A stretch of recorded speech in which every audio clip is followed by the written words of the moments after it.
This is Audible. Harper Audio presents The Mysterious Affair at Styles by Agatha Christie, performed by Hugh Fraser. Chapter 1. I Go to Styles. The intense interest aroused in the public by what was known at the time as the Styles case has now somewhat subsided. Nevertheless, in view of the worldwide notoriety which attended it, I have been asked, both by my friend Poirot and the family themselves, to write an account of the whole story. This, we trust, will effectually silence the sensational rumours which still persist. I will therefore briefly set down the circumstances which led to my being connected with the affair. I had been invalided home from the front, and after spending some months in a rather depressing convalescent home, was given a month's sick leave. Having no near relations or friends, I was trying to make up my mind what to do when I ran across John Cavendish. I had seen very little of him for some years. Indeed, I had never known him particularly well. He was a good 15 years my senior, for one thing, though he hardly looked his 45 years. As a boy, though, I had often stayed at Styles, his mother's place in Sussex. We had a good yarn about old times, and it ended in his inviting me down to Styles to spend my leave there. "The mater will be delighted to see you again, after all those years," he added. "Your mother keeps well?" I asked. "Oh, yes. I suppose you know that she is married again." I am afraid I showed my surprise rather plainly. Mrs. Cavendish, who had married John's father when he was a widower with 2 sons, had been a handsome woman of middle age, as I remembered her. She certainly could not be a day less than 70 now. I recalled her as an energetic, autocratic personality, somewhat inclined to charitable and social notoriety, with a fondness for opening bazaars and playing the Lady Bountiful. She was a most generous woman, and possessed a considerable fortune of her own. Their country place, Styles Court, had been purchased by Mr. Cavendish early in their married life. He had been completely under his wife's ascendancy, so much so that on dying he left the place to her for her lifetime, as well as the larger part of his income, an arrangement that was distinctly unfair to his 2 sons.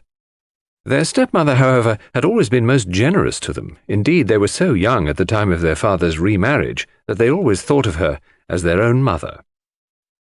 Lawrence, the younger, had been a delicate youth. He had qualified as a doctor, but early relinquished the profession of medicine and lived at home while pursuing literary ambitions, though his verses never had any marked success. John practiced for some time as a barrister, but had finally settled down to the more congenial life of a country squire. He had married 2 years ago, and had taken his wife to live at Styles, though I entertained a shrewd suspicion that he would have preferred his mother to increase his allowance, which would have enabled him to have a home of his own. Mrs. Cavendish, however, was a lady who liked to make her own plans, and expected other people to fall in with them, and in this case she certainly had the whip hand, namely, the purse strings. John noticed my surprise at the news of his mother's remarriage and smiled rather ruefully. "Rotten little bounder, too," he said savagely. "I can tell you, Hastings, it's making life jolly difficult for us. As for Evie— you remember Evie?" "No." "Oh, I suppose she was after your time. She's the mater's factotum, companion, jack of all trades. A great sport, old Evie. Not precisely young and beautiful, but as game as they make 'em." "You were going to say—" "Oh, this fellow. Well, he turned up from nowhere, on the pretext of being a second cousin or something of Evie's, though she didn't seem particularly keen to acknowledge the relationship. The fellow's an absolute outsider. Anyone can see that. He's got a great black beard, wears patent leather boots in all weathers. But the mater cottoned to him at once, took him on as secretary. Well, you know she's always running 100 societies." I nodded. "Well, of course the war has turned the hundreds into thousands. No doubt the fellow was very useful to her, but you could have knocked us all down with a feather when 3 months ago she suddenly announced that she and Alfred were engaged. The fellow must be at least 20 years younger than she is. It's simply barefaced fortune-hunting. But there you are. She's her own mistress, and she's married him. It must be a difficult situation for you all." "Difficult? It's damnable." Thus it came about that 3 days later I descended from the train at Styles St. Mary, an absurd little station with no apparent reason for existence, perched up in the midst of green fields and country lanes. John Cavendish was waiting on the platform and piloted me out to the car. "Got a drop or two of petrol still, you see," he remarked, "mainly owing to the mater's activities." The village of Styles St. Mary was situated about 2 miles from the little station, and Styles Court lay a mile the other side of it. It was a still, warm day in early July. As one looked out over the flat Essex country lying so green and peaceful under the afternoon sun, it seemed almost impossible to believe that not so very far away a great war was running its appointed course. I felt I had suddenly strayed into another world. As we turned in at the lodge gates, John said, "I'm afraid you'll find it very quiet down here, Hastings." "My dear fellow, that's just what I want." "Oh, it's pleasant enough if you want to lead the idle life. I drill with the volunteers twice a week and lend a hand at the farms. My wife works regularly on the land. She's up at 5 every morning to milk and keeps at it steadily until lunchtime. It's a jolly good life taking it all round. If it weren't for that fellow Alfred Inglethorpe." He checked the car suddenly and glanced at his watch. "I wonder if we've time to pick up Cynthia." "No, she'll have started from the hospital by now." "Cynthia? That's not your wife?" "No, Cynthia's a protégée of my mother's, the daughter of an old schoolfellow of hers, who married a rascally solicitor. He came a cropper, and the girl was left an orphan and penniless. My mother came to the rescue, and Cynthia has been with us nearly 2 years now. She works in the Red Cross Hospital at Tadminster, 7 miles away." As he spoke the last words, we drew up in front of the fine old house. A lady in a stout tweed skirt, who was bending over a flower bed, straightened herself at our approach. "Hello, Evie. Here's our wounded hero, Mr. Hastings. Miss Howard." Miss Howard shook hands with a hearty, almost painful grip. I had an impression of very blue eyes in a sunburnt face. She was a pleasant-looking woman of about 40, with a deep voice, almost manly in its stentorian tones, and had a large, sensible, square body, with feet to match, these last encased in good thick boots. Her conversation, I soon found, was couched in the telegraphic style. "Weeds grow like housefire. Can't keep even with them. She'll press you in, better be careful." "I'm sure I shall be only too delighted to make myself useful," I responded. "Don't say it. Never does. Wish you hadn't later." "You're a cynic, Evie," said John, laughing. "Where's tea today? Inside or out?" "Out. Too fine a day to be cooped up in the house." "Come on, then. You've done enough gardening for today. The labourer is worthy of his hire, you know. Come and be refreshed." "Well," said Miss Howard, drawing off her gardening gloves, "I'm inclined to agree with you." She led the way round the house to where tea was spread under the shade of a large sycamore. A figure rose from one of the basket chairs and came a few steps to meet us. "My wife, Hastings," said John. I shall never forget my first sight of Mary Cavendish. Her tall, slender form, outlined against the bright light, the vivid sense of slumbering fire that seemed to find expression only in those wonderful tawny eyes of hers. Remarkable eyes, different from any other woman's that I have ever known.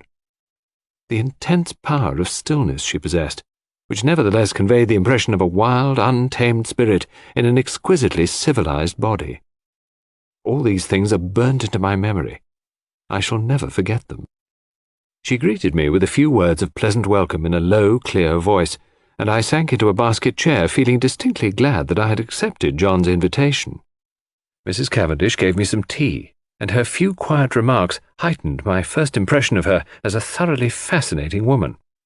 An appreciative listener is always stimulating, and I described in a humorous manner certain incidents of my convalescent home, in a way which, I flatter myself, greatly amused my hostess.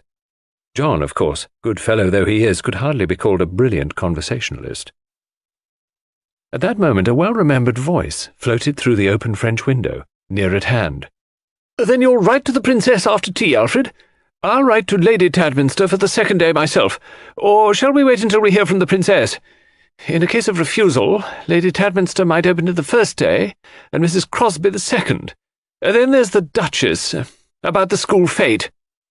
There was the murmur of a man's voice, and then Mrs. Inglethorpe's rose in reply.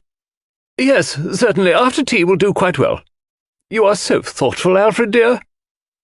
The French window swung open a little wider, and a handsome, white-haired old lady with a somewhat masterful cast of features stepped out of it onto the lawn. A man followed her, a suggestion of deference in his manner. Mrs. Inglethorpe greeted me with effusion. "Why, if it isn't too delightful to see you again, Mr. Hastings, after all these years. Alfred, darling, Mr. Hastings, my husband." I looked with some curiosity at Alfred, darling. He certainly struck a rather alien note. I did not wonder at John objecting to his beard. It was one of the longest and blackest I've ever seen. He wore gold-rimmed pince-nez, and had a curious impassivity of feature. It struck me that he might look natural on a stage, but was strangely out of place in real life. His voice was rather deep and unctuous. He placed a wooden hand in mine and said, "Oh, this is a pleasure, Mr. Hastings." Then turning to his wife, "Emily, dearest, I think that cushion is a little damp."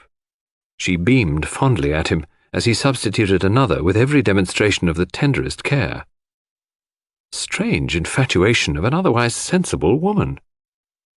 With the presence of Mr. Inglethorpe, a sense of constraint and veiled hostility seemed to settle down upon the company. Miss Howard, in particular, took no pains to conceal her feelings. Mrs. Inglethorpe, however, seemed to notice nothing unusual.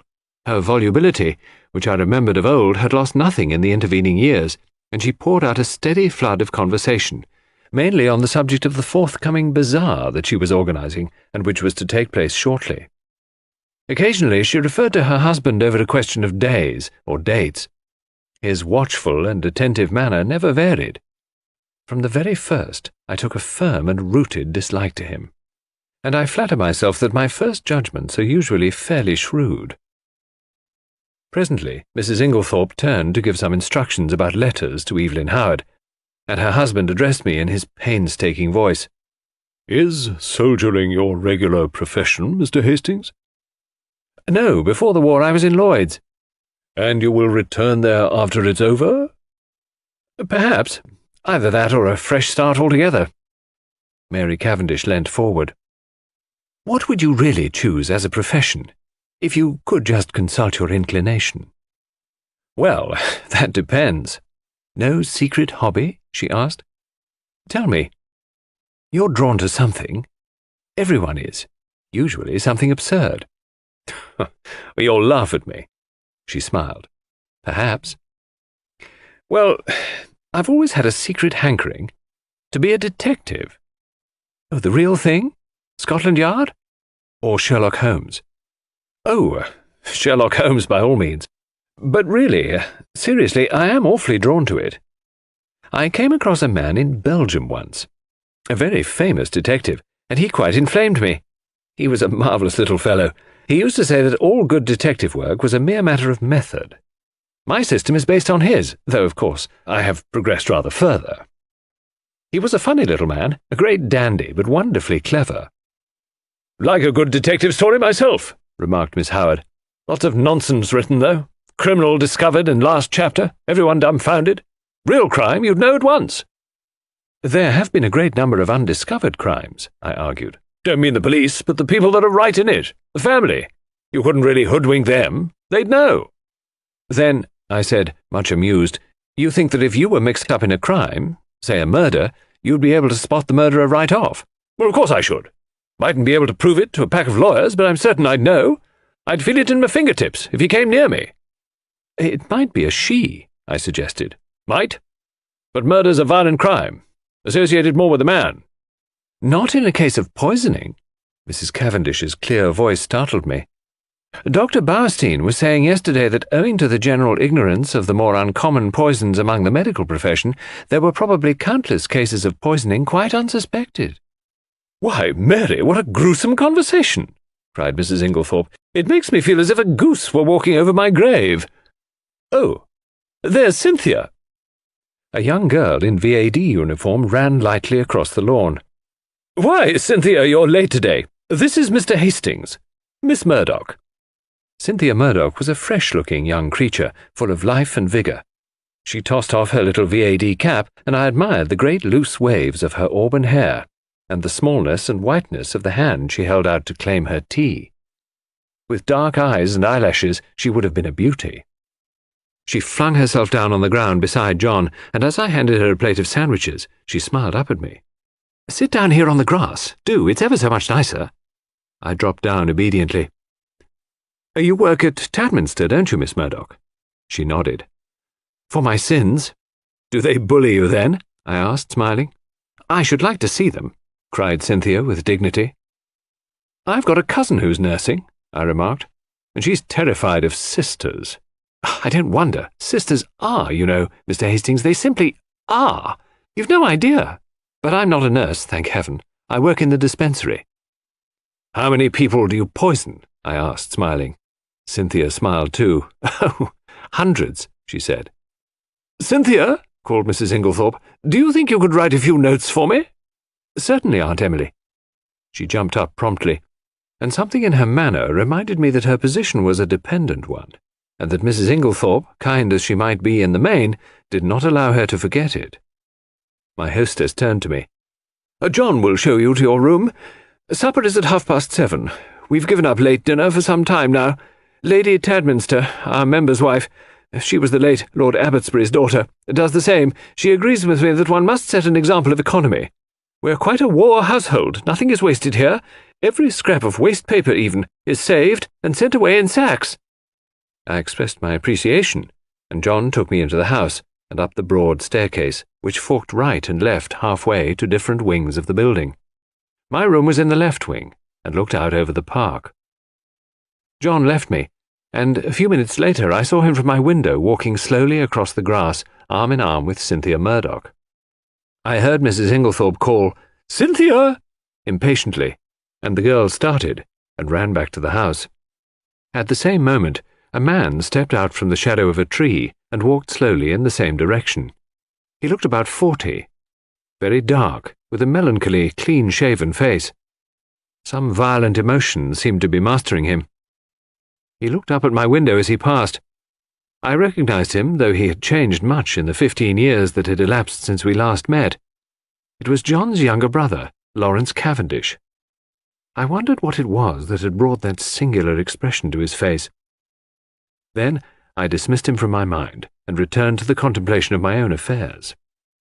The evening passed pleasantly enough, and I dreamed that night of that enigmatical woman, Mary Cavendish. The next morning dawned bright and sunny, and I was full of anticipation of a delightful visit. I did not see Mrs. Cavendish until lunchtime, when she volunteered to take me for a walk, and we spent a charming afternoon roaming in the woods, returning to the house about 5. As we entered the large hall, John beckoned us both into the smoking room. I saw at once by his face that something disturbing had occurred. We followed him in, and he shut the door after us. "Look here, Mary, there's a deuce of a mess. Evie's had a row with Alfred Inglethorpe, and she's off." "Evie? Off?" John nodded gloomily. "Yes, you see, she went to the mater and— here's Evie herself." Miss Howard entered. Her lips were set grimly together, and she carried a small suitcase.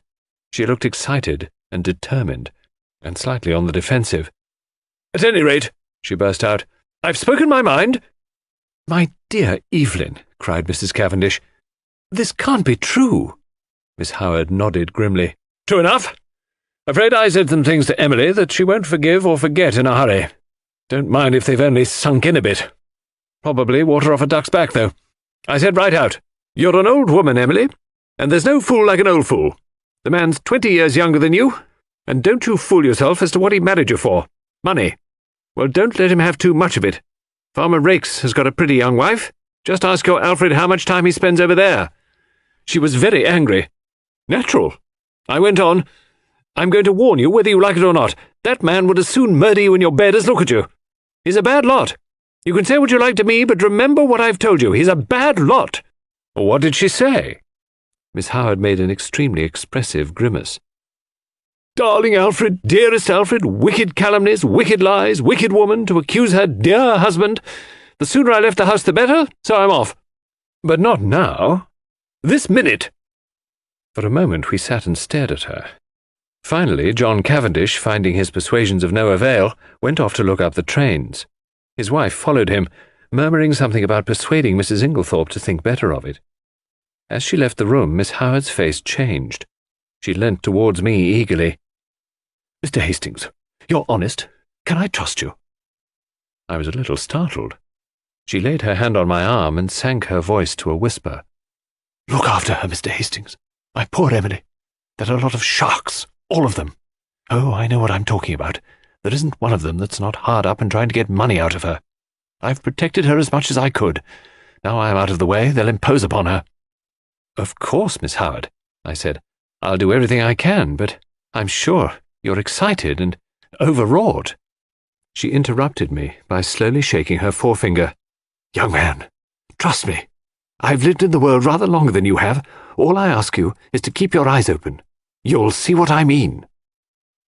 The throb of the motor came through the open window, and Miss Howard rose and moved to the door. John's voice sounded outside. With her hand on the handle, she turned her head over her shoulder and beckoned to me. "Above all, Mr. Hastings, watch that devil, her husband." There was no time for more. Miss Howard was swallowed up in an eager chorus of protests and goodbyes. The Inglethorpes did not appear. As the motor drove away, Mrs. Cavendish suddenly detached herself from the group and moved across the drive to the lawn to meet a tall, bearded man who had been evidently making for the house. The colour rose in her cheeks as she held out her hand to him. "Who is that?" I asked sharply, for instinctively I distrusted the man. "That's Dr. Bowerstein," said John shortly. "And who is Dr. Bowerstein?" He's staying at the village, doing a rest cure after a bad nervous breakdown. He's a London specialist. Very clever man. One of the greatest living experts on poisons, I believe." "And he's a great friend of Mary's," put in Cynthia, the irrepressible. John Cavendish frowned and changed the subject. "Come for a stroll, Hastings. This has been a most rotten business. She always had a rough tongue, but there's no stauncher friend in England than Evelyn Howard." He took the path through the plantation, and we walked down to the village through the woods which bordered one side of the estate. As we passed through one of the gates on our way home again, a pretty young woman of gypsy type, coming in the opposite direction, bowed and smiled. "That's a pretty girl," I remarked appreciatively. John's face hardened. "That is Mrs. Raikes." "Oh, the one that Miss Howard—" "Exactly," said John, with rather unnecessary abruptness. I thought of the white-haired old lady in the big house, and that vivid, wicked little face that had just smiled into ours, and a vague chill of foreboding crept over me. I brushed it aside. "Styles is a really glorious old place," I said to John. He nodded rather gloomily. "Yes, it's a fine property. It'll be mine some day. Should be mine now, by rights, if my father had only made a decent will. Then I shouldn't be so damned hard up as I am now." "Hard up, are you?" "My dear Hastings, I don't mind telling you that I'm at my wit's end for money." "Well, couldn't your brother help you?" "Lawrence? He's gone through every penny he ever had, publishing rotten verses in fancy bindings. No, we're an impecunious lot. My mother's always been awfully good to us, I must say. That is up to now. Since her marriage, of course." He broke off, frowning. For the first time I felt that with Evelyn Howard, something indefinable had gone from the atmosphere. Her presence had spelled security. Now that security was removed, and the air seemed rife with suspicion. The sinister face of Dr. Bowerstein recurred to me unpleasantly. A vague suspicion of everyone and everything filled my mind. Just for a moment, I had a premonition of approaching evil. Chapter 2. The 16th and 17th of July. I had arrived at Styles on the 5th of July. I come now to the events of the 16th and 17th of that month. For the convenience of the reader, I will recapitulate the incidents of those days in as exact a manner as possible. They were elicited subsequently at the trial by a process of long and tedious cross-examinations. I received a letter from Evelyn Howard a couple of days after her departure, telling me she was working as a nurse at the big hospital in Midlingham, a manufacturing town some 15 miles away, and begging me to let her know if Mrs. Inglethorpe should show any wish to be reconciled. The only fly in the ointment of my peaceful days was Mrs. Cavendish's extraordinary and, for my part, unaccountable preference for the society of Dr. Bauerstein.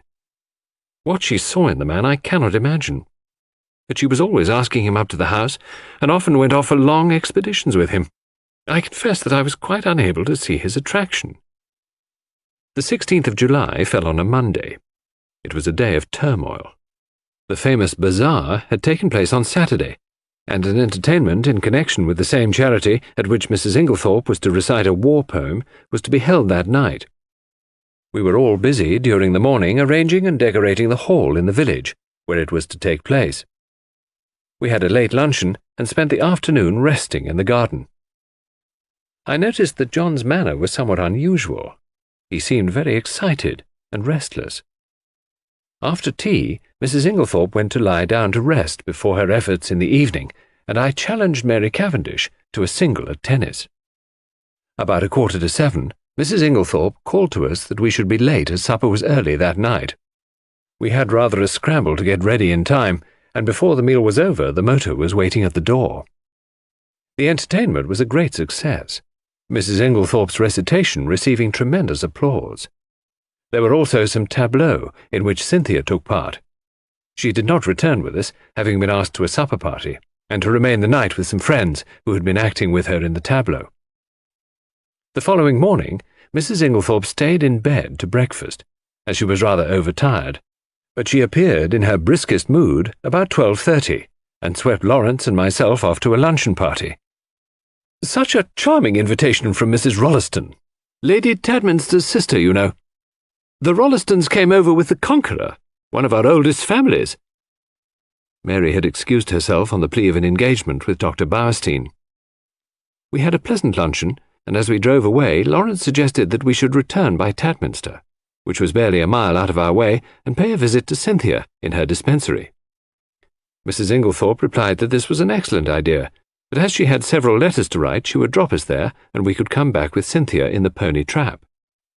We were detained under suspicion by the hospital porter until Cynthia appeared to vouch for us, looking very cool and sweet in her long white overall. She took us up to her sanctum and introduced us to her fellow dispenser, a rather awe-inspiring individual whom Cynthia cheerily addressed as Nibs. "What a lot of bottles!" I exclaimed as my eye travelled round the small room. "Do you really know what's in them all?" "Say something original," groaned Cynthia. "Every single person who comes up here says that. We are really thinking of bestowing a prize on the first individual who does not say, 'What a lot of bottles,' and I know the next thing you're going to say is, 'How many people have you poisoned?'" I pleaded guilty with a laugh. "If you people only knew how fatally easy it is to poison someone by mistake, you wouldn't joke about it. Come on, let's have tea. We've got all sorts of secret stores in that cupboard." "No, Lawrence, that's the poison cupboard. The big cupboard." "That's right." We had a very cheery tea, and assisted Cynthia to wash up afterwards. We had just put away the last teaspoon when a knock came at the door. The countenances of Cynthia and Nibs were suddenly petrified into a stern and forbidding expression. "Come in," said Cynthia in a sharp professional tone.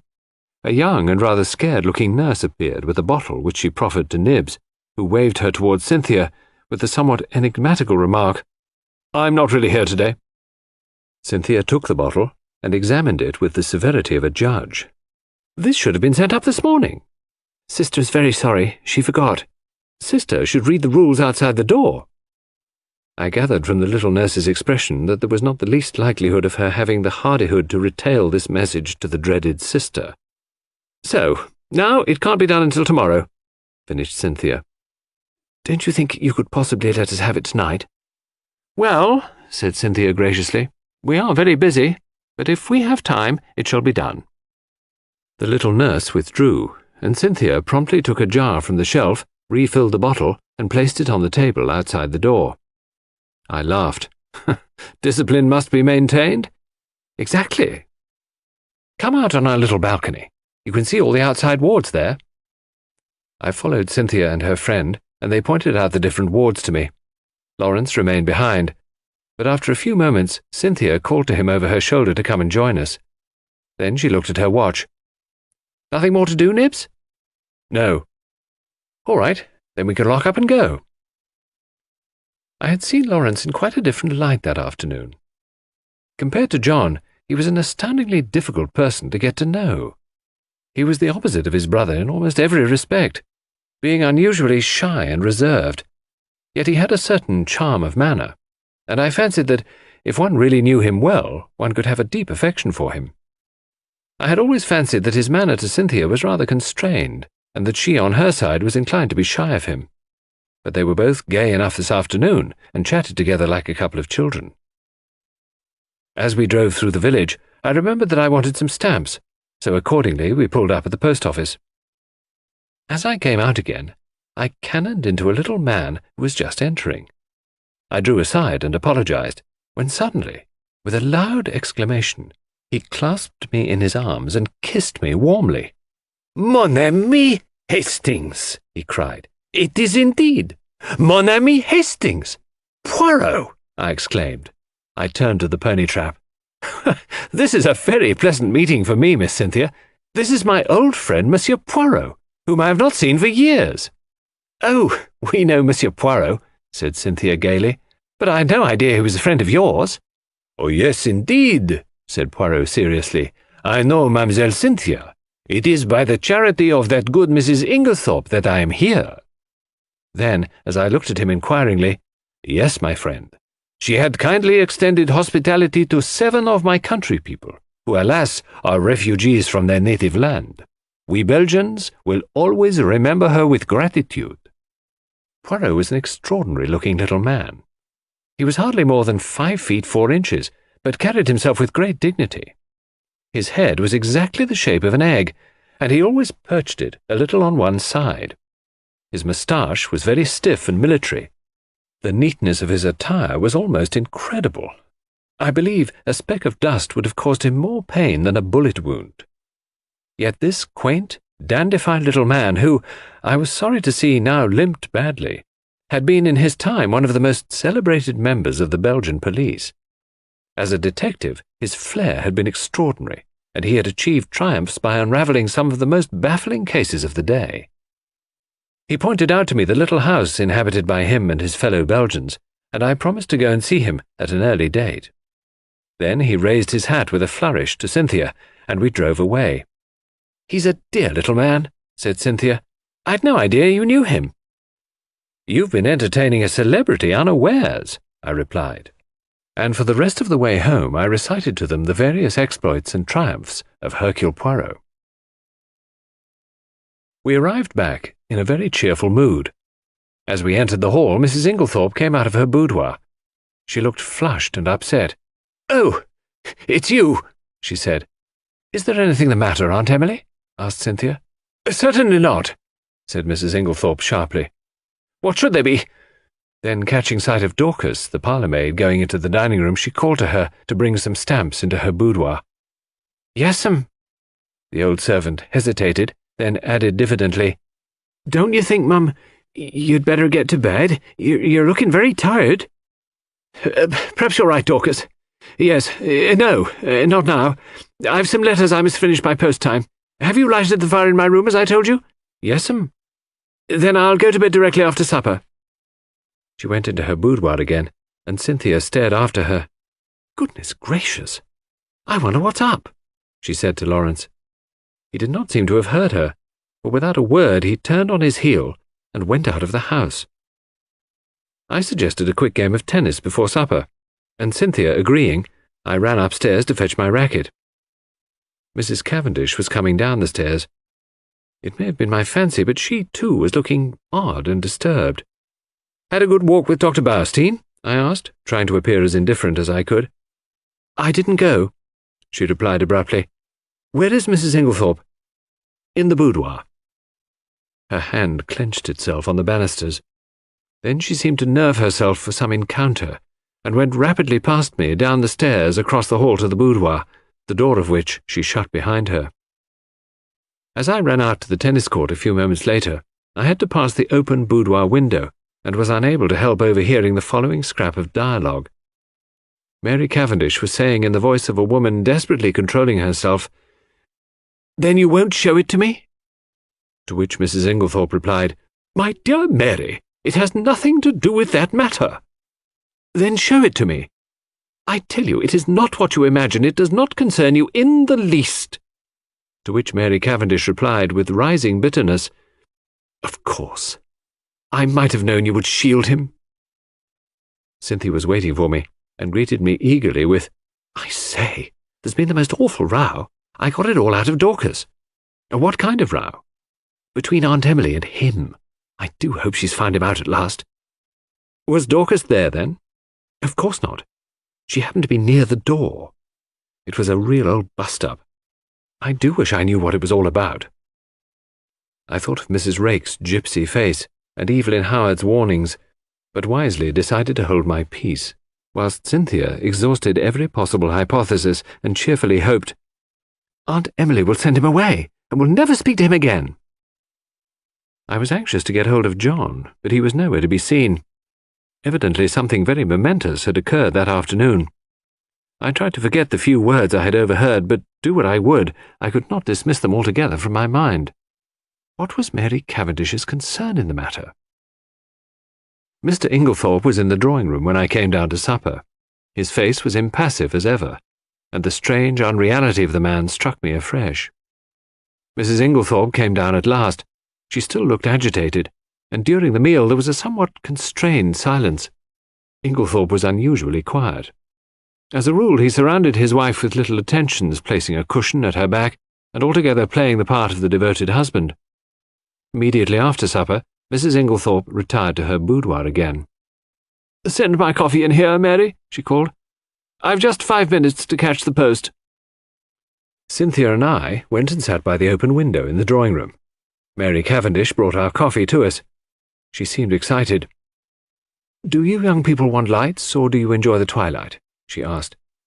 "Will you take Mrs. Inglethorpe her coffee, Cynthia? I will pour it out." "Do not trouble, Mary," said Inglethorpe. "I will take it to Emily." He poured it out, and went out of the room carrying it carefully. Lawrence followed him, and Mrs. Cavendish sat down by us. We three sat for some time in silence. It was a glorious night, hot and still. Mrs. Cavendish fanned herself gently with a palm leaf. "It's almost too hot," she murmured. "We shall have a thunderstorm." Alas, that these harmonious moments can never endure. My paradise was rudely shattered by the sound of a well-known and heartily disliked voice in the hall. "Dr. Bowerstein!" exclaimed Cynthia. "What a funny time to come!" I glanced jealously at Mary Cavendish, but she seemed quite undisturbed. The delicate pallor of her cheeks did not vary. In a few moments, Alfred Inglethorpe had ushered the doctor in, the latter laughing and protesting that he was in no fit state for a drawing-room. In truth, he presented a sorry spectacle, being literally plastered with mud. "What have you been doing, Doctor?" cried Mrs. Cavendish. "I must make my apologies," said the doctor. "I did not really mean to come in, but Mr. Inglethorpe insisted." "Well, Bowerstein, you are in a plight," said John, strolling in from the hall. "Have some coffee, and tell us what you've been up to." "Oh, thank you. I will." He laughed rather ruefully as he described how he had discovered a very rare species of fern in an inaccessible place, and in his efforts to obtain it had lost his footing and slipped ignominiously into a neighbouring pond. "The sun soon dried me off," he added, "but I'm afraid my appearance is very disreputable." At this juncture, Mrs. Inglethorpe called to Cynthia from the hall, and the girl ran out. "Just carry up my dispatch case, will you, dear? I'm going to bed." The door into the hall was a wide one. I had risen when Cynthia did. John was close by me. There were therefore 3 witnesses who could swear that Mrs. Inglethorpe was carrying her coffee, as yet untasted, in her hand. My evening was utterly and entirely spoilt by the presence of Dr. Bowerstein. It seemed to me the man would never go. He rose at last, however, and I breathed a sigh of relief. "I'll walk down to the village with you," said Mr. Inglethorpe. "I must see our agent over those estate accounts." He turned to John. "No one need sit up. I will take the latchkey." Chapter 3. The Night of the Tragedy. I was awakened by Lawrence Cavendish. He had a candle in his hand, and the agitation of his face told me at once that something was seriously wrong. "What's the matter?" I asked, sitting up in bed and trying to collect my scattered thoughts. "We're afraid my mother is very ill. She seems to be having some kind of fit. Unfortunately, she has locked herself in. I'll come at once." I sprang out of bed, and pulling on a dressing gown, followed Lawrence along the passage and the gallery to the right wing of the house. John Cavendish joined us, and one or two of the servants were standing round in a state of awe-stricken excitement. Lawrence turned to his brother. "What do you think we had better do?" Never, I thought, had his indecision of character been more apparent. John rattled the handle of Mrs. Inglethorpe's door violently, but with no effect. It was obviously locked or bolted on the inside. The whole household was aroused by now. The most alarming sounds were audible from the interior of the room. Clearly something must be done. "Try going through Mr. Inglethorpe's room, sir," cried Dorcas. "Oh, the poor mistress!" Suddenly I realized that Alfred Inglethorpe was not with us, that he alone had given no sign of his presence. John opened the door of his room. It was pitch dark, but Lawrence was following with the candle, and by its feeble light we saw that the bed had not been slept in, and that there was no sign of the room having been occupied. We went straight to the connecting door. That too was locked or bolted on the inside. What was to be done? "Oh dear, sir," cried Dorcas, wringing her hands. "Whatever shall we do?" "We must try and break the door in, I suppose. It'll be a tough job, though. Here, let one of the maids go down and wake Bailey. Tell him to go for Dr. Wilkins at once. Now then, we'll have a try at the door. Half a moment, though. Isn't there a door into Miss Cynthia's room?" "Yes, sir, but that's always bolted. It's never been undone." "Well, we might just see." He ran rapidly down the corridor to Cynthia's room. Mary Cavendish was there, shaking the girl, who must have been an unusually sound sleeper, and trying to wake her. In a moment or two he was back. "No good. That's bolted too. We must break in the door. I think this one is a shade less solid than the one in the passage." We strained and heaved together. The framework of the door was solid, and for a long time it resisted our efforts, but at last we felt it give beneath our weight, and finally, with a resounding crash, it was burst open. We stumbled in together, Lawrence still holding his candle. Mrs. Inglethorpe was lying on the bed, her whole form agitated by violent convulsions, in one of which she must have overturned the table beside her. As we entered, however, her limbs relaxed, and she fell back upon the pillows. John strode across the room and lit the gas. Turning to Annie, one of the housemaids, he sent her downstairs to the dining room for brandy. Then he went across to his mother, whilst I unbolted the door that gave onto the corridor. I turned to Lawrence to suggest that I had better leave them, now that there was no further need of my services, but the words were frozen on my lips. Never have I seen such a ghastly look on any man's face. He was as white as chalk. The candle he held in his shaking hand was sputtering onto the carpet, and his eyes, petrified with terror, or some such kindred emotion, stared fixedly over my head at a point on the further wall. It was as though he had seen something that turned him to stone. I instinctively followed the direction of his eyes, but I could see nothing unusual. The still feebly flickering ashes in the grate and the row of prim ornaments on the mantelpiece were surely harmless enough. The violence of Mrs. Inglethorpe's attack seemed to be passing. She was able to speak in short gasps. "Better now. Very sudden. Stupid of me to lock myself in." A shadow fell on the bed, and looking up, I saw Mary Cavendish standing near the door with her arm around Cynthia. She seemed to be supporting the girl, who looked utterly dazed and unlike herself. Her face was heavily flushed, and she yawned repeatedly. "Poor Cynthia is quite frightened," said Mrs. Cavendish in a low, clear voice. She herself, I noticed, was dressed in her white land smock. Then it must be later than I thought.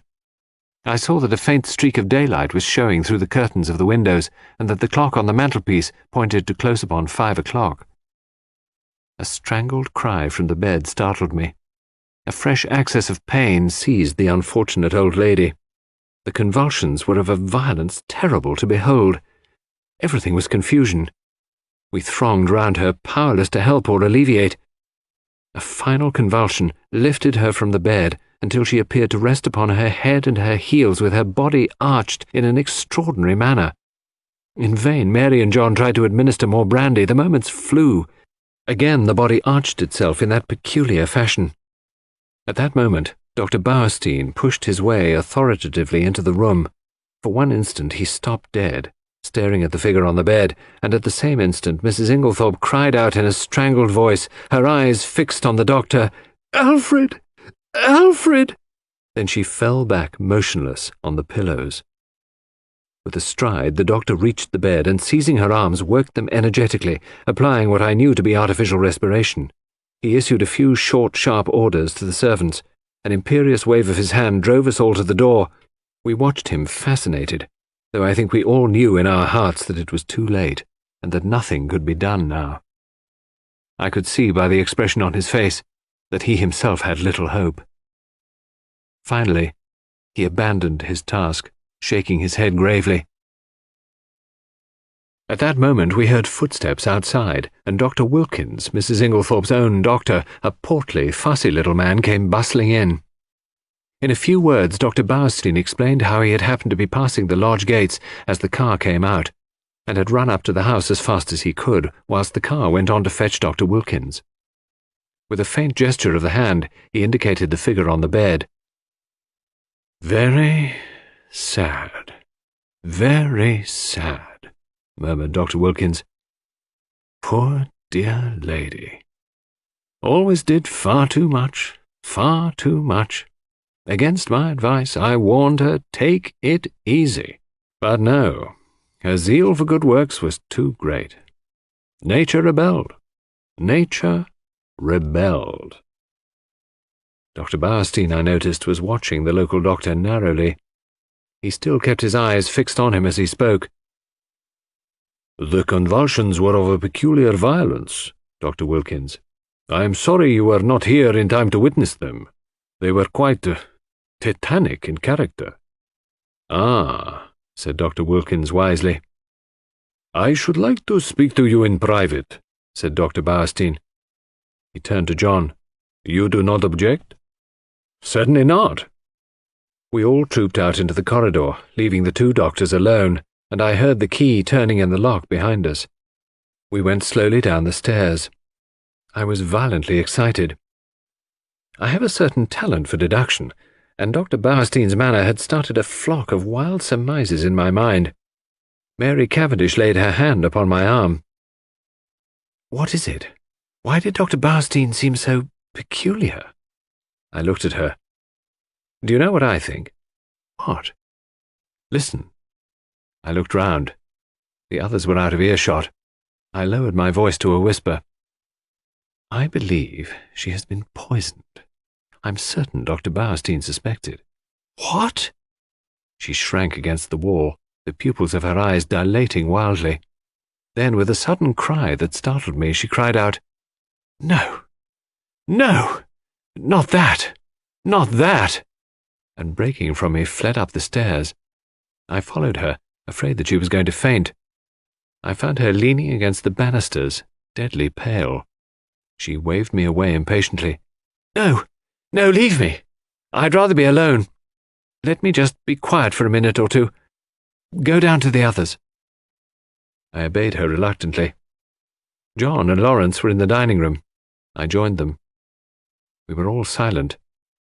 But I suppose I voiced the thoughts of us all when I at last broke it by saying, "Where is Mr. Inglethorpe?" John shook his head. "He's not in the house." Our eyes met. Where was Alfred Inglethorpe? His absence was strange and inexplicable. I remembered Mrs. Inglethorpe's dying words. What lay beneath them? What more could she have told us, if she had had the time? At last we heard the doctors descending the stairs. Dr. Wilkins was looking important and excited, and trying to conceal an inward exultation under a manner of decorous calm. Dr. Bowerstein remained in the background, his grave, bearded face unchanged. Dr. Wilkins was the spokesman for the two. He addressed himself to John. "Mr. Cavendish, I should like your consent to a post-mortem." "Is that necessary?" asked John gravely. A spasm of pain crossed his face. "Absolutely," said Dr. Bowerstein. "You mean by that—" That neither Dr. Wilkins nor myself could give a death certificate under the circumstances. John bent his head. In that case, I have no alternative but to agree. Thank you, said Dr. Wilkins briskly. We propose that it should take place tomorrow night, or rather, tonight. And he glanced at the daylight. Under the circumstances, I'm afraid an inquest can hardly be avoided. These formalities are necessary, but I beg that you won't distress yourselves. There was a pause, then Dr. Bowerstein drew 2 keys from his pocket and handed them to John. These are the keys of the 2 rooms. I have locked them, and in my opinion they would be better kept locked for the present. The doctors then departed. I had been turning over an idea in my head, and I felt that the moment had now come to broach it. Yet I was a little chary of doing so. John, I knew, had a horror of any kind of publicity, and was an easy-going optimist who preferred never to meet trouble halfway. It might be difficult to convince him of the soundness of my plan. Lawrence, on the other hand, being less conventional and having more imagination, I felt I might count on as an ally. There was no doubt that the moment had come for me to take the lead. John, I said, I'm going to ask you something. Well? You remember my speaking of my friend Poirot, the Belgian who is here? He has been a most famous detective. Yes. I want you to let me call him in, to investigate this matter. What, now? Before the post-mortem? Yes. Time is an advantage if there has been foul play. Rubbish, cried Lawrence angrily. In my opinion, the whole thing is a mare's nest of Bowerstein's. Wilkins hadn't an idea of such a thing, until Bowerstein put it into his head, but like all specialists, Bowerstein's got a bee in his bonnet. Poisons are his hobby, so of course he sees them everywhere. I confess that I was surprised by Lawrence's attitude. He was so seldom vehement about anything. John hesitated. I can't feel as you do, Lawrence, he said at last. I'm inclined to give Hastings a free hand, though I should prefer to wait a bit. We don't want any unnecessary scandal. No, no, I cried eagerly. You need have no fear of that. Poirot is discretion itself. Very well, then. Have it your own way. I leave it in your hands. Though if it is as we suspect, it seems a clear enough case. God forgive me if I am wronging him. I looked at my watch. It was 6 o'clock. I determined to lose no time. 5 minutes' delay, however, I allowed myself. I spent it in ransacking the library, until I discovered a medical book which gave a description of strychnine poisoning. Chapter 4. Poirot Investigates. The house which the Belgians occupied in the village was quite close to the park gates. One could save time by taking a narrow path through the long grass, which cut off the detours of the winding drive. So I, accordingly, went that way. I had nearly reached the lodge when my attention was arrested by the running figure of a man approaching me. It was Mr. Inglethorpe. Where had he been? How did he intend to explain his absence? He accosted me eagerly. My God! This is terrible! My poor wife! I have only just heard! Where have you been? I asked. Denby kept me late last night. It was 1 o'clock before we'd finished. Then I found that I'd forgotten the latchkey after all. I didn't want to arouse the household, so Denby gave me a bed.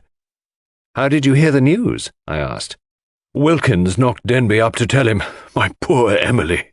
She was so self-sacrificing, such a noble character. She overtaxed her strength. A wave of revulsion swept over me. What a consummate hypocrite the man was. I must hurry on, I said, thankful that he did not ask me whether I was bound.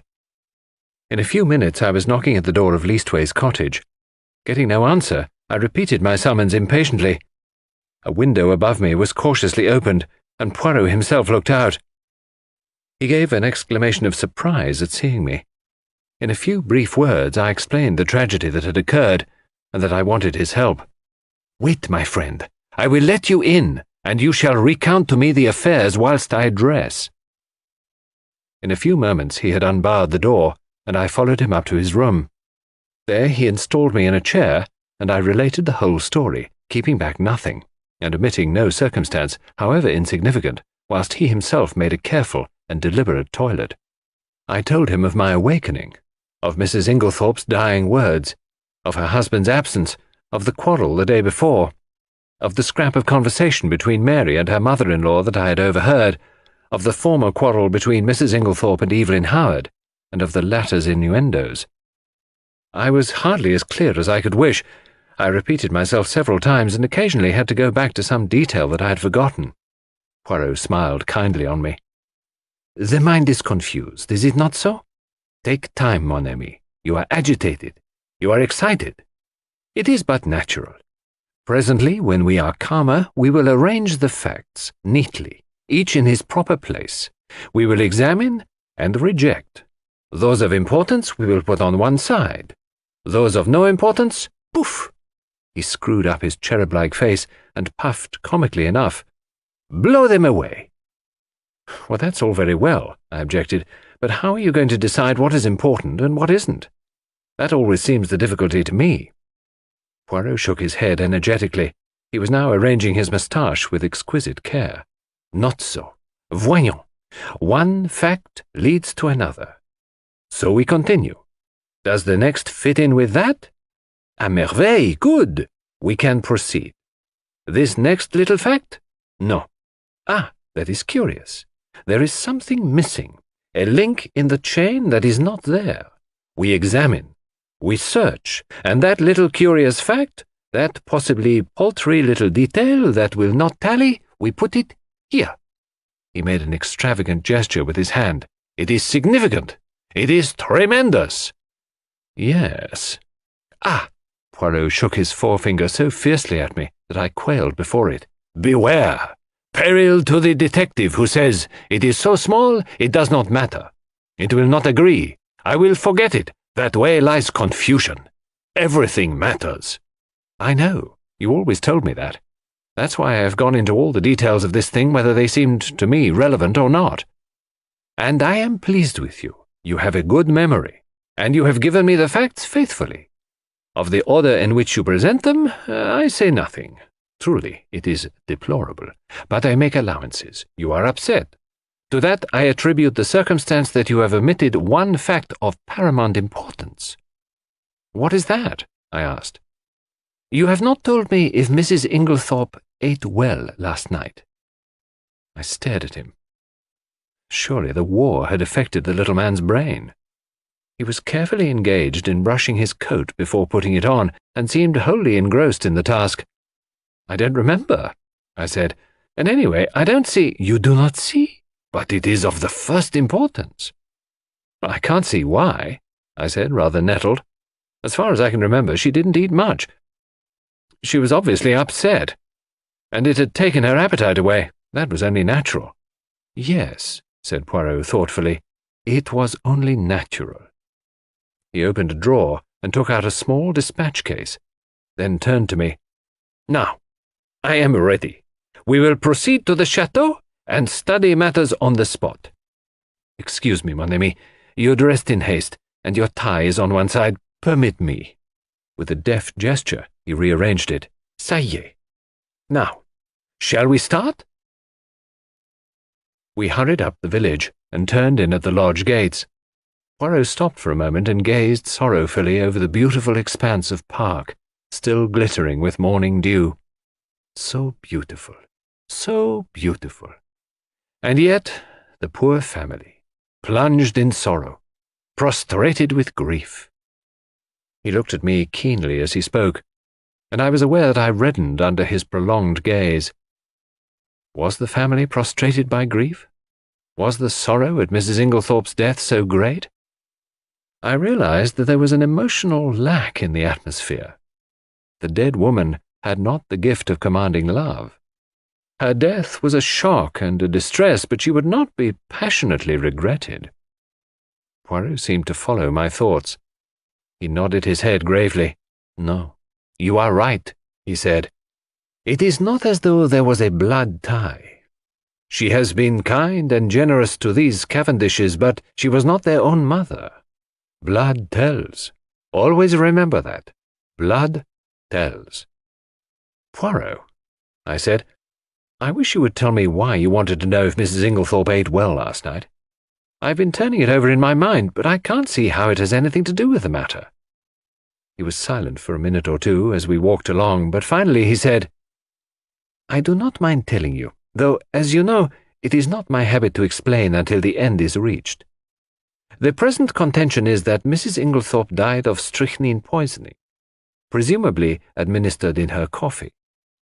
"Yes." "Well, what time was the coffee served?" "About 8 o'clock. Therefore she drank it between then and 8:30. Certainly not much later. Well, strychnine is a fairly rapid poison. Its effects would be felt very soon, probably in about an hour. Yet, in Mrs. Inglethorpe's case, the symptoms do not manifest themselves until 5 o'clock the next morning. 9 hours.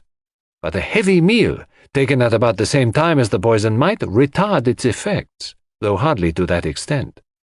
Still, it is a possibility to be taken into account. But according to you, she ate very little for supper, and yet the symptoms do not develop until early the next morning.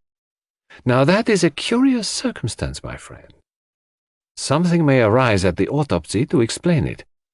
In the meantime, remember it." As we neared the house, John came out and met us. His face looked weary and haggard. "This is a very dreadful business, Monsieur Poirot," he said. "Hastings has explained to you that we are anxious for no publicity?" "I comprehend perfectly." "You see, it is only suspicion so far. We have nothing to go upon." "Precisely. It is a matter of precaution only." John turned to me, taking out his cigarette case and lighting a cigarette as he did so. "You know that fellow Inglethorpe is back?" "Yes, I met him." John flung the match into an adjacent flower bed, a proceeding which was too much for Poirot's feelings. He retrieved it and buried it neatly. "It's jolly difficult to know how to treat him." "That difficulty will not exist long," pronounced Poirot quietly. John looked puzzled, not quite understanding the portent of this cryptic saying. He handed the 2 keys which Dr. Bowerstein had given him to me. "Show Monsieur Poirot everything he wants to see." "The rooms are locked?" asked Poirot. Dr. Bowerstein considered it advisable." Poirot nodded thoughtfully. "Then he is very sure. Well, that simplifies matters for us." We went up together to the room of the tragedy. Poirot locked the door on the inside and proceeded to a minute inspection of the room. He darted from one object to another with the agility of a grasshopper. I remained by the door, fearing to obliterate any clues. Poirot, however, did not seem grateful to me for my forbearance. "What have you, my friend?" he cried, "that you remain there like, how do you say it, the stuck pig?" I explained that I was afraid of obliterating any footmarks. "Footmarks? But what an idea! There has already been practically an army in the room. What footmarks are we likely to find? No. Come here, and aid me in my search. I will put down my little case until I need it." He did so, on the round table by the window. But it was an ill-advised proceeding, for, the top of it being loose, it tilted up and precipitated the dispatch case onto the floor. "En voilà une table!" cried Poirot. "Ah, my friend, one may live in a big house and yet have no comfort." After which piece of moralizing, he resumed his search. A small purple dispatch case with a key in the lock on the writing table engaged his attention for some time. He took out the key from the lock and passed it to me to inspect. I saw nothing peculiar, however. It was an ordinary key of the Yale type, with a bit of twisted wire through the handle. Next, he examined the framework of the door we had broken in, assuring himself that the bolt had really been shot. Then he went to the door opposite, leading into Cynthia's room. That door was also bolted, as I had stated. However, he went to the length of unbolting it and opening and shutting it several times. This he did with the utmost precaution against making any noise. Suddenly, something in the bolt itself seemed to rivet his attention. He examined it carefully, and then, nimbly whipping out a pair of small forceps from his case, he drew out some minute particle, which he carefully sealed up in a tiny envelope. On the chest of drawers there was a tray with a spirit lamp and a small saucepan on it.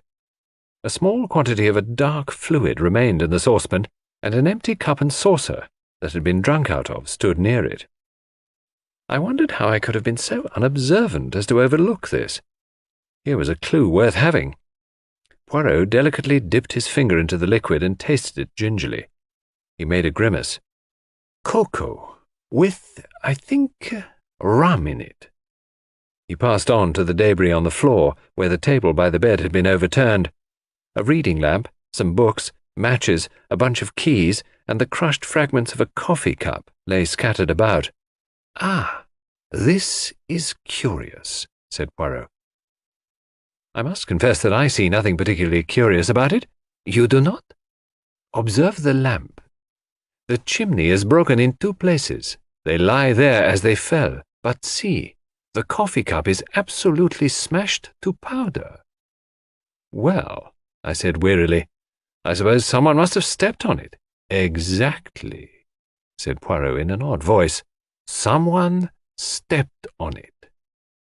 He rose from his knees and walked slowly across to the mantelpiece, where he stood abstractedly fingering the ornaments and straightening them, a trick of his when he was agitated.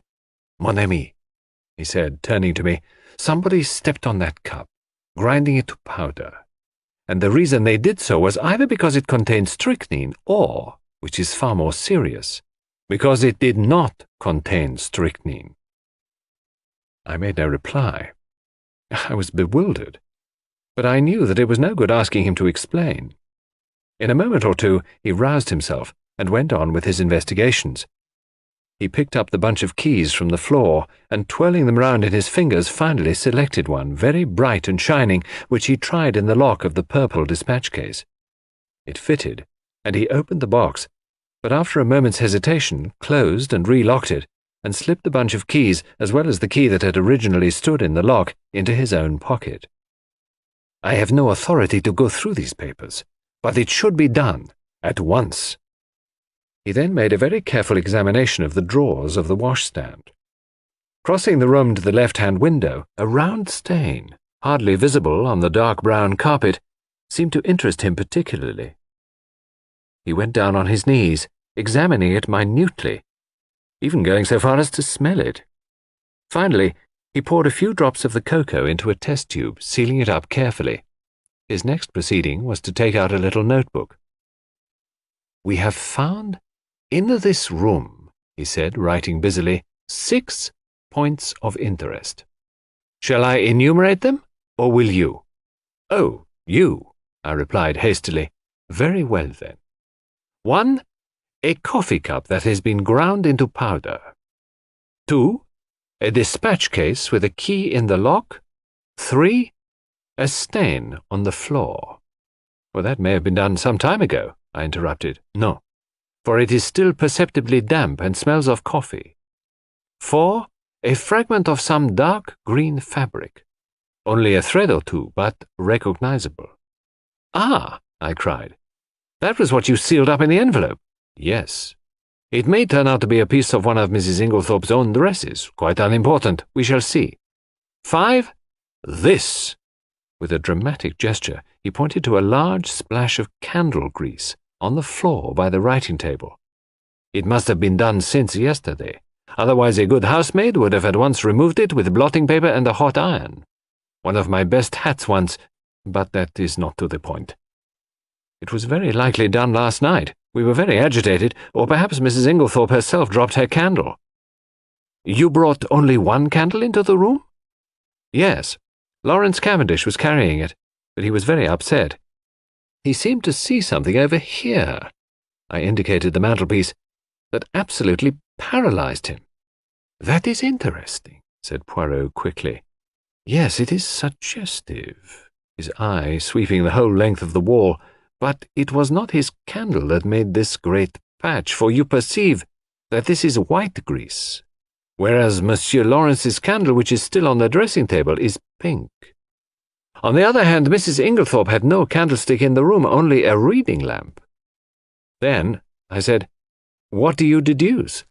To which my friend only made a rather irritating reply, urging me to use my own natural faculties. And the 6th point, I asked? I suppose it's the sample of cocoa.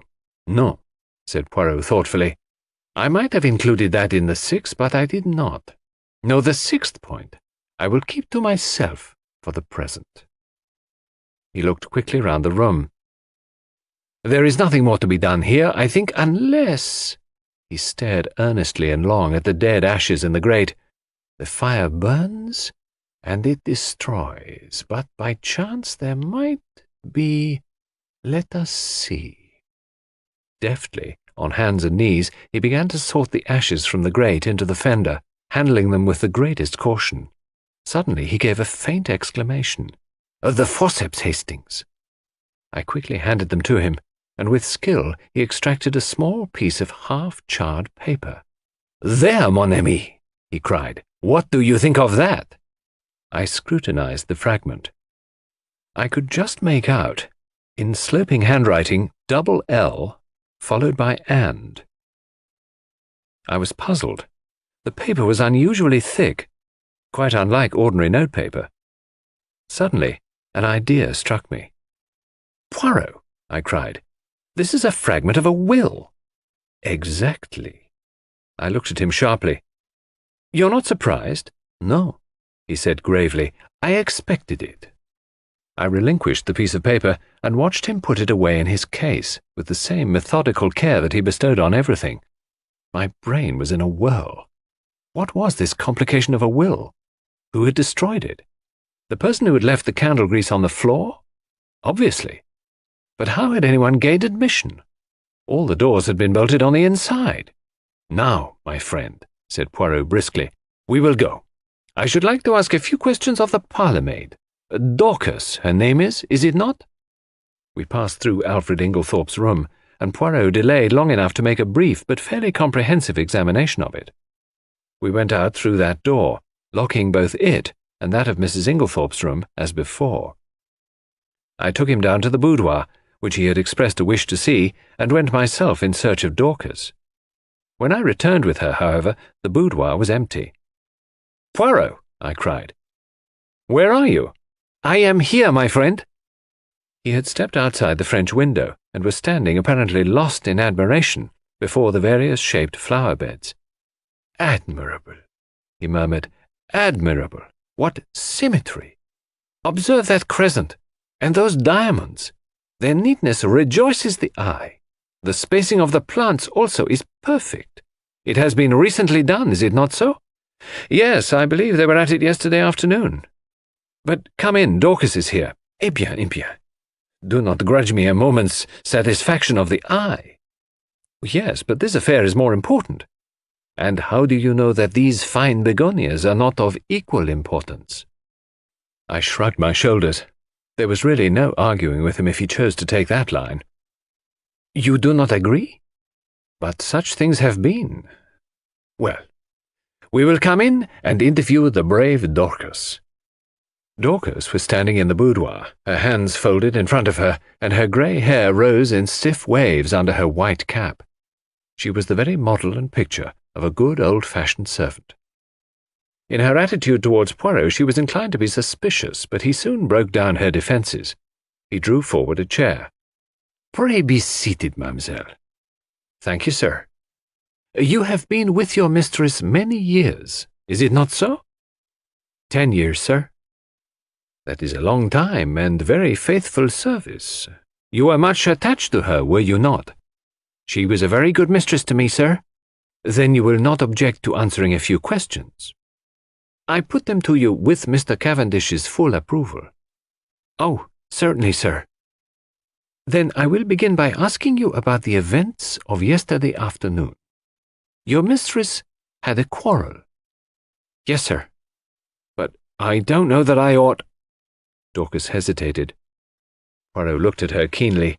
"My good Dorcas, it is necessary that I should know every detail of that quarrel as fully as possible. Do not think you are betraying your mistress's secrets. Your mistress lies dead, and it is necessary that we should know all if we are to avenge her. Nothing can bring her back to life, but we do hope, if there has been foul play, to bring the murderer to justice." "Amen to that," said Dorcas fiercely, "and naming no names. There's one in this house, that none of us could ever abide. And an ill day it was, when first he darkened the threshold. Poirot waited for her indignation to subside, and then, resuming his businesslike tone, he asked, "Now, as to this quarrel, what is the first you heard of it?" "Well, sir, I happened to be going along the hall outside yesterday." "What time was that?" "I couldn't say exactly, sir, but it wasn't tea time by a long way. Perhaps 4 o'clock? Or it may have been a bit later." "Well, sir, as I said, I happened to be passing along when I heard voices, very loud and angry in here. I didn't exactly mean to listen, but, well, there it is." I stopped. The door was shut, but the mistress was speaking very sharp and clear, and I heard what she said quite plainly. "You have lied to me and deceived me," she said. I didn't hear what Mr. Inglethorpe replied. He spoke a good bit lower than she did, but she answered, "How dare you? I have kept you and clothed you and fed you. You owe everything to me, and this is how you repay me, by bringing disgrace upon our name." Again, I didn't hear what he said, but she went on, "Nothing that you can say will make any difference. I see my duty clearly. My mind is made up. You need not think that any fear of publicity or scandal between husband and wife will deter me." Then I thought I heard them coming out, so I went off quickly. "You are sure it was Mr. Inglethorpe's voice you heard?" "Oh, yes, sir. Whose else could it be?" "Well, what happened next?" "Well, later, I came back to the hall, but it was all quiet. At 5 o'clock, Mrs. Inglethorpe rang the bell and told me to bring her a cup of tea. Nothing to eat, to the boudoir. She was looking dreadful, so white and upset. 'Dorcas,' she says, 'I've had a great shock.' 'I'm sorry for that, mum,' I says. 'You'll feel better after a nice cup of tea, mum.' She had something in her hand. I don't know if it was a letter or just a piece of paper, but it had writing on it, and she kept staring at it, almost as if she couldn't believe what was written there. She whispered to herself, as though she'd forgotten I was there. These few words, and everything's changed.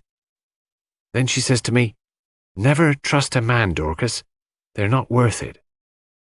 I hurried off and got her a good strong cup of tea, and she thanked me and said she'd feel better when she drunk it. 'I don't know what to do,' she says. 'Scandal between husband and wife is a dreadful thing, Dorcas. I'd rather hush it up if I could.' Mrs. Cavendish came in just then, so she didn't say any more. She still had the letter, or whatever it was, in her hand?" "Yes, sir." "What would she be likely to do with it afterwards?" "Well, I don't know, sir. I expect she'd lock it up in that purple case of hers." "Is that where she usually kept important papers?" "Yes, sir. She brought it down with her every morning, and took it up every night." "When did she lose the key of it?" She missed it yesterday at lunchtime, sir, and told me to look carefully for it. She was very much put out about it." "But she had a duplicate key?" "Oh, yes, sir." Dorcas was looking very curiously at him, and to tell the truth, so was I. What was all this about a lost key? Poirot smiled. "Never mind, Dorcas.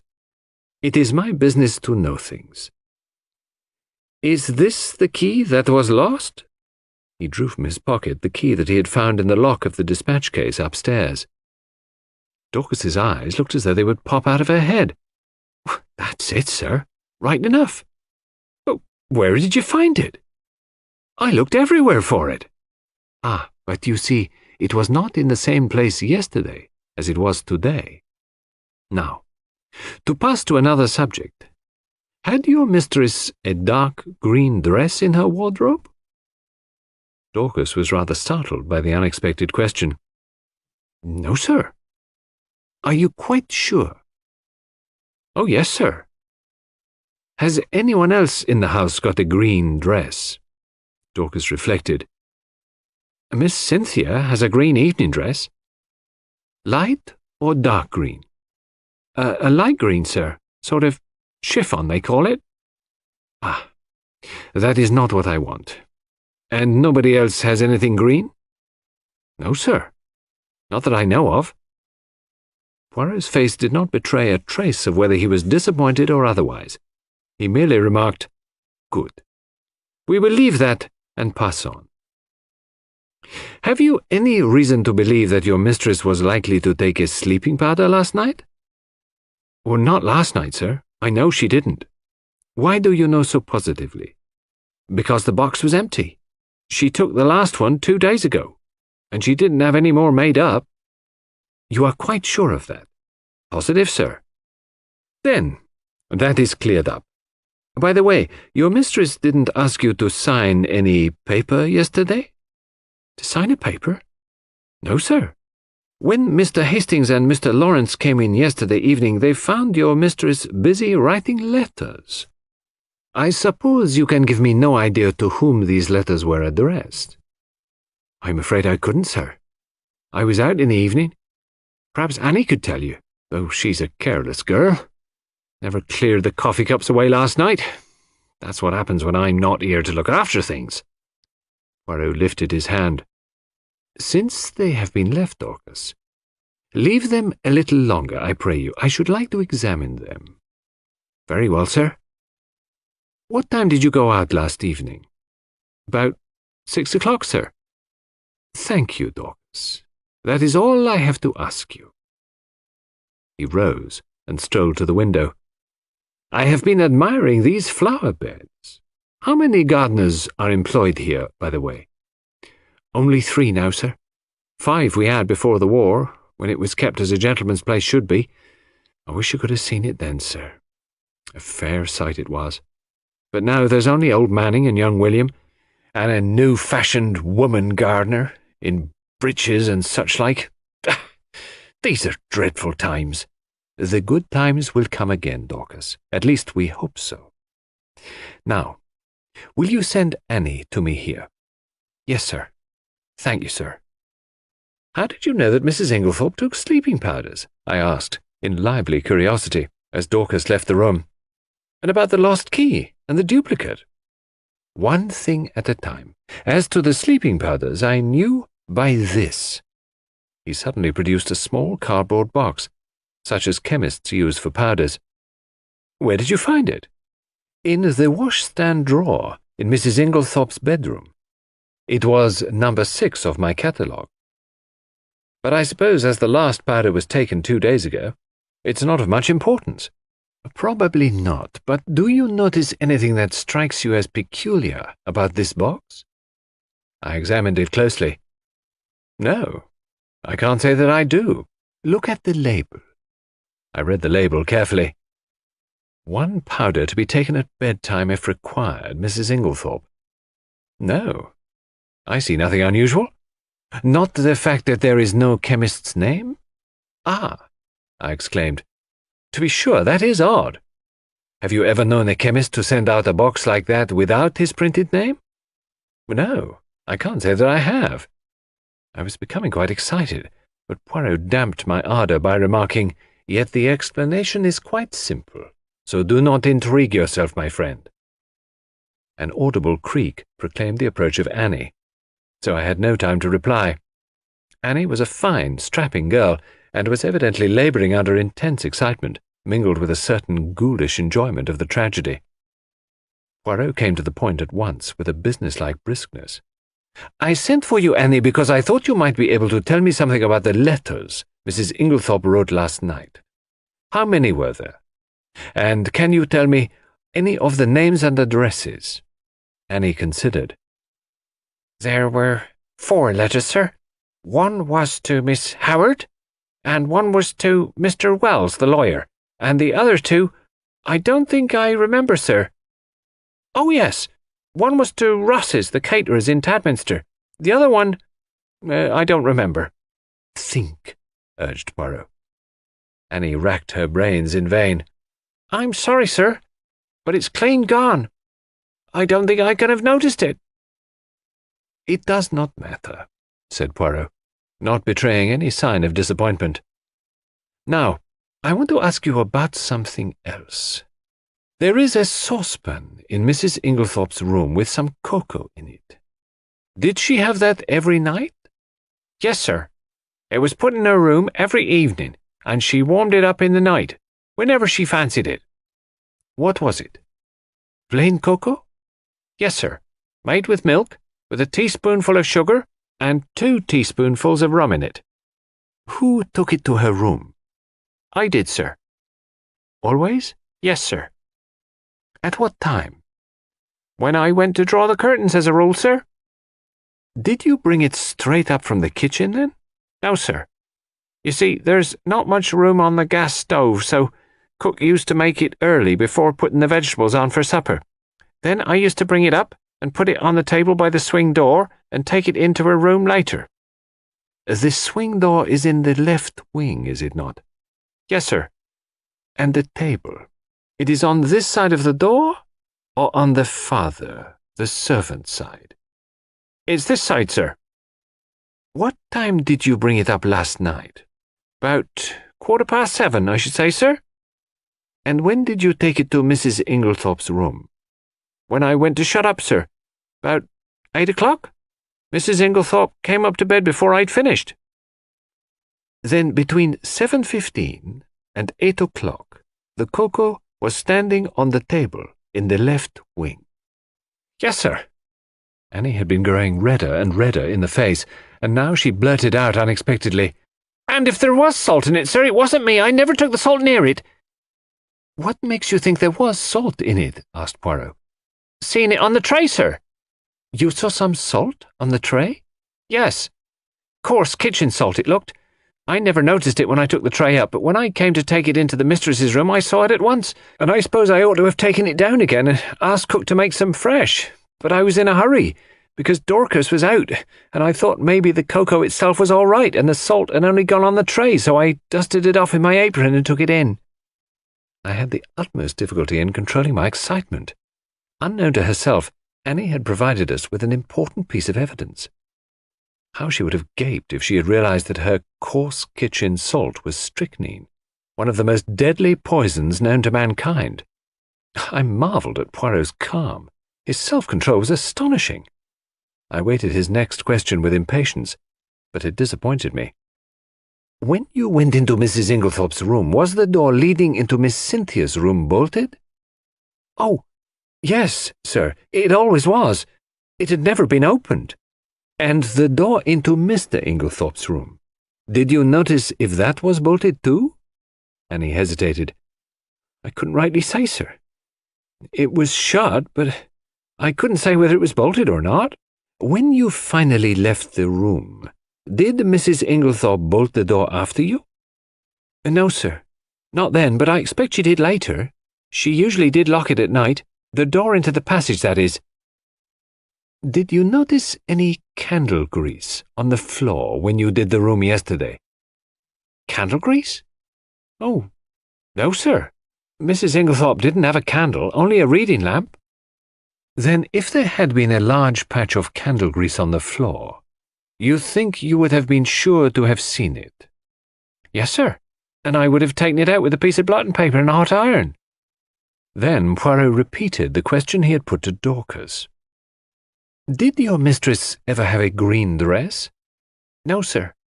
"Nor a mantle, nor a cape, nor a, how do you call it, a sports coat?" "Not green, sir." "Nor anyone else in the house?" Annie reflected. "No, sir." "You are sure of that?" "Quite sure." "Bien, that is all I want to know. Thank you very much." With a nervous giggle, Annie took herself creakingly out of the room. My pent-up excitement burst forth. "Poirot," I cried, "I congratulate you. This is a great discovery." "What is a great discovery?" "Why, that it was the cocoa and not the coffee that was poisoned. That explains everything. Of course it did not take effect until the early morning, since the cocoa was only drunk in the middle of the night." "So you think that the cocoa—" "Mark well what I say, Hastings. The cocoa contained strychnine." "Well, of course. That salt on the tray. What else could it have been?" "It might have been salt," replied Poirot placidly. I shrugged my shoulders. If he was going to take the matter that way, it was no good arguing with him. The idea crossed my mind, not for the first time, that poor old Poirot was growing old. Privately, I thought it lucky that he had associated with him someone of a more receptive type of mind. Poirot was surveying me with quietly twinkling eyes. You are not pleased with me, mon ami. My dear Poirot, I said coldly, it is not for me to dictate to you. You have a right to your own opinion, just as I have to mine. A most admirable sentiment, remarked Poirot, rising briskly to his feet. Now, I have finished with this room. By the way, whose is the smaller desk in the corner? Mr. Inglethorpe's. Ah. He tried the roll top tentatively. Locked. But perhaps one of Mrs. Inglethorpe's keys would open it. He tried several, twisting and turning them with a practised hand, and finally uttering an ejaculation of satisfaction. Voila! It is not the key, but it will open it at a pinch. He slid back the roll top and ran a rapid eye over the neatly filed papers. To my surprise, he did not examine them, merely remarking approvingly, as he relocked the desk, Decidedly, he is a man of method, this Mr. Inglethorpe. A man of method was, in Poirot's estimation, the highest praise that could be bestowed on any individual. I felt that my friend was not what he had been, as he rambled on disconnectedly. There were no stamps in his desk, but there might have been, mon ami? There might have been, yes? His eyes wandered round the room. This boudoir has nothing more to tell us. It did not yield much, only this. He pulled a crumpled envelope out of his pocket and tossed it over to me. It was rather a curious document. A plain, dirty-looking old envelope with a few words scrawled across it, in the same sloping handwriting as before. Possessed. I am possessed. He is possessed. I am possessed. And again the word possessed. Chapter 5. It isn't strychnine, is it? Where did you find this? I asked Poirot, in lively curiosity. In the waste paper basket. You recognize the handwriting? Yes. It is Mrs. Inglethorpe's. But what does it mean? Poirot shrugged his shoulders. I cannot say, but it is suggestive. A wild idea flashed across me. Was it possible that Mrs. Inglethorpe's mind was deranged? Had she some fantastic idea of demoniacal possession? And if that was so, was it not also possible that she might have taken her own life? I was about to expound these theories to Poirot when his own words distracted me. Come, he said, now to examine the coffee cups.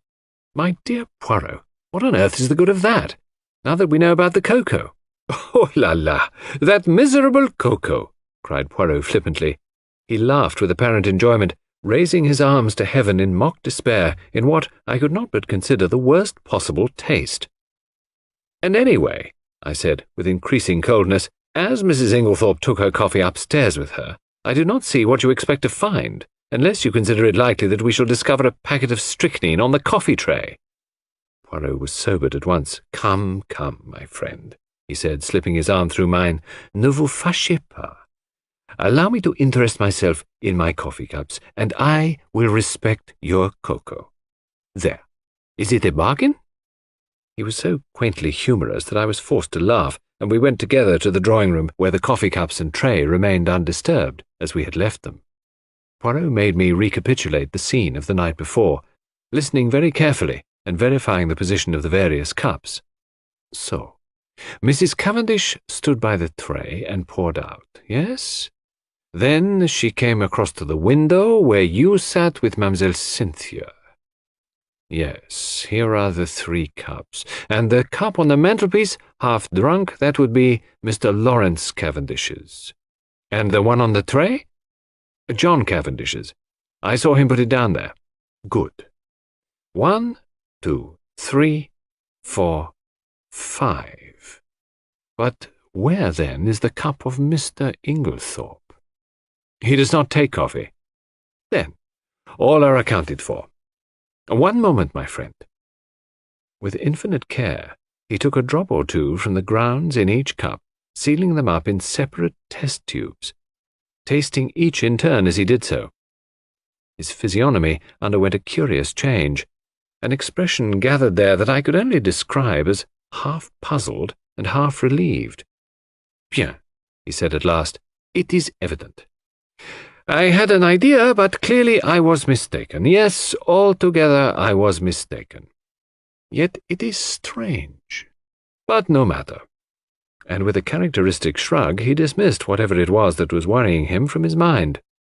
I could have told him from the beginning that this obsession of his over the coffee was bound to end in a blind alley, but I restrained my tongue. After all, though he was old, Poirot had been a great man in his day. "Breakfast is ready," said John Cavendish, coming in from the hall. "You will breakfast with us, Monsieur Poirot?" Poirot acquiesced. I observed John. Already he was almost restored to his normal self. The shock of the events of the last night had upset him temporarily, but his equable poise soon swung back to the normal. He was a man of very little imagination, in sharp contrast to his brother, who had perhaps too much. Ever since the early hours of the morning, John had been hard at work, sending telegrams. One of the first had gone to Evelyn Howard, writing notices for the papers and generally occupying himself with the melancholy duties that a death entails. "May I ask how things are proceeding?" he said. "Do your investigations point to my mother having died a natural death, or must we prepare ourselves for the worst?" "I think, Mr. Cavendish," said Poirot gravely, "that you would do well not to buoy yourself up with any false hopes.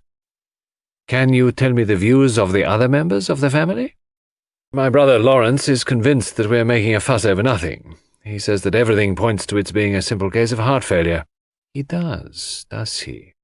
That is very interesting, murmured Poirot softly. "And Mrs. Cavendish?" A faint cloud passed over John's face. "I have not the least idea what my wife's views on the subject are." The answer brought a momentary stiffness in its train. John broke the rather awkward silence by saying, with a slight effort, "I told you, didn't I, that Mr. Inglethorpe has returned?" Poirot bent his head. "It's an awkward position for all of us, of course.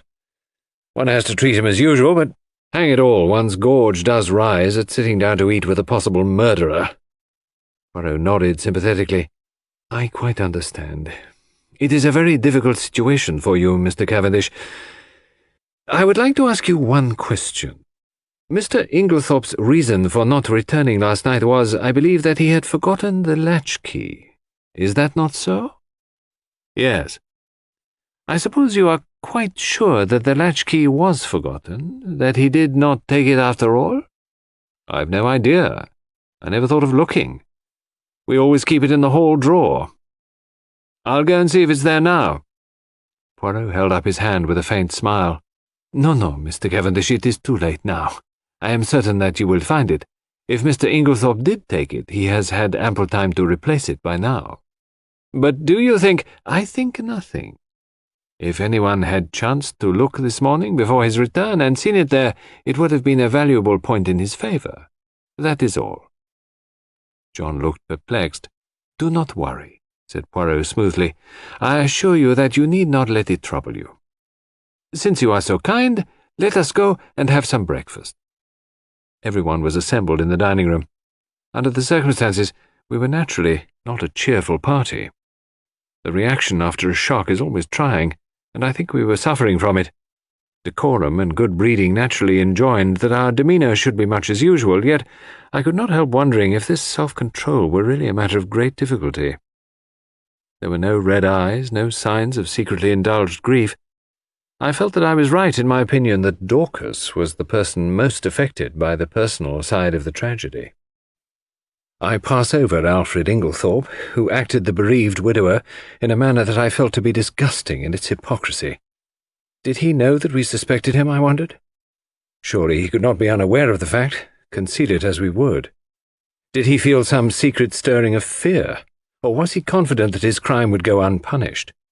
Surely the suspicion in the atmosphere must warn him that he was already a marked man. But did everyone suspect him? What about Mrs. Cavendish? I watched her as she sat at the head of the table, graceful, composed, enigmatic, in her soft grey frock, with white ruffles at the wrists, falling over her slender hands. She looked very beautiful. When she chose, however, her face could be sphinx-like in its inscrutability. She was very silent, hardly opening her lips, yet in some queer way I felt that the great strength of her personality was dominating us all. And little Cynthia, did she suspect? She looked very tired and ill, I thought. The heaviness and languor of her manner were very marked. I asked her if she were feeling ill, and she answered frankly, "Yes, I've got the most beastly headache." "Have another cup of coffee, mademoiselle?" said Poirot solicitously. "It will revive you. It is unparalleled for the mal de tête." He jumped up and took her cup. "No sugar," said Cynthia, watching him, as he picked up the sugar tongs. "No sugar? You abandon it in the wartime, eh?" "No, I never take it in coffee." "Sacré," murmured Poirot to himself as he brought back the replenished cup. Only I heard him, and glancing up curiously at the little man, I saw that his face was working with suppressed excitement, and his eyes were green as a cat's. He had heard or seen something that had affected him strongly. But what was it? I do not usually label myself as dense, but I must confess that nothing out of the ordinary had attracted my attention. In another moment the door opened, and Dorcas appeared. "Mr. Wells to see you, sir," she said to John. I remembered the name as being that of the lawyer to whom Mrs. Inglethorpe had written the night before. John rose immediately. "Show him into my study." Then he turned to us. "My mother's lawyer," he explained, and in a lower voice, "He is also coroner, you understand. Perhaps you would like to come with me." We acquiesced and followed him out of the room. John strode on ahead, and I took the opportunity of whispering to Poirot, "There will be an inquest, then?" Poirot nodded absently. He seemed absorbed in thought, so much so that my curiosity was aroused. "What is it? You're not attending to what I say." "It is true, my friend. I am much worried." "Why?" "Because Mademoiselle Cynthia does not take sugar in her coffee." "What? You cannot be serious." "But I am, most serious." "Ah, there is something there that I do not understand. My instinct was right." "What instinct?" "The instinct that led me to insist on examining those coffee cups. Chut! No more now." We followed John into his study, and he closed the door behind us. Mr. Wells was a pleasant man of middle age, with keen eyes and the typical lawyer's mouth. John introduced us both, and explained the reason of our presence. "You will understand, Wells," he added, "that this is all strictly private. We are still hoping that there will turn out to be no need for investigation of any kind." Quite so, said Mr. Wells soothingly. "I wish we could have spared you the pain and publicity of an inquest, but of course it's quite unavoidable in the absence of a doctor's certificate." "Yes, I suppose so." "Clever man, Bauerstein. Great authority on toxicology, I believe."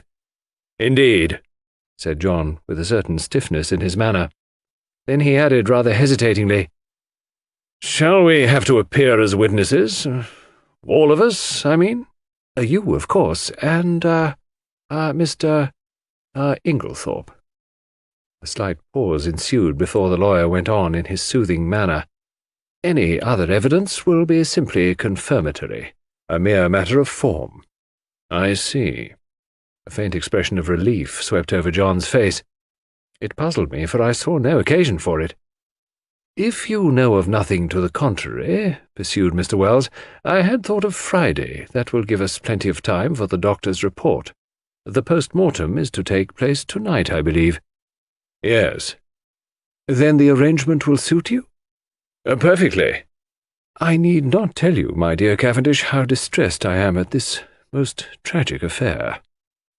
"Can you give us no help in solving it, monsieur?" interposed Poirot, speaking for the first time since we had entered the room. "I?" "Yes, we heard that Mrs. Inglethorpe wrote to you last night. You should have received the letter this morning." "I did, but it contains no information. It is merely a note asking me to call upon her this morning, as she wanted my advice on a matter of great importance." "She gave you no hint as to what that matter might be?" "Unfortunately, no." "That is a pity," said John. "A great pity," agreed Poirot gravely. There was a silence.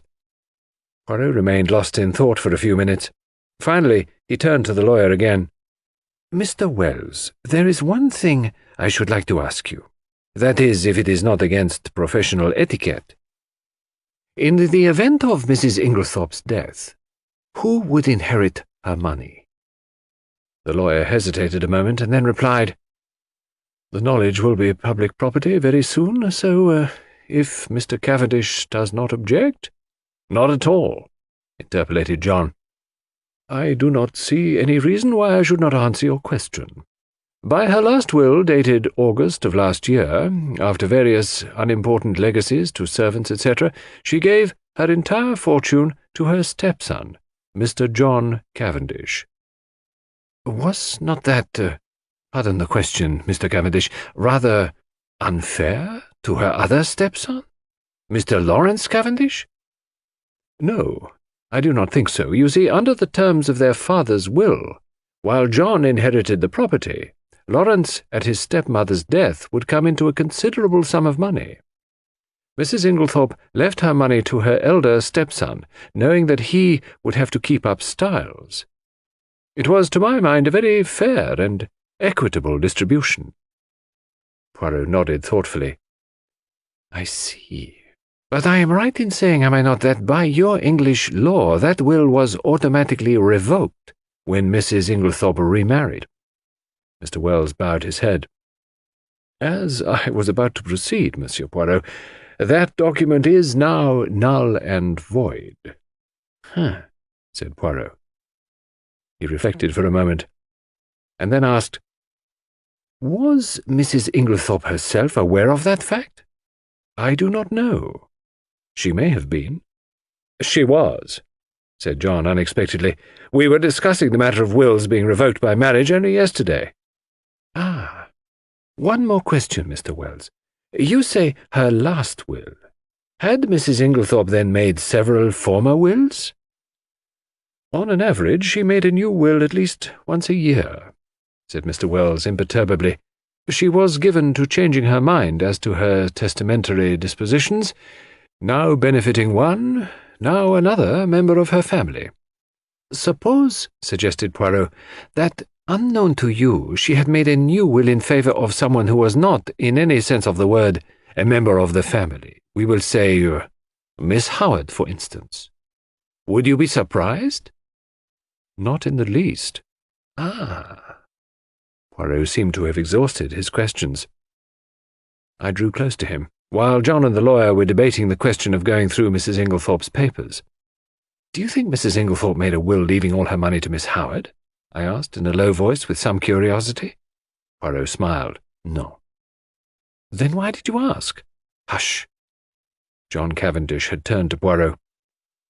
"Will you come with us, Monsieur Poirot? We're going through my mother's papers. Mr. Inglethorpe is quite willing to leave it entirely to Mr. Wells and myself." "Which simplifies matters very much," murmured the lawyer, "as, technically, of course, he was entitled." He did not finish the sentence. "We will look through the desk in the boudoir first," explained John, "and go up to her bedroom afterwards. She kept her most important papers in a purple dispatch case, which we must look through carefully." "Yes," said the lawyer, "it is quite possible that there may be a later will than the one in my possession." "There is a later will." It was Poirot who spoke. "What?"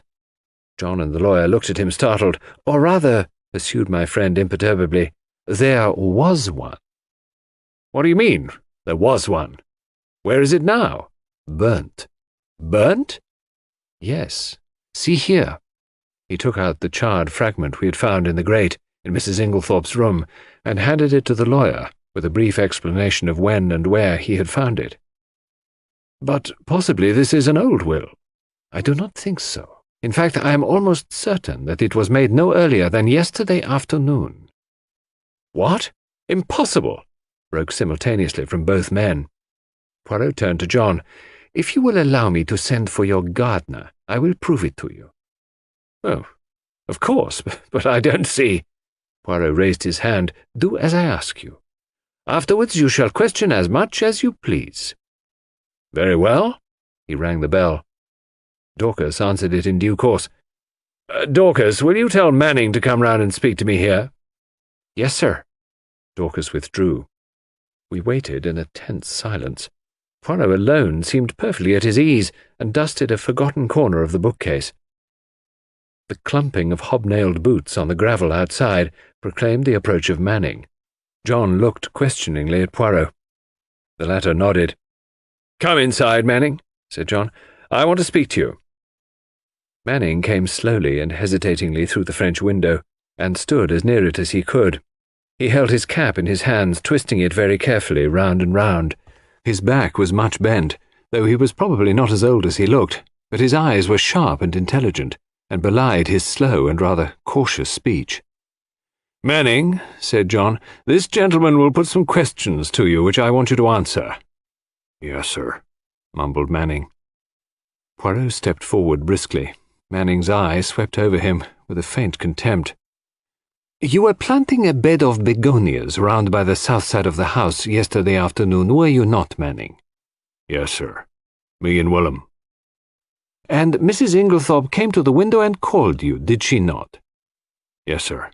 She did." "Tell me in your own words exactly what happened after that." "Well, sir, nothing much. He just told Willem to go on his bicycle down to the village and bring back a form of will or such like. I don't know what exactly. She wrote it down for him." "Well?" "Well, he did, sir." "And what happened next?" "We went on with the begonias, sir." "Did not Mrs. Inglethorpe call you again?" "Yes, sir. Both me and Willem she called." "And then?" "She made us come right in and sign our names at the bottom of a long paper, under where she'd signed." "Did you see anything of what was written above her signature?" asked Poirot sharply. "No, sir. There was a bit of blotting paper over that part." "And you signed where she told you?" "Yes, sir. First me, then Willem." "What did she do with it afterwards?" "Well, sir, she slipped it into a long envelope, put it inside a sort of purple box that was standing on the desk." "What time was it when she first called you?" "About 4, I should say, sir." "Not earlier? Couldn't it have been about 3:30? "No, I shouldn't say so, sir. Be more likely to be a bit after 4, not before it." "Thank you, Manning. That will do," said Poirot pleasantly. The gardener glanced at his master, who nodded, whereupon Manning lifted a finger to his forehead with a low mumble and backed cautiously out of the window. We all looked at each other. "Good heavens," murmured John. "What an extraordinary coincidence." "How a coincidence?" "Well, that my mother should have made a will on the very day of her death." Mr. Wells cleared his throat and remarked dryly, "Are you so sure it is a coincidence, Cavendish?" "What do you mean?" "Your mother, you tell me, had a violent quarrel with someone yesterday afternoon." "What do you mean?" cried John again. There was a tremor in his voice, and he had gone very pale. "In consequence of that quarrel, your mother very suddenly and hurriedly makes a new will. The contents of that will we shall never know. She told no one of its provisions. This morning, no doubt, she would have consulted me on the subject, but she had no chance. The will disappears, and she takes its secret with her to her grave. Cavendish, I much fear there is no coincidence there. Monsieur Poirot, I am sure you agree with me that the facts are very suggestive." "Suggestive or not," interrupted John, "we are most grateful to Monsieur Poirot for elucidating the matter. But for him, we should never have known of this will. I suppose I may not ask you, monsieur, what first led you to suspect the fact?" Poirot smiled and answered, "A scribbled-over old envelope and a freshly planted bed of begonias." John, I think, would have pressed his questions further, but at that moment the loud purr of a motor was audible, and we all turned to the window as it swept past. "Evie!" cried John. "Excuse me, Wells." He went hurriedly out into the hall. Poirot looked inquiringly at me. "Miss Howard," I explained. "Ah, I am glad she has come. There is a woman with a head and a heart too, Hastings, though the good God gave her no beauty." I followed John's example and went out into the hall, where Miss Howard was endeavouring to extricate herself from the voluminous mass of veils that enveloped her head. As her eyes fell on me, a sudden pang of guilt shot through me. This was the woman who had warned me so earnestly, and to whose warning I had, alas, paid no heed. How soon, and how contemptuously, I had dismissed it from my mind. Now that she had been proved justified in so tragic a manner, I felt ashamed. She had known Alfred Inglethorpe only too well. I wondered whether, if she had remained at Styles, the tragedy would have taken place, or would the man have feared her watchful eyes. I was relieved when she shook me by the hand with her well-remembered painful grip. The eyes that met mine were sad but not reproachful. That she had been crying bitterly I could tell by the redness of her eyelids, but her manner was unchanged from its old blunt gruffness. "Started the moment I got the wire. Just come off night duty. Hired car, quickest way to get here." "Have you had anything to eat this morning, Evie?" asked John. "No." "I thought not. Come along, breakfast's not cleared away yet, and they'll make you some fresh tea." He turned to me. "Look after her, Hastings, will you? Wells is waiting for me. Oh, here's Monsieur Poirot. He's helping us, you know, Evie." Miss Howard shook hands with Poirot, but glanced suspiciously over her shoulder at John. "What do you mean, helping us?" "Helping us to investigate." "Nothing to investigate. Have they taken him to prison yet?" "Taken who to prison?" "Who? Alfred Inglethorpe, of course." "My dear Evie, do be careful. Lawrence is of the opinion that my mother died from heart seizure." "Morphle Lawrence," retorted Miss Howard. "Of course Alfred Inglethorpe murdered poor Emily, as I always told you he would." "My dear Evie, don't shout so. Whatever we may think or suspect, it is better to say as little as possible for the present. The inquest isn't until Friday." "Not until fiddlesticks." The snort Miss Howard gave was truly magnificent. "You're all off your heads. The man will be out of the country by then. If he's any sense, he won't stay here tamely and wait to be hanged." John Cavendish looked at her helplessly. "I know what it is," she accused him. "You've been listening to the doctors. Never should. What do they know? Nothing at all, or just enough to make them dangerous. I ought to know. My own father was a doctor. That little Wilkins is about the greatest fool that even I have ever seen. Heart seizure. Sort of thing he would say. Anyone with any sense could see at once that her husband had poisoned her. I always said he'd murder her in her bed, poor soul. Now he's done it. But all you can do is to murmur silly things about heart seizure and inquest on Friday. You ought to be ashamed of yourself, John Cavendish." "What do you want me to do?" asked John, unable to help a faint smile. "Dash it all, Evie, I can't haul him down to the local police station by the scruff of his neck." "Well, you might do something. Find out how he did it. He's a crafty beggar. Dare say he's soaked fly papers. Ask Cook if she's missed any." It occurred to me very forcibly at that moment that to harbour Miss Howard and Alfred Inglethorpe under the same roof and keep the peace between them was likely to prove a Herculean task, and I did not envy John. I could see by the expression of his face that he fully appreciated the difficulty of the position. For the moment he sought refuge in retreat and left the room precipitately. Dorcas brought in some fresh tea. As she left the room, Poirot came over from the window where he had been standing and sat down facing Miss Howard. "Mademoiselle," he said gravely, "I want to ask you something." "Ask away," said the lady, eyeing him with some disfavour. "I want to be able to count upon your help." "I'll help you hang Alfred with pleasure," she replied gruffly. "Hanging's too good for him. Ought to be drawn and quartered, like in good old times." "We are at one, then," said Poirot, "for I, too, want to hang the criminal." "Alfred Inglethorpe?" "Him or another." "No question of another. Poor Emily was never murdered until he came along. I don't say she wasn't surrounded by sharks, she was. But it was only her purse they were after. Her life was safe enough. But along comes Mr. Alfred Inglethorpe, and within 2 months, hey presto." "Believe me, Miss Howard," said Poirot very earnestly, "if Mr. Inglethorpe is the man, he shall not escape me. On my honour, I will hang him as high as Haman." "That's better," said Miss Howard more enthusiastically. "But I must ask you to trust me. Now, your help may be very valuable to me. I will tell you why. Because in all this house of mourning, yours are the only eyes that have wept." Miss Howard blinked, and a new note crept into the gruffness of her voice. "If you mean that I was fond of her, yes, I was. You know, Emily was a selfish old woman, in her way. She was very generous, but she always wanted a return. She never let people forget what she had done for them, and that way She missed love. Don't think she ever realized it, or felt the lack of it. Hope not, anyway. I was on a different footing. I took my stand from the first. So many pounds a year I'm worth to you, well and good, but not a penny piece besides, not a pair of gloves, nor a theatre ticket. She didn't understand, was very offended sometimes, said I was foolishly proud. It wasn't that. But I couldn't explain. Anyway, I kept my self-respect, and so out of the whole bunch I was the only one who could allow myself to be fond of her. I watched over her. I guarded her from the lot of them, and then a glib-tongued scoundrel comes along and pooh! All my years of devotion go for nothing. Poirot nodded sympathetically. I understand, mademoiselle. I understand all you feel. It is most natural.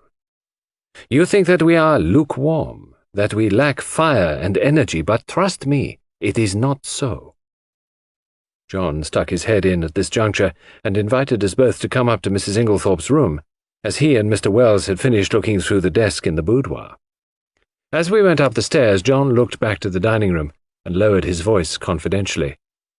Look here. What's going to happen when these two meet? I shook my head helplessly. I've told Mary to keep them apart if she can. Will she be able to do so? The Lord only knows. There's one thing. Inglethorpe himself won't be too keen on meeting her. You've got the keys still, haven't you, Poirot? I asked as we reached the door of the locked room. Taking the keys from Poirot, John unlocked it, and we all passed in. The lawyer went straight to the desk, and John followed him. My mother kept most of her important papers in this dispatch case, I believe, he said. Poirot drew out the small bunch of keys. Permit me. I locked it, out of precaution, this morning. But it's not locked now. Impossible. See, and John lifted the lid as he spoke. Mille tonnerres! Cried Poirot, dumbfounded. And I who have both keys in my pocket! He flung himself upon the case. Suddenly he stiffened. En voilà une affaire. This lock has been forced. What? Poirot laid down the case again. But who forced it? Why should they? When? But the door was locked. These exclamations burst from us disjointedly. Poirot answered them categorically, almost mechanically. Who? That is the question. Why? If only I knew. When? Since I was here an hour ago. As to the door being locked, it is a very ordinary lock. Probably any of the door keys in this passage would fit it. We stared at one another blankly. Poirot had walked over to the mantelpiece. He was outwardly calm, but I noticed his hands, which from long force of habit were mechanically straightening the spill vases on the mantelpiece, were shaking violently. See here. It was like this, he said at last. There was something in that case, some piece of evidence, slight in itself perhaps, but still enough of a clue to connect the murderer with the crime. It was vital to him that it should be destroyed before it was discovered and its significance appreciated. Therefore, he took the risk, the great risk, of coming in here. Finding the case locked, he was obliged to force it, thus betraying his presence. For him to take that risk, it must have been something of great importance. But what was it? Cried Poirot, with a gesture of anger, that I do not know. A document of some kind, without doubt. Possibly the scrap of paper Dorcas saw in her hand yesterday afternoon, and I— His anger burst forth freely. Miserable animal that I am, I guessed nothing. I have behaved like an imbecile. I should never have left that case here. I should have carried it away with me. Triple pig! And now it is gone. It is destroyed. But is it destroyed? Is there not yet a chance? We must leave no stone unturned. He rushed like a madman from the room, and I followed him as soon as I had sufficiently recovered my wits. But by the time I had reached the top of the stairs, he was out of sight. Mary Cavendish was standing where the staircase branched, staring down into the hall in the direction in which he had disappeared. What has happened to your extraordinary little friend, Mr. Hastings? He's just rushed past me like a mad bull. He's rather upset about something, I remarked feebly. I really did not know how much Poirot would wish me to disclose. As I saw a faint smile gather on Mrs. Cavendish's expressive mouth, I endeavoured to try and turn the conversation by saying, They haven't met yet, have they? Who? Mr. Inglethorpe and Miss Howard. She looked at me in a rather disconcerting manner. Do you think it would be such a disaster if they did meet? Well, don't you? I said, rather taken aback. No. She was smiling in her quiet way. I should like to see a good flare-up. It would clear the air. At present we're all thinking so much, and saying so little. John doesn't think so, I remarked. He's anxious to keep them apart. Oh, John. Something in her tone fired me, and I blurted out, Old John's an awfully good sort. She studied me curiously for a minute or two, and then said, to my great surprise, You are loyal to your friend. I like you for that. Aren't you my friend, too? I am a very bad friend. Why do you say that? Because it is true. I'm charming to my friends one day, and forget all about them the next. I don't know what impelled me, but I was nettled, and I said foolishly, and not in the best of taste, Yet you seem to be invariably charming to Dr. Bowerstein.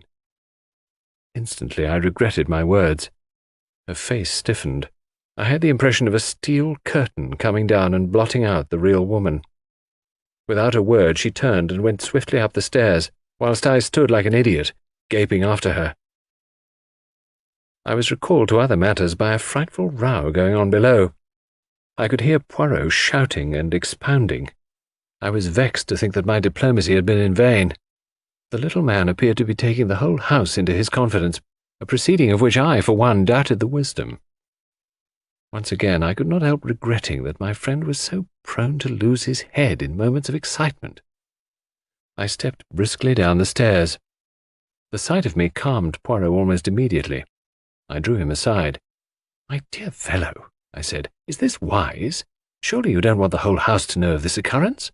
You're actually playing into the criminal's hands." "You think so, Hastings?" "I'm sure of it." "Well, well, my friend, I will be guided by you." "Good. Although, unfortunately, it is a little too late now." "True." He looked so crestfallen and abashed that I felt quite sorry, though I still thought my rebuke a just and wise one. "Well," he said at last, "let us go, mon ami." "You have finished here?" "For the moment, yes. You will walk back with me to the village?" "Willingly." He picked up his little suitcase, and we went out through the open window in the drawing-room. Cynthia Murdoch was just coming in, and Poirot stood aside to let her pass. "Excuse me, mademoiselle. 1 minute?" "Yes." She turned inquiringly. "Did you ever make up Mrs. Inglethorpe's medicines?" A slight flush rose in her face as she answered rather constrainedly, "No." "Only her powders?" The flush deepened as Cynthia replied, "Oh, yes, I did make up some sleeping powders for her once." "These?" Poirot produced the empty box which had contained powders. She nodded. "Can you tell me what they were? Sulfonal? Veronal?" "No, they were bromide powders." "Ah, thank you, mademoiselle. Good morning." As we walked briskly away from the house, I glanced at him more than once. I had often before noticed that, if anything excited him, his eyes turned green like a cat's. They were shining like emeralds now. "My friend," he broke out at last, "I have a little idea, a very strange and probably utterly impossible idea, and yet it fits in." I shrugged my shoulders. I privately thought that Poirot was rather too much given to these fantastic ideas. In this case, surely, the truth was only too plain and apparent. "So that is the explanation of the blank label on the box," I remarked. "Very simple, as you said. I really wonder that I did not think of it myself." Poirot did not appear to be listening to me. "They have made one more discovery là-bas," he observed, jerking his thumb over his shoulder in the direction of Styles. "Mr. Wells told me as we were going upstairs." "What was it?" "Locked up in the desk in the boudoir. They found a will of Mrs. Inglethorpe's dated before her marriage, leaving her fortune to Alfred Inglethorpe. It must have been made just at the time they were engaged. It came quite as a surprise to Wells, and to John Cavendish also. It was written on one of those printed will forms, and witnessed by 2 of the servants, not Dorcas." "Did Mr. Inglethorpe know of it?" "He says not." One might take that with a grain of salt, I remarked sceptically. All these wills are very confusing. Tell me, how did those scribbled words on the envelope help you to discover that a will was made yesterday afternoon? Poirot smiled. Mon ami, have you ever, when writing a letter, been arrested by the fact that you did not know how to spell a certain word? Yes, often. I suppose everyone has. Exactly. And have you not, in such a case, tried the word once or twice on the edge of the blotting paper, or a spare scrap of paper to see if it looked right? Well, that is what Mrs. Inglethorpe did. You will notice that the word possessed is spelled first with one S and subsequently with two, correctly. To make sure, she had further tried it in a sentence thus, I am possessed. Now, what did that tell me? It told me that Mrs. Inglethorpe had been writing the word possessed that afternoon, and having the fragment of paper found in the grate fresh in my mind, the possibility of a will, a document almost certain to contain that word, occurred to me at once. This possibility was confirmed by a further circumstance. In the general confusion, the boudoir had not been swept that morning, and near the desk were several traces of brown mould and earth. The weather had been perfectly fine for some days, and no ordinary boots would have left such a heavy deposit. I strolled to the window, and saw at once that the begonia beds had been newly planted. The mould in the beds was exactly similar to that on the floor of the boudoir. And also I learnt from you that they had been planted yesterday afternoon. I was now sure that one, or possibly both of the gardeners, for there were two sets of footprints in the bed, had entered the boudoir. For if Mrs. Inglethorpe had merely wished to speak to them, she would in all probability have stood at the window, and they would not have come into the room at all. I was now quite convinced that she had made a fresh will, and had called the two gardeners in to witness her signature. Events proved that I was right in my supposition. Well, that was very ingenious, I could not help admitting. I must confess that the conclusions I drew from those few scribbled words were quite erroneous. He smiled. You gave too much rein to your imagination. Imagination is a good servant and a bad master. The simplest explanation is always the most likely. Another point. How did you know that the key of the dispatch case had been lost? I did not know it. It was a guess that turned out to be correct. You observed that it had a piece of twisted wire through the handle. That suggested to me at once that it had possibly been wrenched off a flimsy key ring. Now, if it had been lost and recovered, Mrs. Inglethorpe would at once have replaced it on her bunch, but on her bunch I found what was obviously the duplicate key, very new and bright, which led me to the hypothesis that somebody else had inserted the original key in the lock of the dispatch case. Yes, I said. Alfred Inglethorpe, without a doubt. Poirot looked at me curiously. You are very sure of his guilt? Well, naturally. Every fresh circumstance seems to establish it more clearly. On the contrary, said Poirot quietly, there are several points in his favour. Oh, come now. Yes. I see only one. And that? That he was not in the house last night. Bad shot, as you English say. You have chosen the one point that to my mind tells against him. How is that? Because if Mr. Inglethorpe knew that his wife would be poisoned last night, he would certainly have arranged to me away from the house.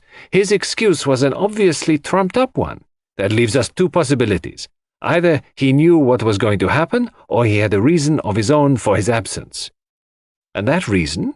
I asked sceptically. Poirot shrugged his shoulders. How should I know?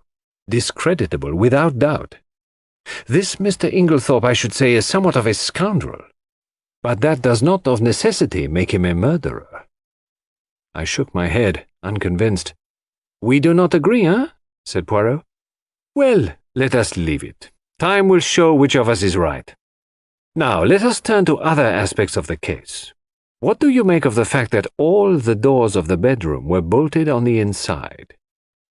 Well, I considered, one must look at it logically. True. I should put it this way. The doors were bolted, our own eyes have told us that, yet the presence of the candle grease on the floor and the destruction of the will prove that during the night someone entered the room. You agree so far? Perfectly. Put with admirable clearness. proceed." "Well," I said, encouraged, "as the person who entered did not do so by the window, nor by miraculous means, it follows that the door must have been opened from inside by Mrs. Inglethorpe herself. That strengthens the conviction that the person in question was her husband. She would naturally open the door to her own husband." Poirot shook his head. "Why should she? She had bolted the door leading into his room, a most unusual proceeding on her part. She had a most violent quarrel with him that very afternoon. No, he was the last person she would admit. But you agree with me that the door must have been opened by Mrs. Inglethorpe herself. There is another possibility. She may have forgotten to bolt the door into the passage when she went up to bed, and have got up later, towards morning, and bolted it then." "Poirot, is that seriously your opinion?" "No, I do not say it is so, but it might be. Now, turn to another feature. What do you make of the scrap of conversation you overheard between Mrs. Cavendish and her mother-in-law?" "Oh, I'd forgotten that," I said thoughtfully. "That is as enigmatical as ever. It seems incredible that a woman like Mrs. Cavendish, proud and reticent to the last degree, should interfere so violently in what was certainly not her affair." "Precisely. It was an astonishing thing for a woman of her breeding to do." "It is certainly curious," I agreed. "Still, it's unimportant, and need not be taken into account."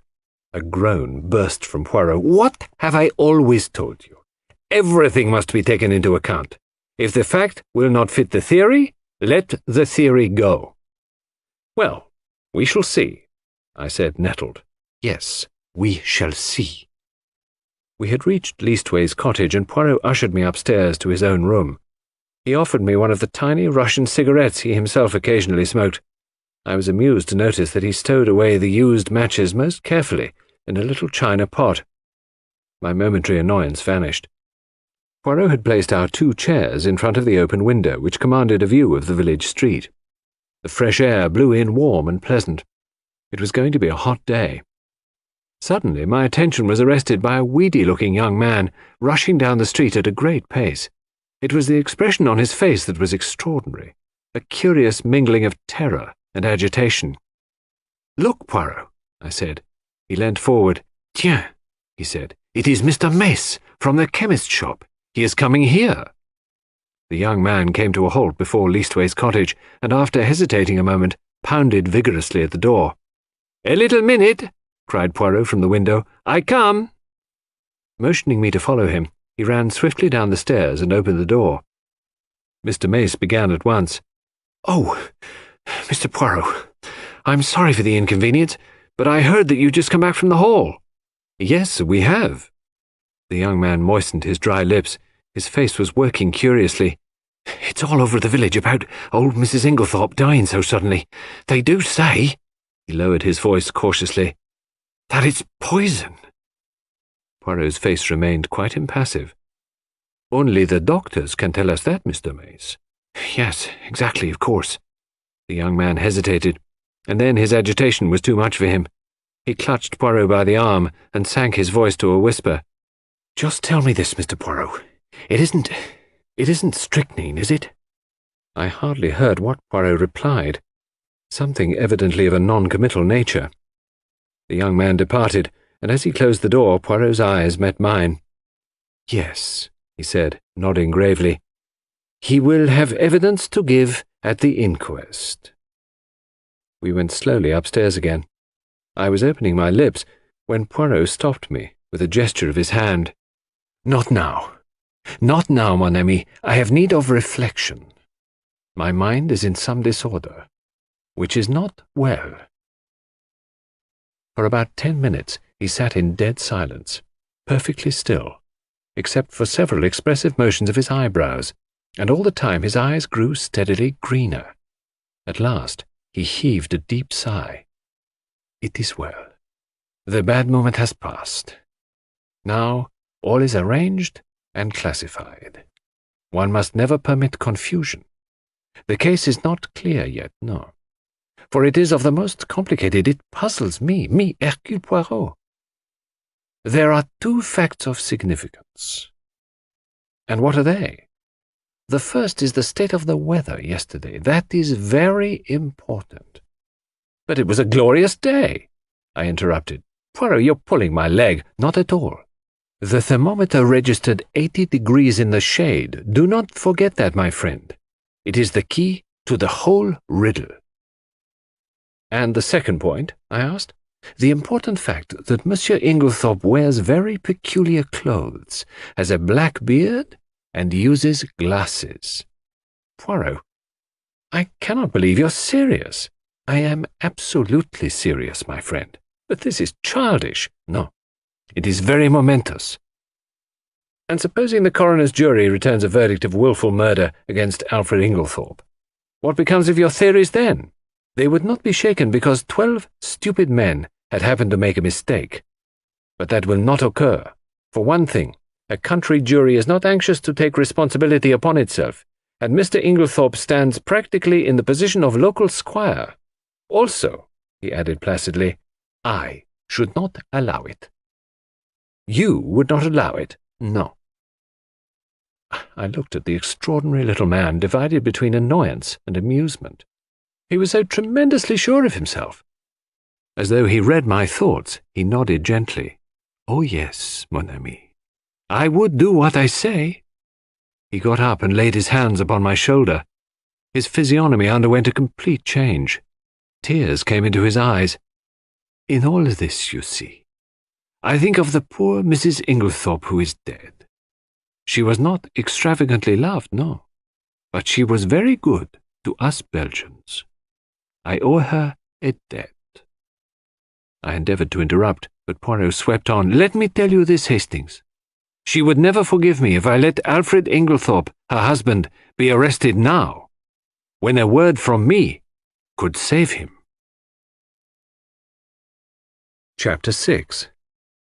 The Inquest. In the interval before the inquest, Poirot was unfailing in his activity. Twice he was closeted with Mr. Wells. He also took long walks into the country. I rather resented his not taking me into his confidence, the more so as I could not in the least guess what he was driving at. It occurred to me that he might have been making inquiries at Rake's farm, so finding him out, when I called at Leastway's cottage on Wednesday evening, I walked over there by the fields, hoping to meet him.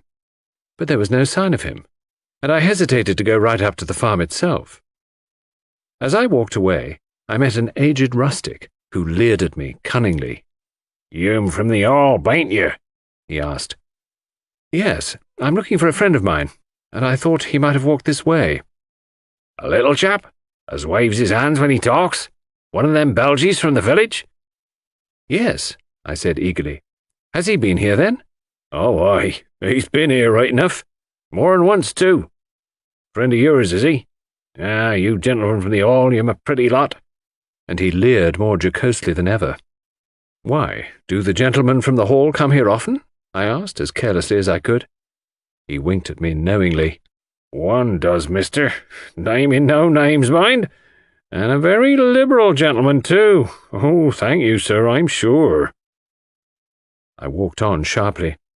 Evelyn Howard had been right then, and I experienced a sharp twinge of disgust as I thought of Alfred Inglethorpe's liberality with another woman's money. Had that piquant gypsy face been at the bottom of the crime? Or was it the base mainspring of money? Probably a judicious mixture of both. On one point, Poirot seemed to have a curious obsession. He once or twice observed to me that he thought Dorcas must have made an error fixing the time of the quarrel. He suggested to her repeatedly that it was 4:30 and not 4 o'clock when she heard the voices. But Dorcas was unshaken. Quite an hour, or even more, had elapsed between the time when she had heard the voices and 5 o'clock when she had taken tea to her mistress. The inquest was held on Friday at the Stylites Arms in the village. Poirot and I sat together, not being required to give evidence. The preliminaries were gone through. The jury viewed the body, and John Cavendish gave evidence of identification. Further questioned, he described his awakening in the early hours of the morning and the circumstances of his mother's death. The medical evidence was next taken. There was a breathless hush, and every eye was fixed on the famous London specialist, who was known to be one of the greatest authorities of the day on the subject of toxicology. In a few brief words, he summed up the results of the post-mortem. Shorn of its medical phraseology and technicalities, it amounted to the fact that Mrs. Inglethorpe had met her death as a result of strychnine poisoning. Judging from the quantity recovered, she must have taken not less than 3/4 of a grain of strychnine, but probably 1 grain, or slightly over. "Is it possible that she could have swallowed the poison by accident?" asked the coroner. "I should consider it very unlikely. Strychnine is not used for domestic purposes, as some poisons are, and there are restrictions placed on its sale." "Does anything in your examination lead you to determine how the poison was administered?" "No." "You arrived at Styles before Dr. Wilkins, I believe." "That is so. The motor met me just outside the lodge gates, and I hurried there as fast as I could." "Will you relate to us exactly what happened next?" "I entered Mrs. Inglethorpe's room. She was at that moment in a typical tetanic convulsion. She turned towards me and gasped out, 'Alfred! Alfred!' Could the strychnine have been administered in Mrs. Inglethorpe's after-dinner coffee, which was taken to her by her husband?" "Possibly, but strychnine is a fairly rapid drug in its action. The symptoms appear from 1 to 2 hours after it has been swallowed. It is retarded under certain conditions, none of which, however, appear to have been present in this case. I presume Mrs. Inglethorpe took the coffee after dinner about 8 o'clock, whereas the symptoms did not manifest themselves until the early hours of the morning, which on the face of it points to the drug having been taken much later in the evening. Mrs. Inglethorpe was in the habit of drinking a cup of cocoa in the middle of the night. Could the strychnine have been administered in that? No. I myself took a sample of the cocoa remaining in the saucepan and had it analyzed. There was no strychnine present." I heard Poirot chuckle softly beside me. "How did you know?" I whispered. "Listen." "I should say," the doctor was continuing, "that I would have been considerably surprised at any other result." "Why?" "Simply because strychnine has an unusually bitter taste. It can be detected in a solution of 1 in 70,000, and can only be disguised by some strongly flavored substance. Cocoa would be quite powerless to mask it." One of the jury wanted to know if the same objection applied to coffee. "No. Coffee has a bitter taste of its own, which would probably cover the taste of strychnine." "Then you consider it more likely that the drug was administered in the coffee, but that for some unknown reason its action was delayed?" "Yes. But the cup being completely smashed, there is no possibility of analyzing its contents." This concluded Dr. Bowerstein's evidence. Dr. Wilkins corroborated it on all points. Sounded as to the possibility of suicide, he repudiated it utterly. The deceased, he said, suffered from a weak heart, but otherwise enjoyed perfect health, and was of a cheerful and well-balanced disposition. She would be one of the last people to take her own life. Lawrence Cavendish was next called. His evidence was quite unimportant, being a mere repetition of that of his brother. Just as he was about to step down, he paused, and said rather hesitatingly, "I should like to make a suggestion, if I may." He glanced deprecatingly at the coroner, who replied briskly, "Certainly, Mr. Cavendish. We are here to arrive at the truth of this matter, and welcome anything that may lead to further elucidation." "It is just an idea of mine," explained Lawrence. "Of course, I may be quite wrong, but it still seems to me that my mother's death might be accounted for by natural means." "How do you make that out, Mr. Cavendish?" "My mother, at the time of her death, and for some time before it, was taking a tonic containing strychnine." "Ah," said the coroner. The jury looked up, interested. "I believe," continued Lawrence, "that there have been cases where the cumulative effect of the drug, administered for some time, has ended by causing death. Also, is it not possible that she may have taken an overdose of her medicine by accident?" "This is the first we have heard of the deceased taking strychnine at the time of her death. We are much obliged to you, Mr. Cavendish." Dr. Wilkins was recalled, and ridiculed the idea. "What Mr. Cavendish suggests is quite impossible. Any doctor will tell you the same. Strychnine is, in a certain sense, a cumulative poison, but it would be quite impossible for it to result in sudden death in this way. There would have to be a long period of chronic symptoms, which would at once have attracted my attention. The whole thing is absurd. And the second suggestion? That Mrs. Inglethorpe may have inadvertently taken an overdose. 3 or even 4 doses would not have resulted in death. Mrs. Inglethorpe always had an extra large amount of medicine made up at a time, as she dealt with Coots, the cash chemist in Tadminster. She would have had to take very nearly the whole bottle to account for the amount of strychnine found at the post-mortem. Then you consider that we may dismiss the tonic as not being in any way instrumental in causing her death? Certainly. The supposition is ridiculous. The same juryman who had interrupted before here suggested that the chemist who had made up the medicine might have committed an error. Well, that, of course, is always possible, replied the doctor. But Dorcas, who was the next witness called, dispelled even that possibility. The medicine had not been newly made up. On the contrary, Mrs. Inglethorpe had taken the last dose on the day of her death. So the question of the tonic was finally abandoned, and the coroner proceeded with his task.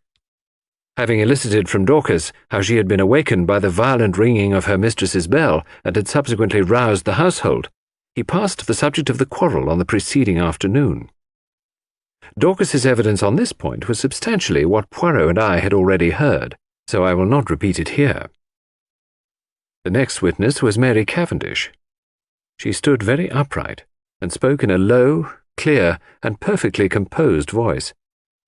In answer to the coroner's question, she told how her alarm clock, having aroused her at 4:30 as usual, she was dressing when she was startled by the sound of something heavy falling.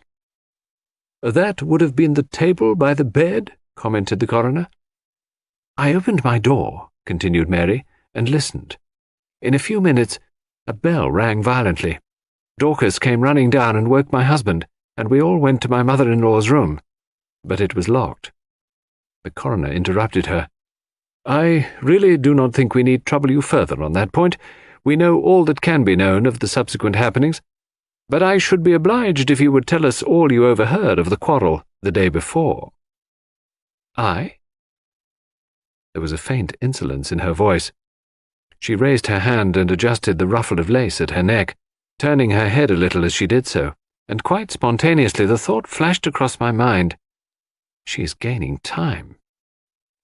"Yes, I understand," continued the coroner deliberately, "that you were sitting reading on the bench just outside the long window of the boudoir.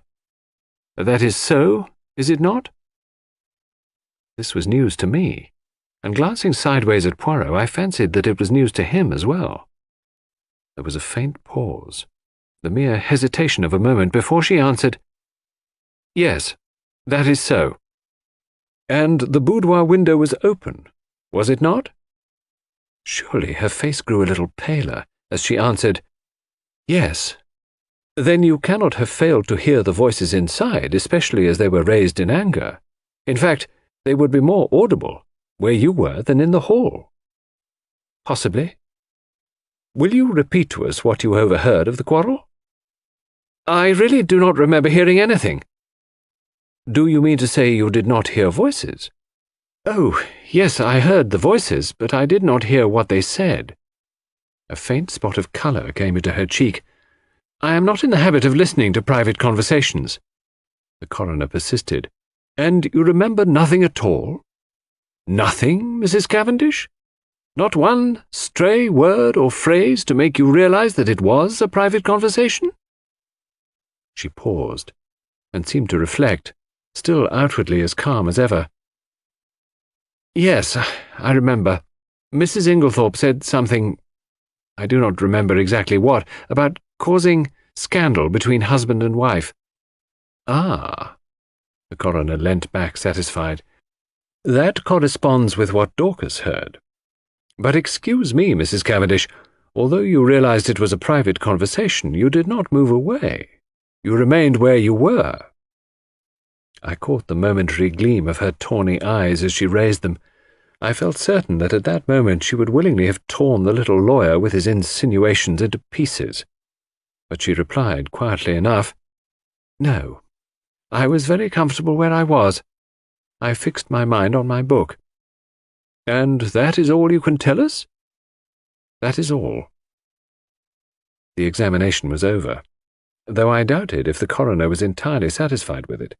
I think he suspected that Mary Cavendish could tell more if she chose. Amy Hill, shop assistant, was next called, and deposed to having sold a will form on the afternoon of the 17th to William Earl, under gardener at Styles. William Earl and Manning succeeded her and testified to witnessing a document. Manning fixed the time at about 4:30. William was of the opinion that it was rather earlier. Cynthia Murdoch came next. She had, however, little to tell. She had known nothing of the tragedy until awakened by Mrs. Cavendish. "You did not hear the table fall?" "No, I was fast asleep." The coroner smiled. "A good conscience makes a sound sleeper," he observed. "Thank you, Miss Murdoch. That is all. Miss Howard." Miss Howard produced the letter written to her by Mrs. Inglethorpe on the evening of the 17th. Poirot and I had of course already seen it. It added nothing to our knowledge of the tragedy. Miss Howard read it out as follows. July the 17th. My dear Evelyn, can we not bury the hatchet? I have found it hard to forgive the things you said against my dear husband, but I am an old woman, very fond of you. Yours affectionately, Emily Inglethorpe. It was handed to the jury, who scrutinized it attentively. "I fear it does not help us much," said the coroner with a sigh. "There is no mention of any of the events of that afternoon." "Plain as a pikestaff to me," said Miss Howard shortly. "It shows clearly enough that my poor old friend had just found out she'd been made a fool of." "It says nothing of the kind in the letter," the coroner pointed out. "No, because Emily could never bear to put herself in the wrong. But I know her. She wanted me back, but she wasn't going to own that I'd been right. She went round about. Most people do. Don't believe in it myself." Mr. Wells smiled faintly. So, I noticed, did several of the jury. Miss Howard was obviously quite a public character. "Anyway, all this tomfoolery is a great waste of time," continued the lady, glancing up and down the jury disparagingly. "Talk, talk, talk, when all the time we know perfectly well—" The coroner interrupted her in an agony of apprehension. "Thank you, Miss Howard, that is all." I fancy he breathed a sigh of relief when she complied. Then came the sensation of the day. The coroner called Albert Mace, chemist's assistant. It was our agitated young man of the pale face. In answer to the coroner's questions, he explained that he was a qualified pharmacist, but had only recently come to this particular shop, as the assistant formerly there had just been called up for the army. These preliminaries completed, the coroner proceeded to business. "Mr. Mace, have you lately sold strychnine to any unauthorized person?" "Yes, sir." "When was this?" "Last Monday night." "Monday? Not Tuesday?" "No, sir. Monday the 16th. "Will you tell us to whom you sold it?" You could have heard a pin drop. "Yes, sir. It was Mr. Inglethorpe." Every eye turned simultaneously to where Alfred Inglethorpe was sitting, impassive and wooden. He started slightly as the damning words fell from the young man's lips. I half thought he was going to rise from his chair, but he remained seated, although a remarkably well-acted expression of astonishment rose on his face. "You are sure of what you say?" asked the coroner sternly. "Quite sure, sir." "Are you in the habit of selling strychnine indiscriminately over the counter?" The wretched young man wilted visibly under the coroner's frown. "Oh, no, sir, of course not. But seeing it was Mr. Inglethorpe of the Hall, I thought there was no harm in it. He said it was to poison a dog."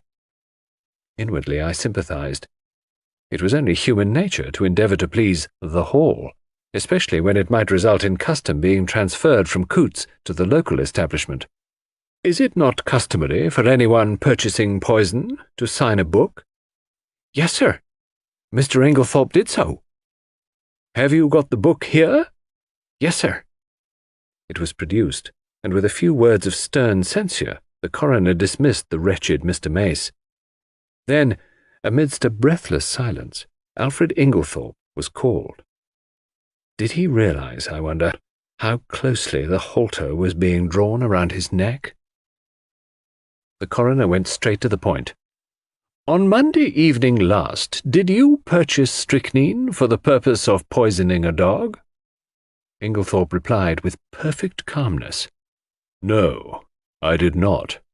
There is no dog at Styles except an outdoor sheepdog which is in perfect health." "You deny absolutely having purchased strychnine from Albert Mace on Monday last?" "I do." "Do you also deny this?" The coroner handed him the register in which his signature was inscribed. "Certainly I do.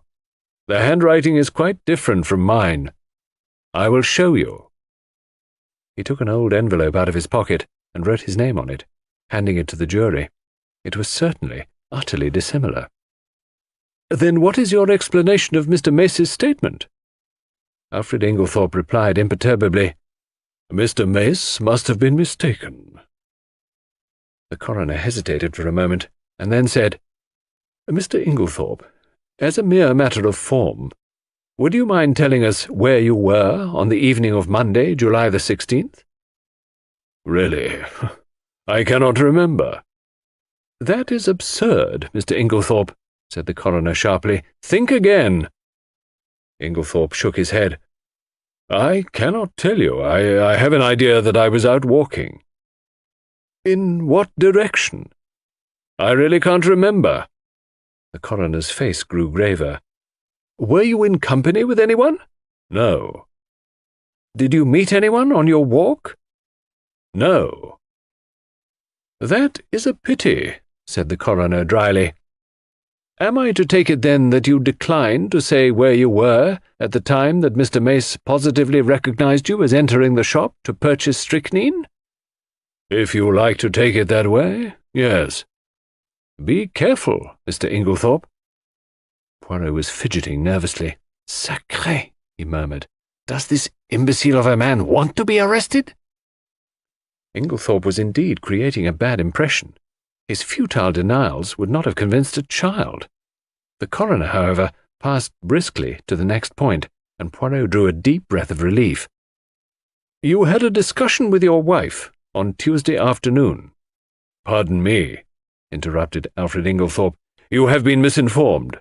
I had no quarrel with my dear wife. The whole story is absolutely untrue. I was absent from the house the entire afternoon." "Have you anyone who can testify to that?" "You have my word," said Inglethorpe haughtily. The coroner did not trouble to reply. "There are 2 witnesses who will swear to having heard your disagreement with Mrs. Inglethorpe. Those witnesses were mistaken." I was puzzled. The man spoke with such quiet assurance that I was staggered. I looked at Poirot. There was an expression of exultation on his face, which I could not understand. Was he at last convinced of Alfred Inglethorpe's guilt? "Mr. Inglethorpe," said the coroner, "you have heard your wife's dying words repeated here. Can you explain them in any way?" "Certainly I can." "You can?" "It seems very simple. The room was dimly lighted. Dr. Bauerstein is much of my height and build, and like me wears a beard. In the dim light, and suffering as she was, my poor wife mistook him for me." "Ah," murmured Poirot to himself, "but it is an idea that—" "You think it is true?" I whispered. "I do not say that, but it is truly an ingenious supposition." "You read my wife's last words as an accusation," Inglethorpe was continuing. "They were, on the contrary, an appeal to me." The coroner reflected a moment. Then he said, "I believe, Mr. Inglethorpe, that you yourself poured out the coffee and took it to your wife that evening." "I poured it out, yes, but I did not take it to her. I meant to do so, but I was told that a friend was at the hall door, so I laid down the coffee on the hall table. When I came through the hall again a few minutes later, it was gone." This statement might or might not be true, but it did not seem to me to improve matters much for Inglethorpe. In any case, he had had ample time to introduce the poison. At that point, Poirot nudged me gently, indicating 2 men who were sitting together near the door. One was a little, sharp, dark, ferret-faced man, The other was tall and fair. I questioned Poirot mutely. He put his lips to my ear. "Do you know who that little man is?" I shook my head. "That is Detective Inspector James Japp of Scotland Yard, Jimmy Japp. The other man is from Scotland Yard too. Things are moving quickly, my friend." I stared at the two men intently. There was certainly nothing of the policeman about them. I should never have suspected them of being official personages. I was still staring when I was startled and recalled by the verdict being given. "Willful murder against some person or persons unknown." Chapter 7. Poirot pays his debts. As we came out of the Stylites Arms, Poirot drew me aside by a gentle pressure of the arm. I understood his object. He was waiting for the Scotland Yard men. In a few moments they emerged, and Poirot at once stepped forward and accosted the shorter of the two. "I fear you do not remember me, Inspector Japp." "Why, if it isn't Monsieur Poirot," cried the inspector. He turned to the other man. "You've heard me speak of Monsieur Poirot. It was in 1904 he and I worked together. The Abercrombie forgery case. You remember? He was run down in Brussels. Ah, those were great days, monsieur. Then do you remember Baron Altara? There was a pretty rogue for you. He eluded the clutches of half the police in Europe.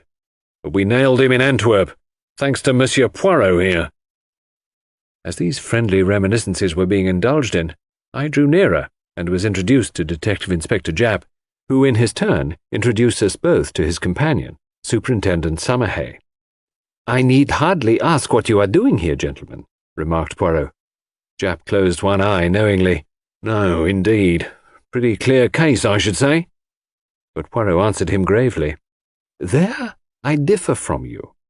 "Oh, come," said Summerhay, opening his lips for the first time. "Surely the whole thing is clear as daylight. The man's caught red-handed. How he could be such a fool beats me." But Japp was looking attentively at Poirot. "Hold your fire, Summerhay," he remarked jocularly. "Me and Monsieur here have met before, and there's no man's judgment I'd sooner take than his. If I'm not greatly mistaken, he's got something up his sleeve. Isn't that so, Monsieur?" Poirot smiled. "I have drawn certain conclusions, yes." Summerhay was still looking rather sceptical, but Japp continued his scrutiny of Poirot. "It's this way," he said. "So far, we've only seen the case from the outside. That's where the Yard's at a disadvantage in a case of this kind, where the murder's only out, so to speak, after the inquest. A lot depends on being on the spot first thing, and that's where Monsieur Poirot's had the start of us. We shouldn't have been here as soon as this even if it hadn't been for the fact that there was a smart doctor on the spot who gave us the tip through the coroner. But you've been on the spot from the first, and you may have picked up some little hints. From the evidence at the inquest, Mr. Inglethorpe murdered his wife as sure as I stand here, and if anyone but you hinted the contrary, I'd laugh in his face. I must say I was surprised the jury didn't bring it in willful murder against him right off. I think they would have, if it hadn't been for the coroner. He seemed to be holding them back." "Perhaps, though, you have a warrant for his arrest in your pocket now," suggested Poirot. A kind of wooden shutter of officialdom came down over Japp's expressive countenance. "Perhaps I have, and perhaps I haven't," he remarked dryly. Poirot looked at him thoughtfully. "I am very anxious, monsieur, that he should not be arrested." "I dare say," observed Summerhay sarcastically. Japp was regarding Poirot with comical perplexity. "Can't you go a little further, Monsieur Poirot? A wink's as good as a nod. From you. You've been on the spot, and the Yard doesn't want to make any mistakes, you know." Poirot nodded gravely. "That is exactly what I thought. Well, I will tell you this. Use your warrant, arrest Mr. Inglethorpe, but it will bring you no kudos. The case against him will be dismissed at once, comme ça." And he snapped his fingers expressively. Japp's face grew grave, though Summerhay gave an incredulous snort. As for me, I was literally dumb with astonishment. I could only conclude that Poirot was mad. Japp had taken out a handkerchief and was gently dabbing his brow. "I daren't do it, Monsieur Poirot. I'd take your word, but there's others over me who'll be asking what the devil I mean by it. Can't you give me a little more to go on?" Poirot reflected a moment. "It can be done," he said at last. "I admit I do not wish it. It forces my hand. I would have preferred to work in the dark just for the present. But what you say is very just. The word of a Belgian policeman whose day is past is not enough, and Alfred Inglethorpe must not be arrested. That I have sworn, as my friend Hastings here knows. See then, my good chap, you go at once to Styles?" "Well, in about half an hour. We're seeing the coroner and the doctor first." "Good.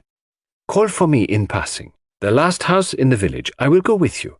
At Styles, Mr. Inglethorpe will give you, or if he refuses, as is probable, I will give you such proofs that shall satisfy you that the case against him could not possibly be sustained. Is that a bargain?" "That's a bargain," said Japp heartily, "and on behalf of the Yard I'm much obliged to you, though I'm bound to confess I can't at present see the faintest possible loophole in the evidence, but you always were a marvel. So long then, monsieur." The two detectives strode away, Summerhay with an incredulous grin on his face. "Well, my friend," cried Poirot, before I could get in a word, "what do you think? Mon Dieu, I had some warm moments in that court. I did not figure to myself that the man would be so pig-headed as to refuse to say anything at all. Decidedly, it was the policy of an imbecile." "There are other explanations besides that of imbecility," I remarked. "For if the case against him is true, how could he defend himself except by silence?" "Why, in 1,000 ingenious ways," cried Poirot. "See, say that it is I who have committed this murder. I can think of 7 most plausible stories, far more convincing than Mr. Inglethorpe's stony denials." I could not help laughing. "My dear Poirot, I'm sure you are capable of thinking of 70, but seriously, in spite of what I heard you say to the detectives, you surely cannot still believe in the possibility of Alfred Inglethorpe's innocence. Why not now as much as before? Nothing has changed, but the evidence is so conclusive." "Yes, too conclusive." We turned in at the gate of Leastway's cottage and proceeded up the now familiar stairs. Yes, too conclusive," continued Poirot, almost to himself. "Real evidence is usually vague and unsatisfactory. It has to be examined, sifted. But here the whole thing is cut and dried. No, my friend, this evidence has been very cleverly manufactured. So cleverly that it has defeated its own ends." "Well, how do you make that out?" "Because as long as the evidence against him was vague and intangible, it was very hard to disprove. But in his anxiety, the criminal has drawn the net so closely that one cut will set Inglethorpe free." I was silent, and in a minute or two Poirot continued, "Let us look at the matter like this. Here is a man, let us say, who sets out to poison his wife. He has lived by his wits, as the saying goes. Presumably, therefore, he has some wits. He is not altogether a fool. Well, how does he set about it? He goes boldly to the village chemist's and purchases strychnine under his own name, with a trumped-up story about a dog which is bound to prove absurd. He does not employ the poison that night, no. He waits until he has had a violent quarrel with her, of which the whole household is cognizant, and which naturally directs their suspicions upon him. He prepares no defense, no shadow of an alibi, yet he knows the chemist's assistant must necessarily come forward with the facts. Bah! Do not ask me to believe that any man could be so idiotic. Only a lunatic who wished to commit suicide by causing himself to be hanged would act so." "Still, I do not see," I began. "Neither do I see. I tell you, mon ami, it puzzles me." "Me? Hercule Poirot!" "But if you believe him innocent, how do you explain his buying the strychnine?" "Very simply. He did not buy it." "But Mace recognized him." "I beg your pardon. He saw a man with a black beard like Mr. Inglethorpe's and wearing glasses like Mr. Inglethorpe, and dressed in Mr. Inglethorpe's rather noticeable clothes. He could not recognize a man whom he had probably only seen in the distance, since, you remember, he himself had only been in the village a fortnight, and Mrs. Inglethorpe dealt principally with Coots in Tadminster. Then you think, mon ami, do you remember the 2 points I laid stress upon? Leave the first one for the moment. What was the second? The important fact that Alfred Inglethorpe wears peculiar clothes, has a black beard, and uses glasses, I quoted. Exactly. Now, suppose anyone wished to pass himself off as John or Lawrence Cavendish. Would it be easy? No, I said thoughtfully. Of course, an actor, but Poirot cut me short ruthlessly. And why would it not be easy? I will tell you, my friend. Because they are both clean-shaven men. To make up successfully as one of these two in broad daylight, it would need an actor of genius, and a certain initial facial resemblance. But in the case of Alfred Inglethorpe, all that is changed. His clothes, his beard, the glasses which hide his eyes. Those are the salient points about his personal appearance. Now, what is the first instinct of the criminal? To divert suspicion from himself, is it not so? And how can he best do that? By throwing it on someone else. In this instance, there was a man ready to his hand. Everybody was predisposed to believe in Mr. Inglethorpe's guilt. It was a foregone conclusion that he would be suspected, but to make it a sure thing there must be tangible proof, such as the actual buying of the poison. And that, with a man of the peculiar appearance of Mr. Inglethorpe, was not difficult. Remember, this young Mace had never actually spoken to Mr. Inglethorpe. How should he doubt that the man in his clothes, with his beard and his glasses, was not Alfred Inglethorpe? It may be so, I said, fascinated by Poirot's eloquence. But if that was the case, why does he not say where he was at 6 o'clock on Monday evening? Ah, why indeed, said Poirot, calming down. If he were arrested, he probably would speak. But I do not want it to come to that. I must make him see the gravity of his position. There is, of course, something discreditable behind his silence. If he did not murder his wife, he is nevertheless a scoundrel, and has something of his own to conceal, quite apart from the murder. What can it be? I mused, won over to Poirot's views for the moment, although still retaining a faint conviction that the obvious deduction was the correct one. Can you not guess? Asked Poirot, smiling. No. Can you? Oh, yes. I had a little idea some time ago, and it has turned out to be correct. Well, you never told me, I said reproachfully. Poirot spread out his hands apologetically. Pardon me, mon ami. You were not precisely sympathique. He turned to me earnestly. Tell me. You see now that he must not be arrested. Perhaps, I said doubtfully, for I was really indifferent to the fate of Alfred Inglethorpe, and thought that a good fright would do him no harm. Poirot, who was watching me intently, gave a sigh. Come, my friend, he said, changing the subject. Apart from Mr. Inglethorpe, how did the evidence at the inquest strike you? Oh, pretty much what I expected. Did nothing strike you as peculiar about it? My thoughts flew to Mary Cavendish, and I hedged. In what way? Well, Mr. Lawrence Cavendish's evidence, for instance. I was relieved. Oh, Lawrence? No, I don't think so. He's always a nervous chap. His suggestion that his mother might have been poisoned accidentally by means of the tonic she was taking. That did not strike you as strange, huh? No, I can't say it did. The doctors ridiculed it, of course, but it was quite a natural suggestion for a layman to make. But Monsieur Lawrence is not a layman.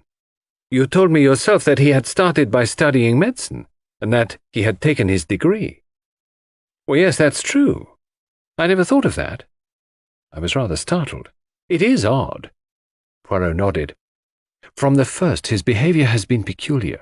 Of all the household, he alone would be likely to recognize the symptoms of strychnine poisoning, and yet we find him the only member of the family to uphold strenuously the theory of death from natural causes.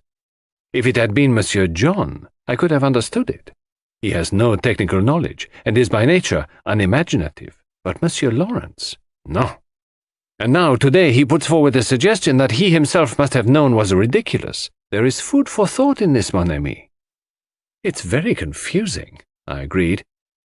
Then there is Mrs. Cavendish, continued Poirot. That is another who is not telling all she knows. What do you make of her attitude? I don't know what to make of it. It seems inconceivable that she should be shielding Alfred Inglethorpe, yet that is what it looks like. Poirot nodded reflectively. Yes, it is queer. One thing is certain. She overheard a good deal more of that private conversation than she was willing to admit. And yet she is the last person one would accuse of stooping to eavesdrop. Exactly. One thing her evidence has shown me. I made a mistake. Dorcas was quite right. The quarrel did take place earlier in the afternoon, about 4 o'clock, as she said. I looked at him curiously. I had never understood his insistence on that point. Yes, a good deal that was peculiar came out today, continued Poirot. Dr. Bauerstein now. What was he doing, up and dressed at that hour in the morning? It is astonishing to me that no one commented on the fact. He has insomnia, I believe, I said doubtfully. Which is a very good, or a very bad explanation, remarked Poirot. It covers everything and explains nothing. I shall keep my eye on our clever Dr. Bauerstein.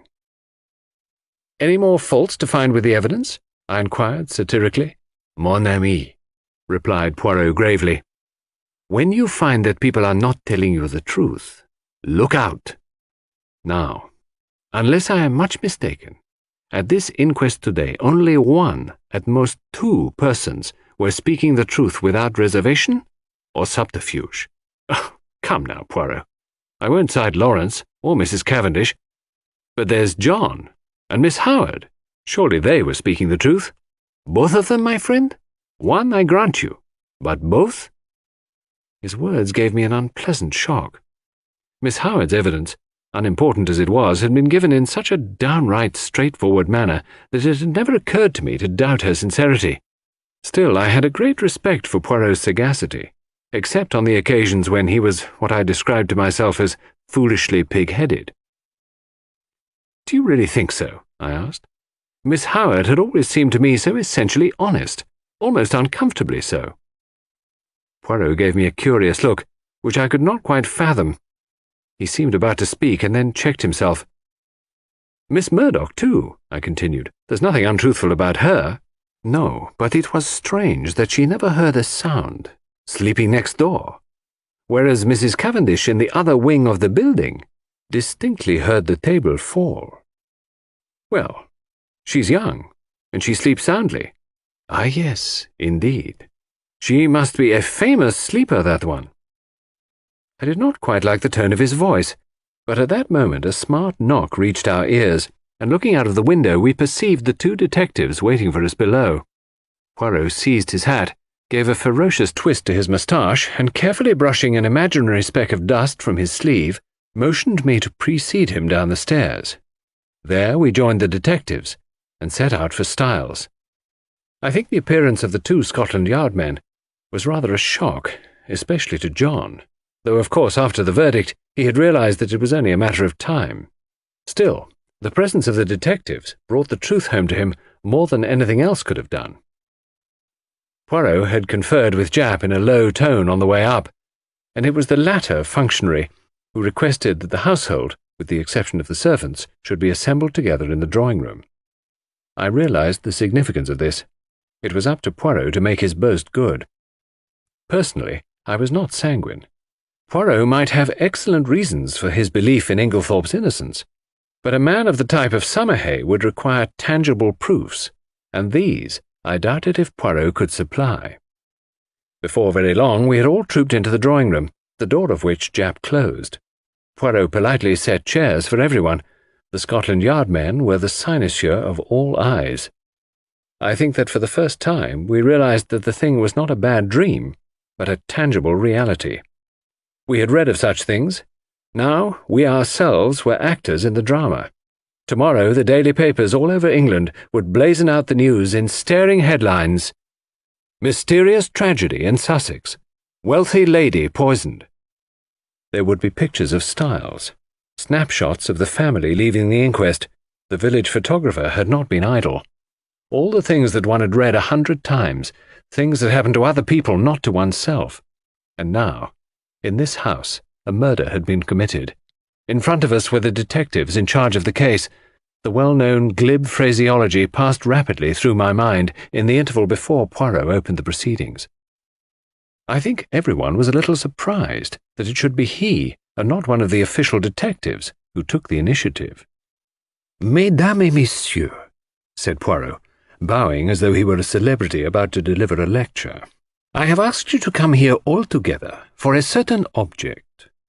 That object, it concerns Mr. Alfred Inglethorpe." Inglethorpe was sitting a little by himself. I think unconsciously everyone had drawn his chair slightly away from him, and he gave a faint start as Poirot pronounced his name. "Mr. Inglethorpe," said Poirot, addressing him directly, "a very dark shadow is resting on this house, the shadow of murder." Inglethorpe shook his head sadly. "My poor wife," he murmured. "Poor Emily. It is terrible." "I do not think, monsieur," said Poirot pointedly, "that you quite realize how terrible it may be for you." And as Inglethorpe did not appear to understand, he added, "Mr. Inglethorpe, you are standing in very grave danger." The two detectives fidgeted. I saw the official caution, "Anything you say will be used in evidence against you," actually hovering on Summerhay's lips. Poirot went on, "Do you understand now, monsieur?" "No. What do you mean?" "I mean," said Poirot deliberately, "that you are suspected of poisoning your wife." A little gasp ran round the circle at this plain speaking. "Good heavens!" cried Inglethorpe, starting up. "What a monstrous idea! I poison my dearest Emily?" "I do not think," Poirot watched him narrowly, "that you quite realize the unfavourable nature of your evidence at the inquest. Mr. Inglethorpe, knowing what I have now told you, do you still refuse to say where you were at 6 o'clock on Monday afternoon?" With a groan, Alfred Inglethorpe sank down again and buried his face in his hands. Poirot approached and stood over him. "Speak!" he cried menacingly. With an effort, Inglethorpe raised his face from his hands. Then, slowly and deliberately, he shook his head. "You will not speak?" "No. I do not believe that anyone could be so monstrous as to accuse me of what you say." Poirot nodded thoughtfully, like a man whose mind is made up. "Soit," he said. "Then I must speak for you." Alfred Inglethorpe sprang up again. "You? How can you speak? You do not know—" He broke off abruptly. Poirot turned to face us. "Mesdames et messieurs, I speak. Listen. I, Hercule Poirot, affirm that the man who entered the chemist's shop and purchased strychnine at 6 o'clock on Monday last was not Mr. Inglethorpe. For at 6 o'clock on that day, Mr. Inglethorpe was escorting Mrs. Raikes back to her home from a neighbouring farm. I can produce no less than 5 witnesses to swear to having seen them together either at 6 or just after. And as you may know, the Abbey Farm, Mrs. Raikes's home, is at least 2.5 miles distant from the village. There is absolutely no question as to the alibi." Chapter 8. Fresh suspicions. There was a moment's stupefied silence. Japp, who was the least surprised of any of us, was the first to speak. "My word," he cried. "You're the goods, and no mistake, Monsieur Poirot. These witnesses of yours are all right, I suppose?" "Voilà. I have prepared a list of them, names and addresses. You must see them, of course, but you will find it all right." "I'm sure of that." Japp lowered his voice. "I'm much obliged to you. A pretty mare's nest arresting him would have been." He turned to Inglethorpe. "But if you'll excuse me, sir, why couldn't you say all this at the inquest?" "I will tell you why," interrupted Poirot. "There was a certain rumour—" "A most malicious and utterly untrue one," interrupted Alfred Inglethorpe in an agitated voice. "And Mr. Inglethorpe was anxious to have no scandal revived just at present. Am I right?" "Quite right." Inglethorpe nodded. "With my poor Emily not yet buried, can you wonder I was anxious that no more lying rumours should be started?" "Between you and me, sir," remarked Japp, "I'd sooner have any amount of rumours than be arrested for murder. And I venture to think that your poor lady would have felt the same. And if it hadn't been for Monsieur Poirot here, arrested you would have been, as sure as eggs is eggs." "I was foolish, no doubt," murmured Inglethorpe. "But you do not know, Inspector, how I have been persecuted and maligned," and he shot a baleful glance at Evelyn Howard. "Now, sir," said Japp, turning briskly to John, "I should like to see the lady's bedroom, please, and after that I'll have a little chat with the servants. Don't you bother about anything. Monsieur Poirot here will show me the way." As they all went out of the room, Poirot turned and made me a sign to follow him upstairs. There he caught me by the arm and drew me aside. "Quick, go to the other wing. Stand there, just this side of the baize door. Do not move till I come." Then, turning rapidly, he rejoined the two detectives. I followed his instructions, taking up my position by the baize door, and wondering what on earth lay behind the request. Why was I to stand in this particular spot on guard? I looked thoughtfully down the corridor in front of me. An idea struck me. With the exception of Cynthia Murdoch's, every room was in this left wing. Had that anything to do with it? Was I to report who came or went? I stood faithfully at my post. The minutes passed. Nobody came. Nothing happened. It must have been quite 20 minutes before Poirot rejoined me. "You have not stirred?" "No. I've stuck here like a rock. Nothing's happened." "Ah!" Was he pleased or disappointed? "You've seen nothing at all?" "No." "But you have probably heard something. A big bump, eh, mon ami?" "No." "Is it possible?" "Ah, but I am vexed with myself. I am not usually clumsy. I made but a slight gesture. I know Poirot's gestures, with the left hand, and over went the table by the bed." He looked so childishly vexed and crestfallen that I hastened to console him. "Oh, never mind, old chap. What does it matter? Your triumph downstairs excited you. I can tell you, that was a surprise to us all.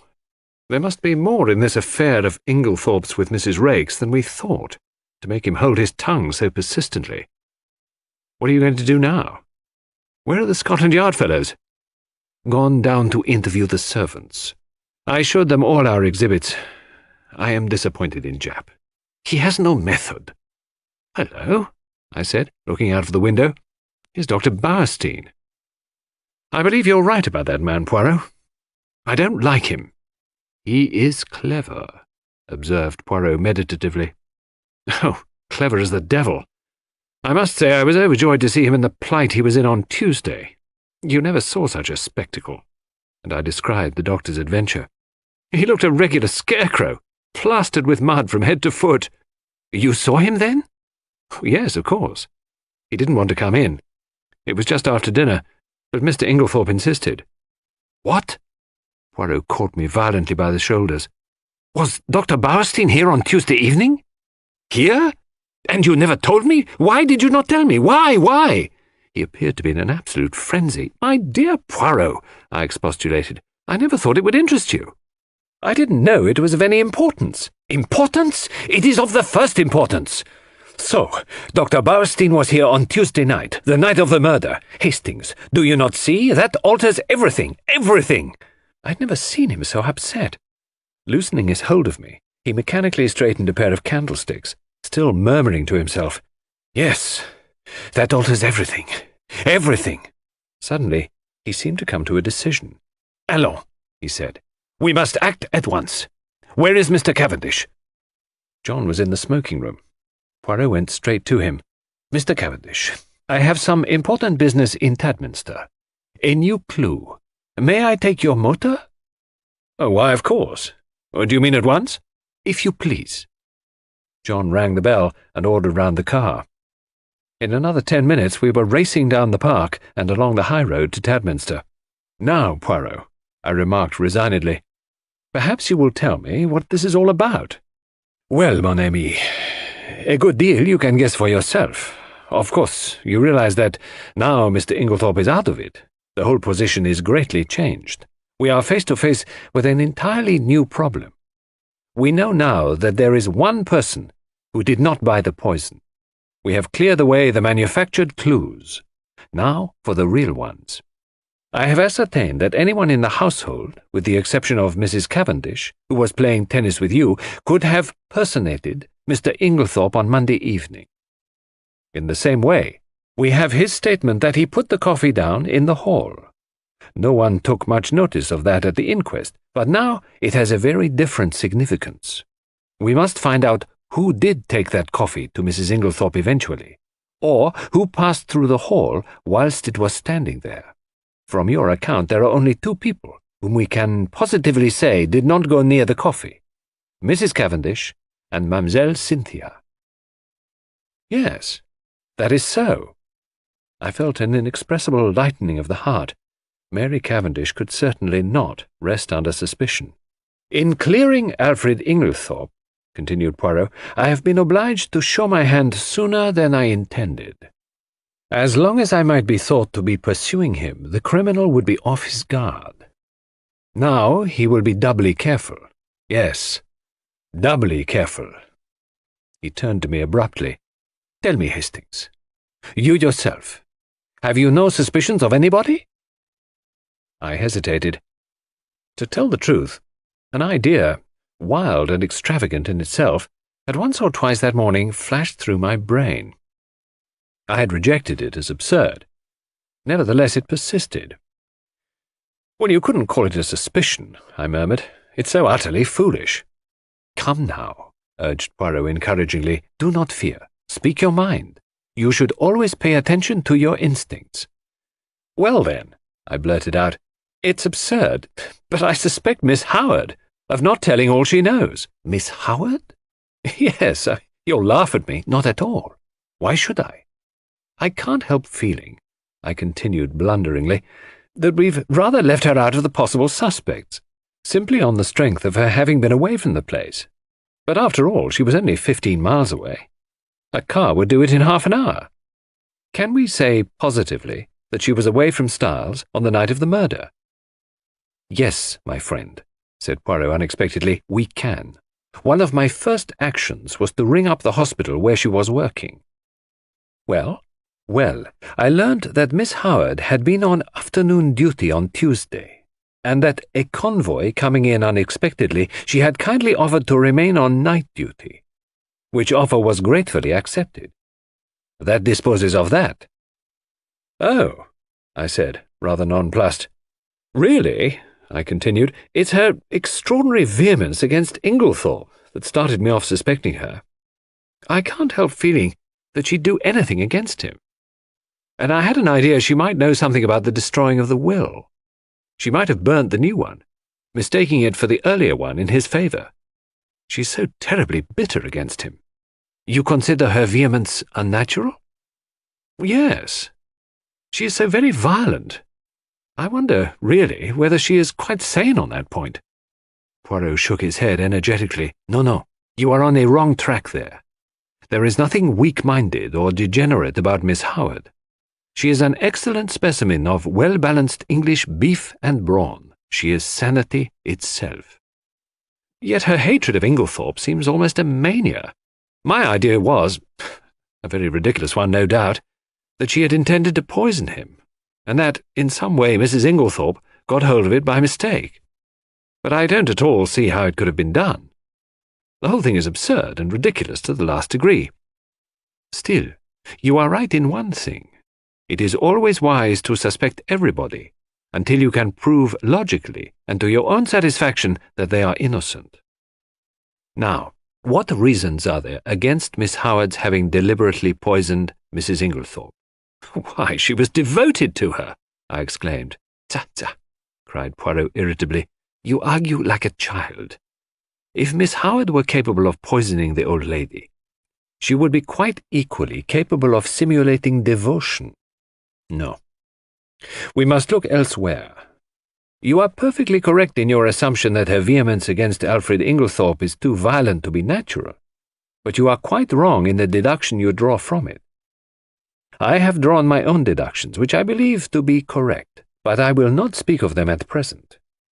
He paused a minute, then went on. Now, to my way of thinking, there is one insuperable objection to Miss Howard's being the murderess, and that is, that in no possible way could Mrs. Inglethorpe's death benefit Miss Howard. Now, there is no murder without a motive. I reflected. Could not Mrs. Inglethorpe have made a will in her favour? Poirot shook his head. But you yourself suggested that possibility to Mr. Wells. Poirot smiled. That was for a reason. I did not want to mention the name of the person who was actually in my mind. Miss Howard occupied very much the same position, so I used her name instead. Still, Mrs. Inglethorpe might have done so. Why, that will made on the afternoon of her death may— But Poirot's shake of the head was so energetic that I stopped. No, my friend. I have certain little ideas of my own about that will. But I can tell you this much. It was not in Miss Howard's favour. I accepted his assurance, though I did not really see how he could be so positive about the matter. Well, I said with a sigh, we will acquit Miss Howard. It is partly your fault that I ever came to suspect her. It was what you said about her evidence at the inquest that set me off. Poirot looked puzzled. What did I say about her evidence at the inquest? Well, don't you remember? When I cited her and John Cavendish as being above suspicion. Oh. Ah. Yes. He seemed a little confused, but recovered himself. By the way, Hastings, there is something I want you to do for me. Oh, certainly. What is it? Next time you happen to be alone with Lawrence Cavendish, I want you to say this to him. I have a message for you from Poirot. He says, find the extra coffee cup, and you can rest in peace. Nothing more, nothing less. Find the extra coffee cup, and you can rest in peace. Is that right? I asked, much mystified. Excellent. But what does it mean? Ah, that I will leave you to find out. You have access to the facts. Just say that to him, and see what he says. Very well, but it's all extremely mysterious. We were running into Tadminster now, and Poirot directed the car to the analytical chemist. Poirot hopped down briskly and went inside. In a few minutes he was back again. There, he said. That is all my business. What were you doing in there? I asked in lively curiosity. I left something to be analysed. Well, yes, but what? The sample of cocoa I took from the saucepan in the bedroom. But that has already been tested, I cried, stupefied. Dr. Bowerstein had it tested, and you yourself laughed at the possibility of there being strychnine in it. I know Dr. Bowerstein had it tested, replied Poirot quietly. Well, then? Well, I have a fancy for having it analysed again. That is all. And not another word on the subject could I drag out of him. This proceeding of Poirot's in respect of the cocoa puzzled me intensely. I could see neither rhyme nor reason in it. However, my confidence in him, which at one time had rather waned, was fully restored, since his belief in Alfred Inglethorpe's innocence had been so triumphantly vindicated. The funeral of Mrs. Inglethorpe took place the following day, and on Monday, as I came down to a late breakfast, John drew me aside and informed me that Mr. Inglethorpe was leaving that morning to take up his quarters at the Starlights Arms until he should have completed his plans. And really it's a great relief to think he's going, Hastings, continued my honest friend. It was bad enough before, when we thought he'd done it, but I'm hanged if it isn't worse now, when we all feel guilty for having been so down on the fellow. The fact is, we've treated him abominably. Of course, things did look black against him. I don't see how anyone could blame us for jumping to the conclusions we did. Still, there it is. We were in the wrong, and now there's a beastly feeling that one ought to make amends, which is difficult when one doesn't like the fellow a bit better than one did before. The whole thing's damned awkward. And I'm thankful he's had the tact to take himself off. It's a good thing Styles wasn't the mater's to leave to him. Couldn't bear to think of the fellow lording it here. He's welcome to her money. You'll be able to keep up the place all right? I asked. Oh, yes. There are death duties, of course. But half my father's money goes with the place. And Lawrence will stay with us for the present, so there is his share as well. We shall be pinched at first, of course, because, as I once told you, I'm in a bit of a hole financially myself. Still, the Johnnies will wait now. In the general relief at Inglethorpe's approaching departure, we had the most genial breakfast we had experienced since the tragedy. Cynthia, whose young spirits were naturally buoyant, was looking quite her pretty self again, and we all, with the exception of Lawrence, who seemed unutterably gloomy and nervous, were quietly cheerful at the opening of a new and hopeful future. The papers, of course, had been full of the tragedy. Glaring headlines, sandwiched biographies of every member of the household, subtle innuendos, the usual familiar tag about the police having a clue. Nothing was spared us. It was a slack time. The war was momentarily inactive, and the newspapers seized with avidity on this crime in fashionable life. The mysterious affair at Styles was the topic of the moment. Naturally, it was very annoying for the Cavendishes. The house was constantly besieged by reporters, who were consistently denied admission but who continued to haunt the village and the grounds, where they lay in wait with cameras for any unwary members of the household. We all lived in a blast of publicity. The Scotland Yard men came and went, examining, questioning, lynx-eyed and reserved of tongue. Towards what end they were working we did not know. Had they any clue? Or would the whole thing remain in the category of undiscovered crimes? After breakfast, Dorcas came up to me rather mysteriously and asked if she might have a few words with me. "Oh, certainly. What is it, Dorcas?" "Well, it's just this, sir. You'll be seeing the Belgian gentleman today, perhaps?" I nodded. "Well, sir, you know how he asked me so particular if the mistress, or anyone else, had a green dress?" Yes. You have found one?" My interest was aroused.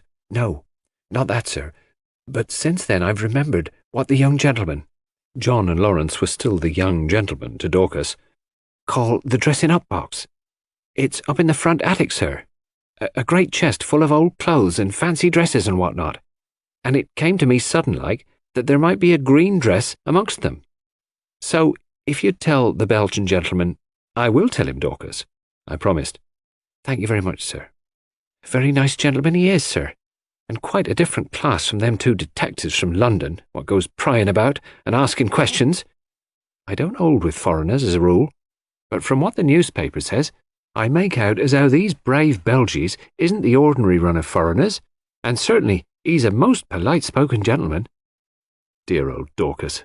As she stood there with her honest face upturned to mine, I thought what a fine specimen she was of the old-fashioned servant that is so fast dying out. I thought I might as well go down to the village at once and look up Poirot, but I met him halfway coming up to the house, and at once gave him Dorcas's message. "Ah, the brave Dorcas! We will look at the chest, although— but no matter. We will examine it all the same." We entered the house by one of the windows. There was no one in the hall, and we went straight up to the attic. Sure enough, there was the chest. A fine old piece, all studded with brass nails and full to overflowing with every imaginable type of garment. Poirot bundled everything out on the floor with scant ceremony. There were one or two green fabrics of varying shades, but Poirot shook his head over them all. He seemed somewhat apathetic in the search, as though he expected no great results from it. Suddenly, he gave an exclamation. "What is it?" "Look!" The chest was nearly empty, and there, reposing right at the bottom, was a magnificent black beard. "Oh-ho!" said Poirot. "Oh-ho!" He turned it over in his hands, examining it closely. "New," he remarked. "Yes, quite new." After a moment's hesitation he replaced it in the chest, heaped all the other things on top of it as before, and made his way briskly downstairs. He went straight to the pantry, where we found Dorcas busily polishing her silver. Poirot wished her good morning with Gallic politeness, and went on. "We have been looking through that chest, Dorcas. I'm much obliged to you for mentioning it. There is indeed a fine collection there. Are they often used, may I ask?" "Well, sir, not very often nowadays, though from time to time we do have what the young gentlemen call a dress-up night. And very funny it is sometimes, sir. Mr. Lawrence, he's wonderful, most comic. I shall never forget the night he came down as the Tsar of Persia, I think he called it, a sort of Eastern king it was. He had a big paper knife in his hand, and, 'Mind, Dorcas,' he says, 'you'll have to be very respectful. This is my specially sharpened scimitar, and it's off with your head if I'm at all displeased with you.' Miss Cynthia, she was what they call an Apache, or some such name. A Frenchified sort of cutthroat, I take it to be. A real sight she looked. You'd never have believed a pretty young lady like that could have made herself into such a ruffian. Nobody would have known her. These evenings must have been great fun, said Poirot genially. I suppose Mr. Lawrence wore that fine black beard in the chest upstairs, or when he was Shah of Persia. He did have a beard, sir, replied Dorcas, smiling, and well I know it, for he borrowed 2 skeins of my black wool to make it with, and I'm sure it looked wonderfully natural at a distance. I didn't know as there was a beard up there at all. It must have been got quite lately, I think. There was a red wig, I know, but nothing else in the way of hair. Burnt corks they used mostly, though 'tis messy getting it off again. So, Dorcas knows nothing about that black beard, said Poirot thoughtfully, as we walked out into the hall again. Do you think it's the one? I whispered eagerly. Poirot nodded. I do. You noticed it had been trimmed? No. Yes, it was cut exactly the shape of Mr. Inglethorpe's, and I found 1 or 2 snipped hairs. Hastings, this affair is very deep. Who put it in the chest, I wonder? Someone with a good deal of intelligence, remarked Poirot dryly. You realize that he chose the one place in the house to hide it where its presence would not be remarked. Yes, he is intelligent, but we must be more intelligent. We must be so intelligent that he does not suspect us of being intelligent at all. I acquiesced. There, mon ami, you will be of great assistance to me. I was pleased with the compliment. There had been times when I hardly thought Poirot appreciated me at my true worth. Yes, he continued, staring at me thoughtfully, you will be invaluable. This was naturally gratifying, but Poirot's next words were not so welcome. I must have an ally in the house, he observed reflectively. Well, you have me, I protested. True, but you are not sufficient. I was hurt and showed it. Poirot hurried to explain himself. No, you do not quite take my meaning. You are known to be working with me. I want somebody who is not associated with us in any way. Oh, I see. Well, how about John? No, I think not. The dear fellow isn't perhaps very bright, I said thoughtfully. Here comes Miss Howard, said Poirot suddenly. She is the very person. But I am in her black books, since I cleared Mr. Inglethorpe. Still, we can but try. With a nod that was barely civil, Miss Howard assented to Poirot's request for a few minutes' conversation. We went into the little morning room, and Poirot closed the door. Well, Monsieur Poirot, said Miss Howard impatiently, what is it? Out with it, I'm busy. Do you remember, mademoiselle, that I once asked you to help me? Yes, I do, the lady nodded, and I told you I'd help you with pleasure. To hang Alfred Inglethorpe. Ah. Poirot studied her seriously. Miss Howard, I will ask you one question. I beg of you to reply to it truthfully. Never tell lies, replied Miss Howard. It is this. Do you still believe that Mrs. Inglethorpe was poisoned by her husband? What do you mean? She asked sharply. You needn't think your pretty explanations influence me in the slightest. I'll admit that it wasn't he who bought strychnine at the chemist's shop. What of that? I dare say he soaked flypaper, as I told you at the beginning. That is arsenic, not strychnine, said Poirot mildly. What does it matter? Arsenic would put poor Emily out of the way just as well as strychnine. If I'm convinced he did it, it doesn't matter a jot to me how he did it. Exactly. If you are convinced he did it, said Poirot quietly. I will put my question in another form. Did you ever in your heart of hearts believe that Mrs. Inglethorpe was poisoned by her husband? Good heavens, cried Miss Howard. Haven't I always told you the man is a villain? Haven't I always told you he would murder her in her bed? Haven't I always hated him like poison? Exactly, said Poirot. That bears out my little idea entirely. What little idea? Miss Howard, do you remember a conversation that took place on the day of my friend's arrival here? He repeated it to me, and there is a sentence of yours that has impressed me very much. Do you remember affirming that if a crime had been committed, and anyone you loved had been murdered, you felt certain that you would know by instinct who the criminal was, even if you were quite unable to prove it? Yes, I remember saying that. I believe it, too. I suppose you think it's nonsense. Not at all. And yet you will pay no attention to my instinct against Alfred Inglethorpe. No, said Poirot curtly, because your instinct is not against Mr. Inglethorpe. What? No. You wish to believe he committed the crime. You believe him capable of committing it. But your instinct tells you he did not commit it. It tells you more. Shall I go on? She was staring at him, fascinated, and made a slight affirmative movement of the hand. Shall I tell you why you have been so vehement against Mr. Inglethorpe? It is because you have been trying to believe what you wish to believe.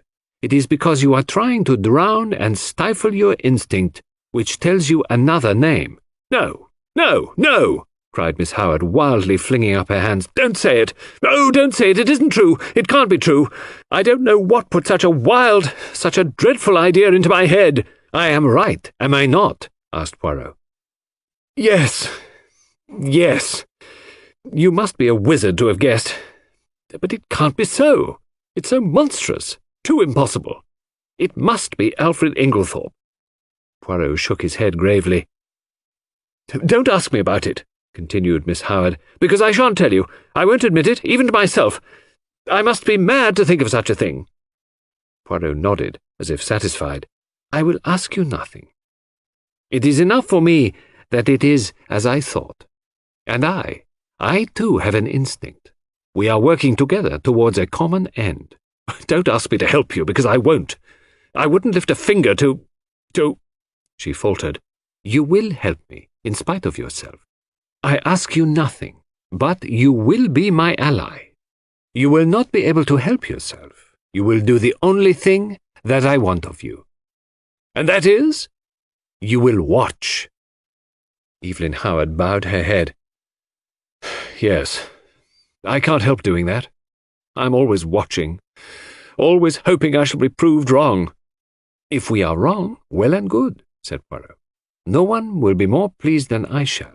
But if we are right, Miss Howard, on whose side are you then? I don't know. I don't know. Come now. It could be hushed up. There must be no hushing up. But Emily herself... She broke off. Miss Howard, said Poirot gravely, that is unworthy of you. Suddenly, she took her face from her hands. Yes, she said quietly. That was not Evelyn Howard who spoke. She flung her head up proudly. This is Evelyn Howard, and she is on the side of justice. Let the cost be what it may. And with these words, she walked firmly out of the room. There, said Poirot, looking after her, goes a very valuable ally. That woman, Hastings, has got brains, as well as a heart. I did not reply. Instinct is a marvellous thing, mused Poirot. It can neither be explained nor ignored. Well, you and Miss Howard seem to know what you are talking about, I observed coldly. Perhaps you don't realize that I'm still in the dark. Oh, really? Is that so, mon ami? Yes. Enlighten me, will you? Poirot studied me attentively for a moment or two. Then, to my intense surprise, he shook his head decidedly. No, my friend. Oh, look here. Why not? 2 is enough for a secret. Well, I think it's very unfair to keep back facts from me. I am not keeping back facts. Every fact that I know is in your possession. You can draw your own deductions from them. This time, it is a question of ideas. Still, it would be interesting to know. Poirot looked at me very earnestly, and again shook his head. You see, he said sadly, you have no instincts. It was intelligence you were requiring just now, I pointed out. The two often go together, said Poirot enigmatically. The remark seemed so utterly irrelevant that I did not even take the trouble to answer it. But I decided that if I made any interesting and important discoveries, as no doubt I should, I would keep them to myself and surprise Poirot with the ultimate result. There are times when it's one's duty to assert oneself. Chapter 9. Dr. Bauerstein. I had no opportunity as yet of passing on Poirot's message to Lawrence. But now, as I strolled out on the lawn, still nursing a grudge against my friend's high-handedness, I saw Lawrence on the croquet lawn, aimlessly knocking a couple of very ancient balls about, with a still more ancient mallet.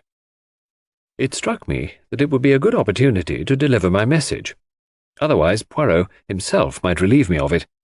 It was true that I did not quite gather its purport, but I flattered myself that by Lawrence's reply, and perhaps a little skilful cross-examination on my part, I should soon perceive its significance.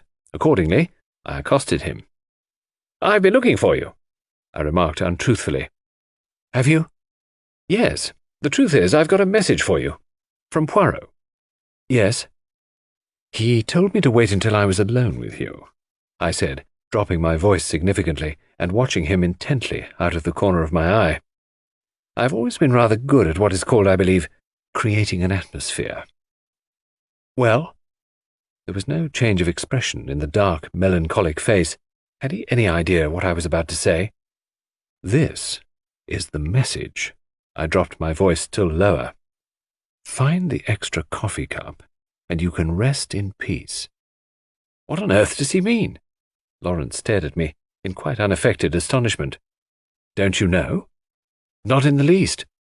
Do you?" I was compelled to shake my head. "What extra coffee cup?" "I don't know. He'd better ask Dorcas or one of the maids if he wants to know about coffee cups. It's their business, not mine. I don't know anything about the coffee cups, except that we've got some that are never used, which are a perfect dream. Old Worcester. You're not a connoisseur, are you, Hastings?" I shook my head. "You miss a lot. A really perfect bit of old china. It's pure delight to handle it, or even look at it." "Well, what am I to tell Poirot? Tell him I don't know what he's talking about. It's double Dutch to me." "All right." I was moving off towards the house again when he suddenly called me back. "I say, what was the end of that message? Say it over again, will you? Find the extra coffee cup, and you can rest in peace." "Are you sure you don't know what it means?" I asked him earnestly. He shook his head. "No," he said musingly. "I don't. I wish I did." The boom of the gong sounded from the house, and we went in together. Poirot had been asked by John to remain to lunch, and was already seated at the table. By tacit consent, all mention of the tragedy was barred. We conversed on the war and other outside topics, but after the cheese and biscuits had been handed round, and Dorcas had left the room, Poirot suddenly leant forward to Mrs. Cavendish. "Pardon me, madame, for recalling unpleasant memories, but I have a little idea." Poirot's little ideas were becoming a perfect byword, "and would like to ask one or two questions." "Of me?" "Certainly." "You are too amiable, madame. What I want to ask is this. The door leading into Mrs. Inglethorpe's room from that of Mademoiselle Cynthia, it was bolted, you say?" "Certainly it was bolted," replied Mary Cavendish, rather surprised. "I said so at the inquest." "Bolted?" "Yes." She looked perplexed. "I mean," explained Poirot, "you are sure it was bolted and not merely locked?" "Oh, I see what you mean. No. I don't know. I said bolted, meaning that it was fastened, and I could not open it, but I believe all the doors were found bolted on the inside." "Still, as far as you are concerned, the door might equally well have been locked." "Oh, yes." "You yourself did not happen to notice, madame, when you entered Mrs. Inglethorpe's room, whether that door was bolted or not?" I believe it was." "But you did not see it?" "No, I never looked." "But I did," interrupted Lawrence suddenly. "I happened to notice that it was bolted." "Ah, that settles it." And Poirot looked crestfallen. I could not help rejoicing that for once one of his little ideas had come to naught. After lunch, Poirot begged me to accompany him home. I consented, rather stiffly. "You are annoyed, is it not so?" he asked anxiously as we walked through the park. "Oh, not at all," I said coldly. "That is well. That lifts a great load from my mind." This was not quite what I had intended. I had hoped that he would observe the stiffness of my manner. Still, the fervour of his words went towards the appeasing of my just displeasure. I thawed. "I gave Lawrence your message," I said. "And what did he say? He was entirely puzzled?" "Yes, I'm quite sure he had no idea of what you meant." I had expected Poirot to be disappointed, but to my surprise, he replied that that was what he had thought, and that he was very glad. My pride forbade me to ask any questions. Poirot switched off on another tack. "Mademoiselle Cynthia was not at lunch today. How was that?" "Oh, she is at the hospital again. She resumed work today." "Ah, she is an industrious little demoiselle, and pretty too. She is like pictures I have seen in Italy. I would rather like to see that dispensary of hers. Do you think she would show it to me?" "Oh, I'm sure she would be delighted. It's an interesting little place." "Does she go there every day?" She has all Wednesdays off, and comes back to lunch on Saturdays. Those are her only times off." "I will remember. Women are doing great work nowadays, and Mademoiselle Cynthia is clever. Oh yes, she has brains, that little one." "Yes, I believe she has passed quite a stiff exam." "Without doubt. After all, it is very responsible work. I suppose they have very strong poisons there." "Yes, she showed them to us. They're kept locked up in a little cupboard. I believe they have to be very careful. They always take out the key before leaving the room." "Indeed. It is near the window, this cupboard?" "No, right on the other side of the room." "Why?" Poirot shrugged his shoulders. "Oh, I wondered, that is all. Will you come in?" We had reached the cottage. No, I think I'll be getting back. I shall go round the long way through the woods." The woods round Styles were very beautiful. After the walk across the open park, it was pleasant to saunter lazily through the cool glades. There was hardly a breath of wind. The very chirp of the birds was faint and subdued. I strolled on a little way, and finally flung myself down at the foot of a grand old beech tree. My thoughts of mankind were kindly and charitable. I even forgave Poirot for his absurd secrecy. In fact, I was at peace with the world. Then I yawned. I thought about the crime, and it struck me as being very unreal and far off. I yawned again.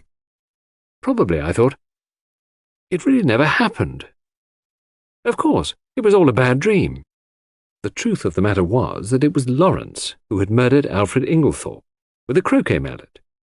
But it was absurd of John to make such a fuss about it, and to go shouting out, "I tell you I won't have it!" I woke up with a start. At once I realized that I was in a very awkward predicament. For about 12 feet away from me, John and Mary Cavendish were standing facing each other, and they were evidently quarrelling, and quite as evidently they were unaware of my vicinity, for before I could move or speak, John repeated the words which had roused me from my dream. "I tell you, Mary, I won't have it." Mary's voice came cool and liquid. "Have you any right to criticize my actions?" "It'll be the talk of the village. My mother was only buried on Saturday, and here you are gadding about with the fellow." "Oh," she shrugged her shoulders, "if it is only village gossip that you mind." The blood rose to John's face in a crimson tide. "Am I to understand that you will continue to see Bowerstein against my express wishes?" "If I choose." "You defy me?" "No, but I deny your right to criticize my actions. Have you no friends of whom I should disapprove?" John fell back a pace. The colour ebbed slowly from his face. "What do you mean?" he said in an unsteady voice. "You see," said Mary quietly. "You do see, don't you, that you have no right to dictate to me as to the choice of my friends?" John glanced at her pleadingly, a stricken look in his face. "No right? Have I no right, Mary?" he said unsteadily. He stretched out his hands. "Mary!" For a moment, I thought that she wavered. A softer expression came over her face. Then suddenly she turned almost fiercely away. "None!" She was walking away when John sprang after her and caught her by the arm. "Mary," his voice was very quiet now, "are you in love with this fellow Bowerstein?" She hesitated. and suddenly there swept across her face a strange expression, as old as the hills, yet with something eternally young about it. So might some Egyptian sphinx have smiled. She freed herself quietly from his arm and spoke over her shoulder. "Perhaps," she said, and then swiftly passed out of the little glade, leaving John standing there as though he had been turned to stone. Rather ostentatiously, I stepped forward, crackling some dead branches with my feet as I did so. John turned. Luckily, he took it for granted that I had only just come upon the scene. "Hello, Hastings. Have you seen that little fellow safely back to his cottage? Quaint little chap. Is he any good, though, really?" He was considered one of the finest detectives of his day. "Oh, well, suppose there must be something in it, then. What a rotten world it is, though." "You find it so?" I asked. "Good Lord, yes. There's this terrible business to start with. Scotland Yard men in and out of the house like a jack-in-the-box. Never know where they won't turn up next. Screaming headlines in every paper in the country. Damn all journalists, I say. Do you know there was a whole crowd staring in at the lodge gates this morning? Sort of Madame Tussauds Chamber of Horrors business that can be seen for nothing. Pretty thick, isn't it?" "Oh, cheer up, John," I said soothingly. "It can't last forever." "Can't it, though? It can last long enough for us never to be able to hold up our heads again. No, no. You're getting morbid on the subject. Enough to make a man morbid, to be stalked by beastly journalists and stared at by gaping, moon-faced idiots wherever he goes. But there's worse than that." "What?" John lowered his voice. "Have you ever thought, Hastings? It's a nightmare to me. Who did it? I can't help feeling sometimes it must have been an accident, because who could have done it? Now Inglethorpe's out of the way, there's no one else. No one. I mean, except one of us." Yes, indeed. That was nightmare enough for any man. One of us. Yes. Surely it must be so, unless— A new idea suggested itself to my mind. Rapidly I considered it. The light increased. Poirot's mysterious doings. His hints, they all fitted in. Fool that I was not to have thought of this possibility before. And what a relief for us all. "No, John," I said.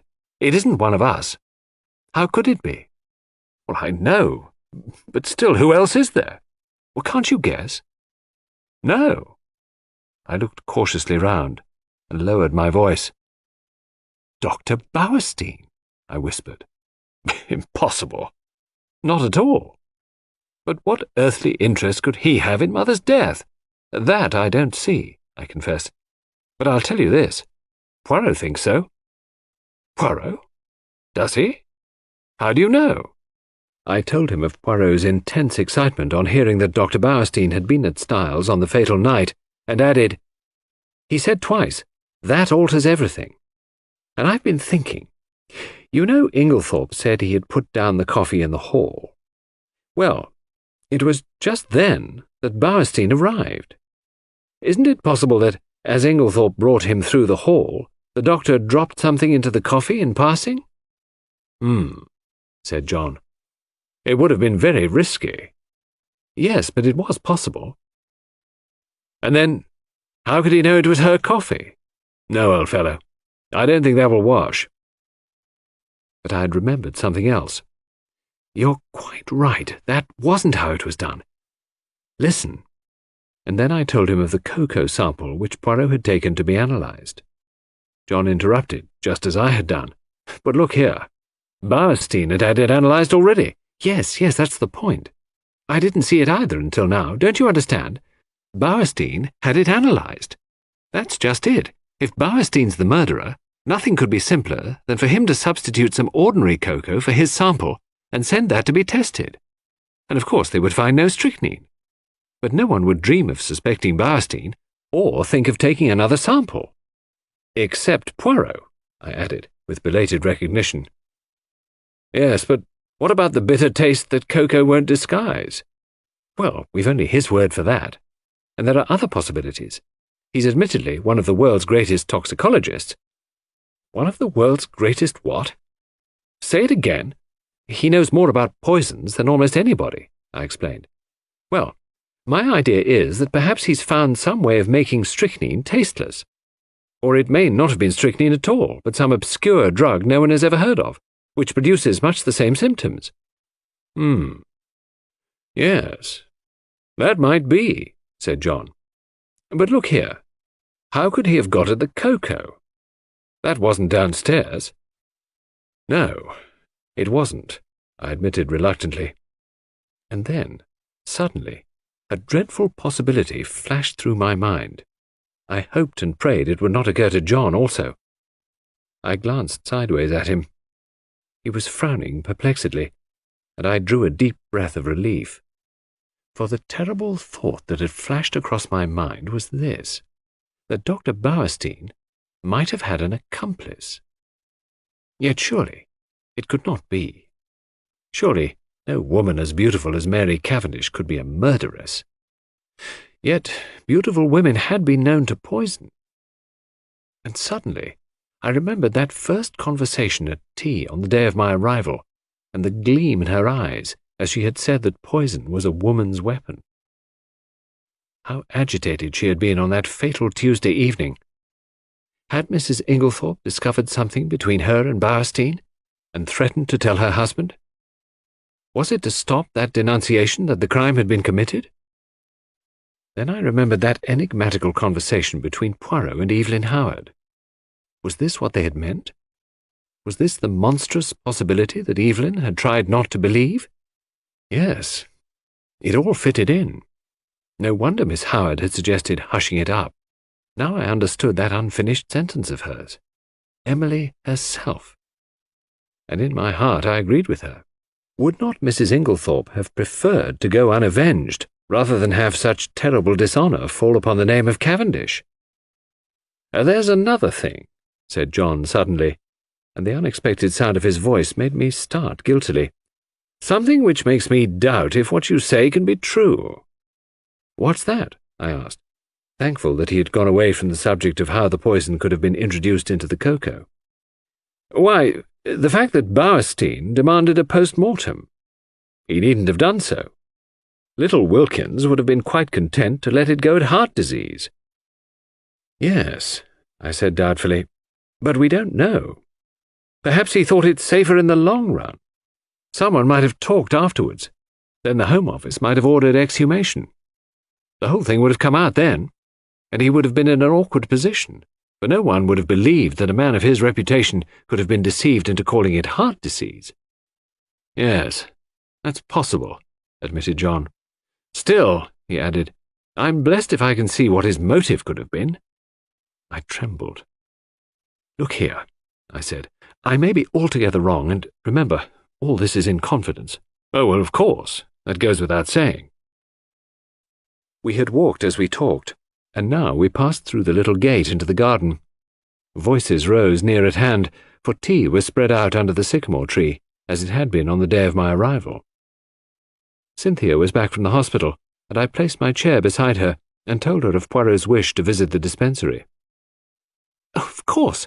I'd love him to see it. He'd better come to tea there one day. I must fix it up with him. Such a dear little man. But he is funny. He made me take the brooch out of my tie the other day and put it in again, because he said it wasn't straight. I laughed. It's quite a mania with him. Yes, isn't it? We were silent for a minute or two, and then, glancing in the direction of Mary Cavendish and dropping her voice, Cynthia said, Mr. Hastings? Yes? After tea, I want to talk to you. Her glance at Mary had set me thinking. I fancied that between those two there existed very little sympathy. For the first time it occurred to me to wonder about the girl's future. Mrs. Inglethorpe had made no provision of any kind for her, but I imagined that John and Mary would probably insist on her making her home with them, at any rate until the end of the war. John, I knew, was very fond of her, and would be sorry to let her go. John, who had gone into the house, now reappeared. His good-natured face wore an unaccustomed frown of anger. Confound those detectives! I can't think what they're after. They've been in every room in the house, turning things inside out and upside down. It really is too bad. I suppose they took advantage of our all being out. I shall go for that fellow Jap when I see him next. Lot of Paul Pryes, grunted Miss Howard. Lawrence opined that they had to make a show of doing something. Mary Cavendish said nothing. After tea, I invited Cynthia to come for a walk, and we sauntered off into the woods together. Well? I inquired as soon as we were protected from prying eyes by the leafy screen. With a sigh, Cynthia flung herself down and tossed off her hat. The sunlight, piercing through the branches, turned the auburn of her hair into quivering gold. Mr. Hastings, you're always so kind, and you know such a lot. It struck me at this moment that Cynthia was really a very charming girl, much more charming than Mary, who never said things of that kind. Well? I asked benignantly as she hesitated. I want to ask your advice.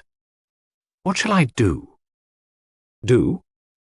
Yes, you see, Aunt Emily always told me I should be provided for. I suppose she forgot, or didn't think she was likely to die. Anyway, I am not provided for, and I don't know what to do.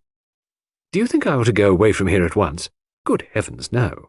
They don't want to part with you, I'm sure. Cynthia hesitated a moment, plucking up the grass with her tiny hands. Then she said, Mrs. Cavendish does. She hates me. Hates you?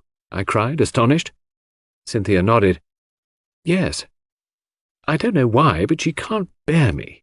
And he can't either. Now there, I know you're wrong, I said warmly. On the contrary, John is very fond of you.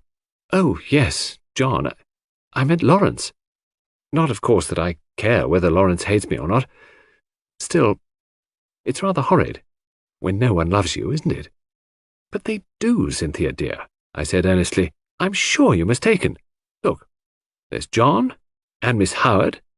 Cynthia nodded rather gloomily. Yes, John likes me, I think. And of course Evie, for all her gruff ways, wouldn't be unkind to a fly. But Lawrence never speaks to me if he can help it, and Mary can hardly bring herself to be civil to me. She wants Evie to stay on, is begging her to, but she doesn't want me, and I don't know what to do.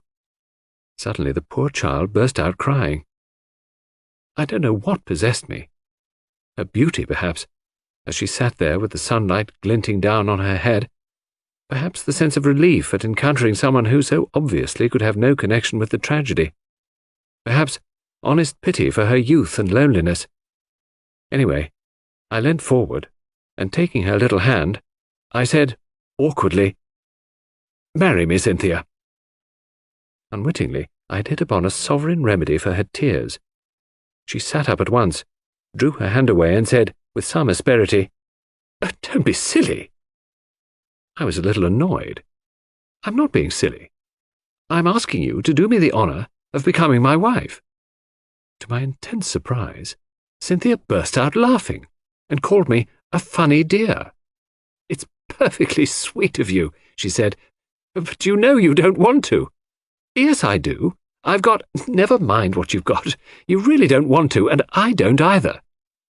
Well, of course, that settles it, I said stiffly. But I don't see anything to laugh at. There's nothing funny about a proposal. No, indeed, said Cynthia. Somebody might accept you next time. Goodbye. You've cheered me up very much. And with a final, uncontrollable burst of merriment, she vanished through the trees. Thinking over the interview, it struck me as being profoundly unsatisfactory. It occurred to me suddenly that I would go down to the village and look up Bowerstein. Somebody ought to be keeping an eye on the fellow. At the same time, it would be wise to allay any suspicions he might have as to his being suspected. I remembered how Poirot had relied on my diplomacy. Accordingly, I went to the little house with the apartments card inserted in the window, where I knew he lodged, and tapped on the door. An old woman came and opened it. Good afternoon, I said pleasantly. Is Dr. Bowerstein in? She stared at me. Haven't you heard? Heard what? About him. What about him? He's took. Took? Dead? No. Took by the police. By the police? I gasped. Do you mean they've arrested him? Yes, that's it, and I waited to hear no more, but tore up the village to find Poirot. Chapter 10. The Arrest. To my extreme annoyance, Poirot was not in, and the old Belgian who answered my knock informed me that he believed he had gone up to London. I was dumbfounded. What on earth could Poirot be doing in London? Was it a sudden decision on his part, or had he already made up his mind when he parted from me a few hours earlier? I retraced my steps to Styles in some annoyance. With Poirot away, I was uncertain how to act. Had he foreseen this arrest? Had he not, in all probability, been the cause of it? Those questions I could not resolve. But in the meantime, what was I to do? Should I announce the arrest openly at Styles or not? Though I did not acknowledge it to myself, the thought of Mary Cavendish was weighing on me. Would it not be a terrible shock to her? For the moment, I set aside utterly any suspicions of her. She could not be implicated, otherwise I should have heard some hint of it. Of course, there was no possibility of being able permanently to conceal Dr. Bauerstein's arrest from her. It would be announced in every newspaper on the morrow. Still, I shrank from blurting it out. If only Poirot had been accessible, I could have asked his advice. What possessed him to go posting off to London in this unaccountable way? In spite of myself, my opinion of his sagacity was immeasurably heightened. I would never have dreamt of suspecting the doctor, had not Poirot put it into my head. Yes, decidedly, the little man was clever. After some reflecting, I decided to take John into my confidence and leave him to make the matter public or not, as he thought fit. He gave vent to a prodigious whistle as I imparted the news. Great Scott! You were right, then. I couldn't believe it at the time. No, it is astonishing until you get used to the idea and see how it makes everything fit in. Now, what are we to do? Of course, it will be generally known tomorrow. John reflected. Never mind, he said at last. We won't say anything at present. There's no need. As you say, it will be known soon enough.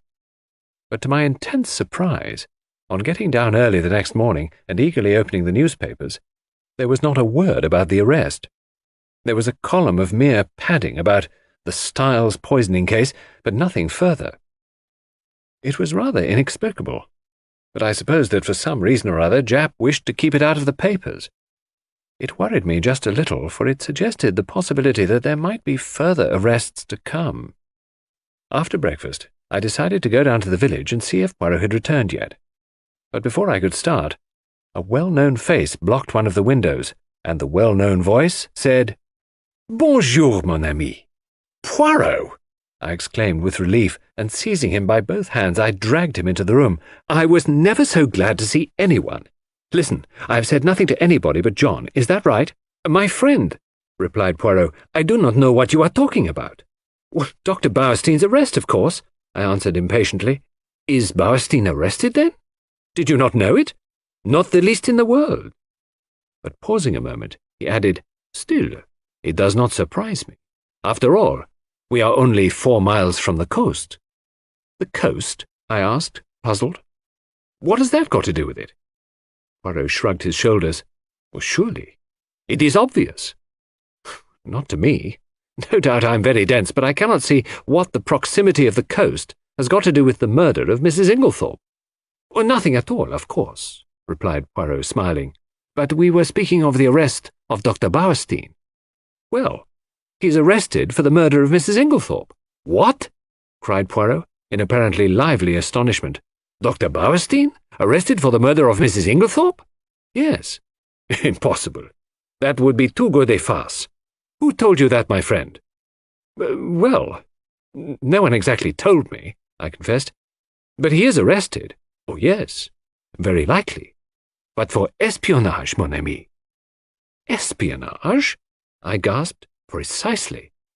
Not for poisoning Mrs. Inglethorpe, not unless our friend Japp has taken leave of his senses.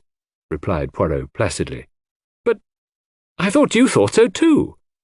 Poirot gave me one look which conveyed a wondering pity, and his full sense of the utter absurdity of such an idea. "Do you mean to say," I asked, slowly adapting myself to the new idea, "that Dr. Bauerstein is a spy?" Poirot nodded. "Have you never suspected it?" "It never entered my head." "It did not strike you as peculiar, that a famous London doctor should bury himself in a little village like this, and should be in the habit of walking about at all hours of the night, fully dressed?" "No," I confessed. "I never thought of such a thing." "He is, of course, a German by birth," said Poirot thoughtfully, "though he has practiced for a very long time in this country. He was naturalized about 15 years ago. A very clever man." "The blackguard!" I cried indignantly. "Not at all. He is, on the contrary, a patriot. Think what he stands to lose. I admire the man myself, but I could not look at it in Poirot's philosophical way. And this is the man with whom Mrs. Cavendish has been wandering about all over the country," I cried indignantly. "Yes, I should fancy he had found her very useful," remarked Poirot. "So long as gossip busied itself in coupling their names together, any other vagaries of the doctor's passed unobserved." "Then you think he never really cared for her?" I asked eagerly. Rather too eagerly, perhaps, under the circumstances. "That, of course, I cannot say, but shall I tell you my own private opinion, Hastings?" "Yes." "Well, it is this, that Mrs. Cavendish does not care, and never has cared one little jot about Dr. Bauerstein." "Do you really think so?" I could not disguise my pleasure. "I am quite sure of it, and I will tell you why." "Yes?" "Because she cares for someone else, mon ami." Oh, what did he mean? In spite of myself, an agreeable warmth spread over me. I'm not a vain man where women are concerned, but I remembered certain evidences, too lightly thought of at the time perhaps, but which certainly seemed to indicate— My pleasing thoughts were interrupted by the sudden entrance of Miss Howard. She glanced round hastily to make sure there was no one else in the room, and quickly produced an old sheet of brown paper. This she handed to Poirot, murmuring as she did so the cryptic words, "On top of the wardrobe." Then she hurriedly left the room. Poirot unfolded the sheet of paper eagerly, and uttered an exclamation of satisfaction. He spread it out on the table. "Come here, Hastings. Now, tell me, what is that initial?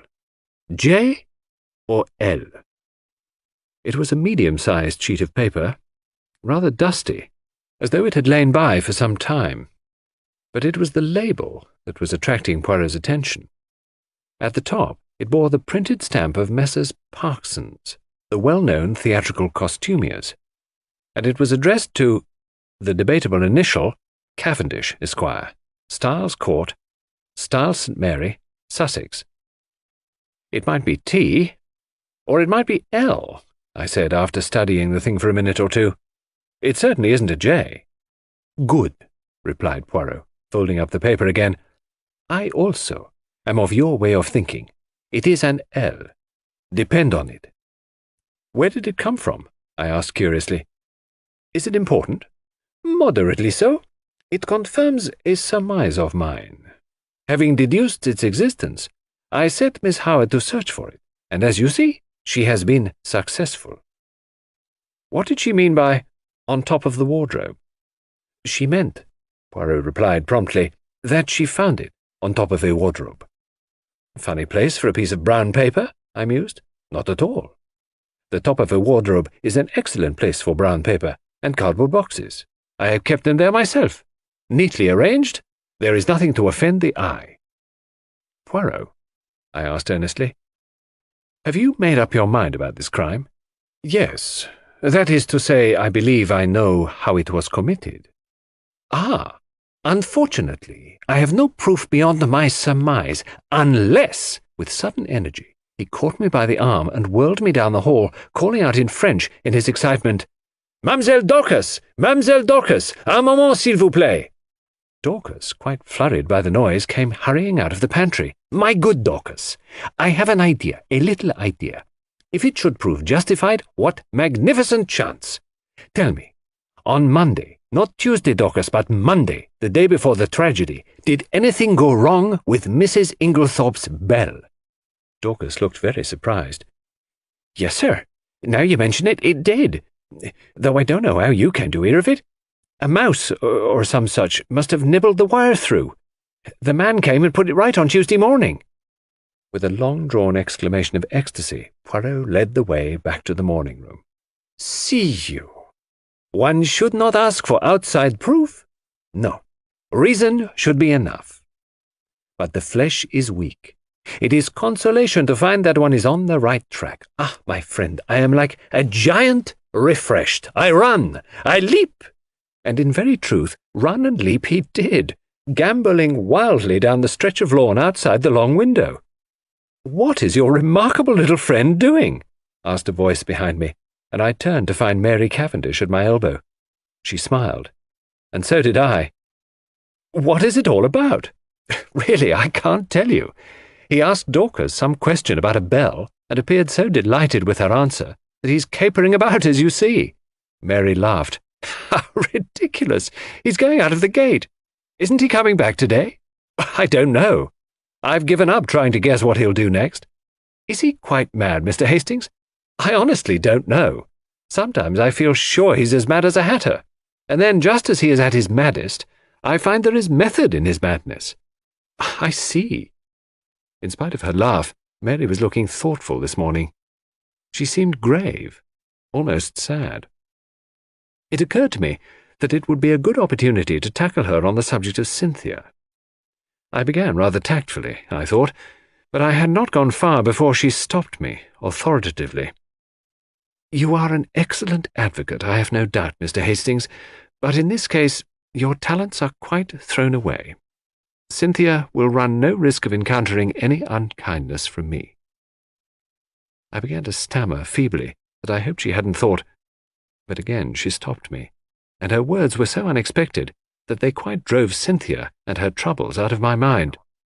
"Mr. Hastings," she said, "do you think that I and my husband are happy together?" I was considerably taken aback, and murmured something about it not being my business to think anything of the sort. "Well," she said quietly, "whether it is your business or not, I will tell you that we are not happy." I said nothing, for I saw that she had not finished. She began slowly walking up and down the room, her head a little bent, and that slim, supple figure of hers swaying gently as she walked. She stopped suddenly and looked up at me. "You don't know anything about me, do you?" she asked. "Where I come from? Who I was before I married John? Anything, in fact. Well, I will tell you. I will make a father confessor of you. You're very kind, I think. Yes, I am sure you are kind." Somehow, I was not quite as elated as I might have been. I remembered that Cynthia had begun her confidences in much the same way. Besides, a father confessor should be elderly. It is not at all the role for a young man. "My father was English," said Mrs. Cavendish, "but my mother was a Russian." "Ah," I said. "Now I understand." "Understand what?" "A hint of something foreign, different, that there has always been about you. My mother was very beautiful, I believe. I don't know, because I never saw her. She died when I was quite a little child. I believe there was some tragedy connected with her death. She took an overdose of some sleeping draught by mistake. However that may be, my father was broken-hearted. Shortly afterwards he went into the consular service. Everywhere he went, I went with him.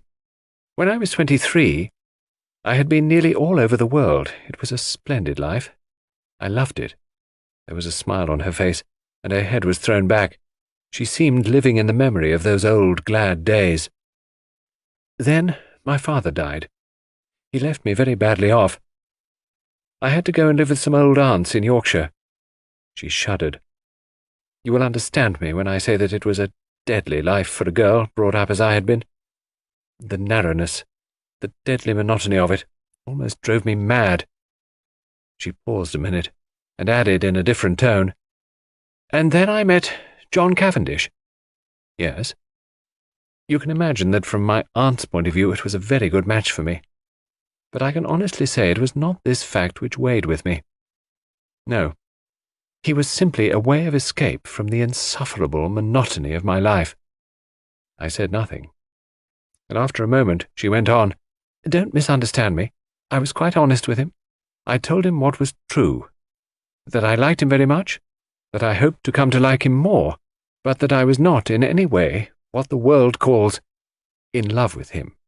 He declared that that satisfied him, and so we were married." She waited a long time. A little frown had gathered on her forehead. She seemed to be looking back earnestly into those past days.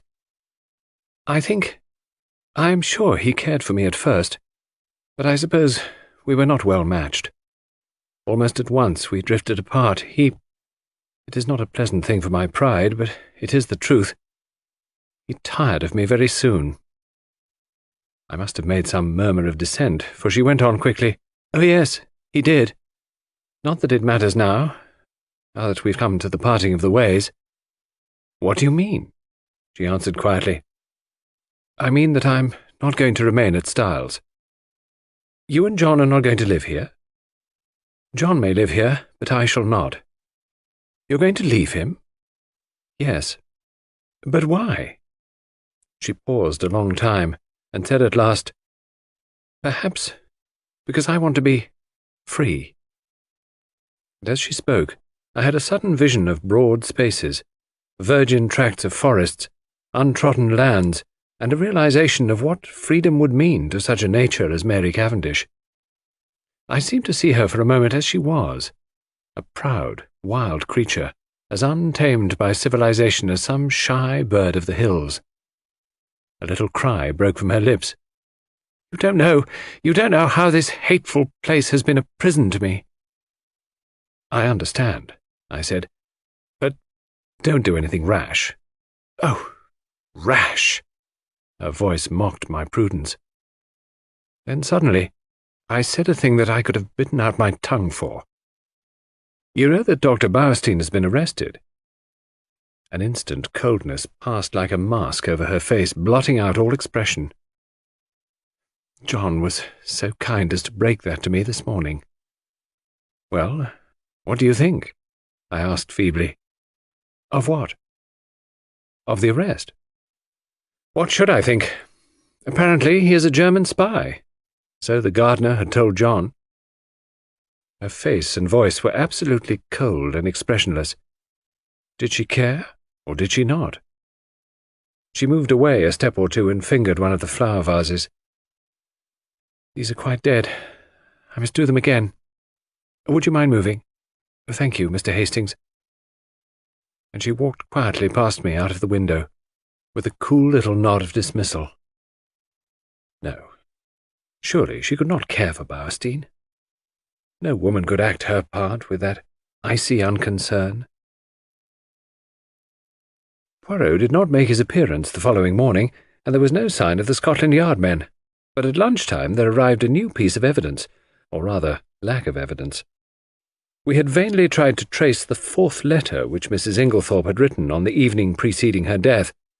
Our efforts having been in vain, we had abandoned the matter, hoping that it might turn up of itself one day, and this is just what did happen, in the shape of a communication which arrived by the second post from a firm of French music publishers, acknowledging Mrs. Inglethorpe's cheque and regretting they had been unable to trace a certain series of Russian folk songs. So the last hope of solving the mystery, by means of Mrs. Inglethorpe's correspondence on the fatal evening, had to be abandoned.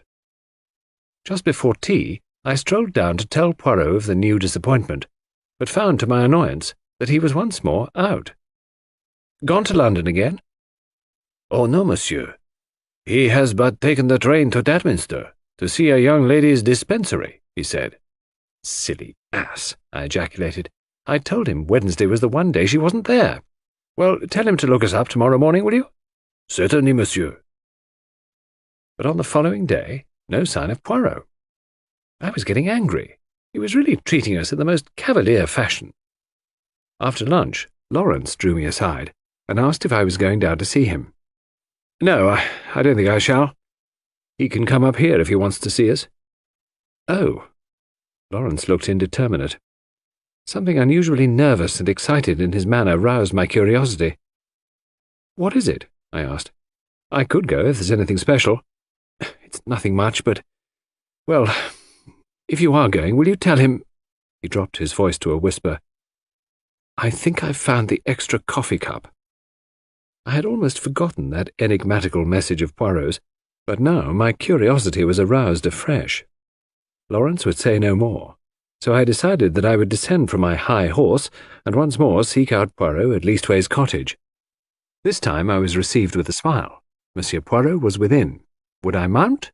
I mounted accordingly. Poirot was sitting by the table, his head buried in his hands. He sprang up at my entrance. What is it? I asked solicitously. You're not ill, I trust? No, not ill. But I decide an affair of great moment. Whether to catch the criminal or not? I asked facetiously. But to my great surprise, Poirot nodded gravely. To speak or not to speak? As your great Shakespeare says, that is the question. I did not trouble to correct the quotation. You're not serious, Poirot. I am of the most serious. For the most serious of all things hangs in the balance. And that is a woman's happiness, mon ami, he said gravely. I did not know quite what to say. The moment has come, said Poirot thoughtfully, and I do not know what to do, for you see, it is a big stake for which I play. No one but I, Hercule Poirot, would attempt it, and he tapped himself proudly on the breast. After pausing a few moments, respectfully, so as not to spoil his effect, I gave him Lawrence's message. Aha! He cried. So, he has found the extra coffee cup. That is good. He has more intelligence than would appear, this long-faced Monsieur Lawrence of yours. I did not myself think very highly of Lawrence's intelligence, but I forbore to contradict Poirot, and gently took him to task for forgetting my instructions as to which were Cynthia's days off. It is true. I have the head of a sieve. However, the other young lady was most kind. She was sorry for my disappointment, and showed me everything in the kindest way. Oh, well, that's all right then. And you must go to tea with Cynthia another day. I told him about the letter. I am sorry for that, he said. I always had hopes of that letter. But no, it was not to be. This affair must all be unravelled from within. He tapped his forehead. These little grey cells, it is up to them, as you say over here. Then suddenly he asked, Are you a judge of finger marks, my friend? No, I said, rather surprised. I know that there are no two finger marks alike, but that's as far as my science goes. Exactly. He unlocked a little drawer and took out some photographs, which he laid on the table. I have numbered them. 1, 2, 3. Will you describe them to me? I studied the proofs attentively. All greatly magnified, I see. Number 1, I should say, are a man's fingerprints. Thumb and first finger. Number 2 are a lady's. They're much smaller, and quite different in every way. Number 3, I paused for some time. There seems to be a lot of confused finger marks, but here, very distinctly, are number 1s, overlapping the others? Yes. You recognize them beyond fail? Oh, yes, they're identical. Poirot nodded, and gently taking the photographs from me, locked them up again. I suppose, I said, that as usual you are not going to explain. On the contrary, number 1 were the fingerprints of Monsieur Lawrence. Number 2 were those of Mademoiselle Cynthia. They are not important. I merely obtained them for comparison. Number 3 is a little more complicated. Yes, it is, as you see, highly magnified. You may have noticed a sort of blur extending all across the picture. I will not describe to you the special apparatus, dusting powder, etc., which I used. It is a well-known process to the police, and by means of it you can obtain a photograph of the fingerprints on any object in a very short space of time. Well, my friend, you have seen the finger marks. It remains to tell you the particular object on which they had been left. Well, go on. I'm really excited. Eh bien. Photo number 3 represents the highly magnified surface of a tiny bottle in the top poison cupboard of the dispensary in the Red Cross Hospital at Tadminster. Which sounds like the house that Jack built. Good heavens, I exclaimed. But what were Lawrence Cavendish's finger marks doing on it? He never went near the poison cupboard the day we were there. Oh, yes, he did. Impossible. We were all together the whole time. Poirot shook his head. No, my friend. There was a moment when you were not all together. There was a moment when you could not have been all together, or it would not have been necessary to call to Monsieur Lawrence to come and join you on the balcony. Oh, I'd forgotten that, I admitted. But it was only for a moment. Long enough. Long enough for what? Poirot's smile became rather enigmatical.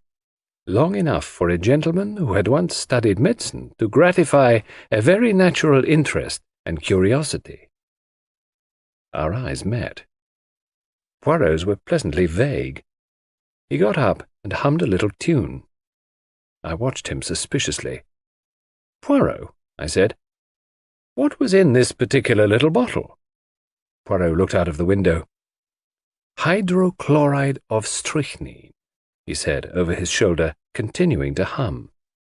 Good heavens, I said, quite quietly. I was not surprised. I had expected that answer.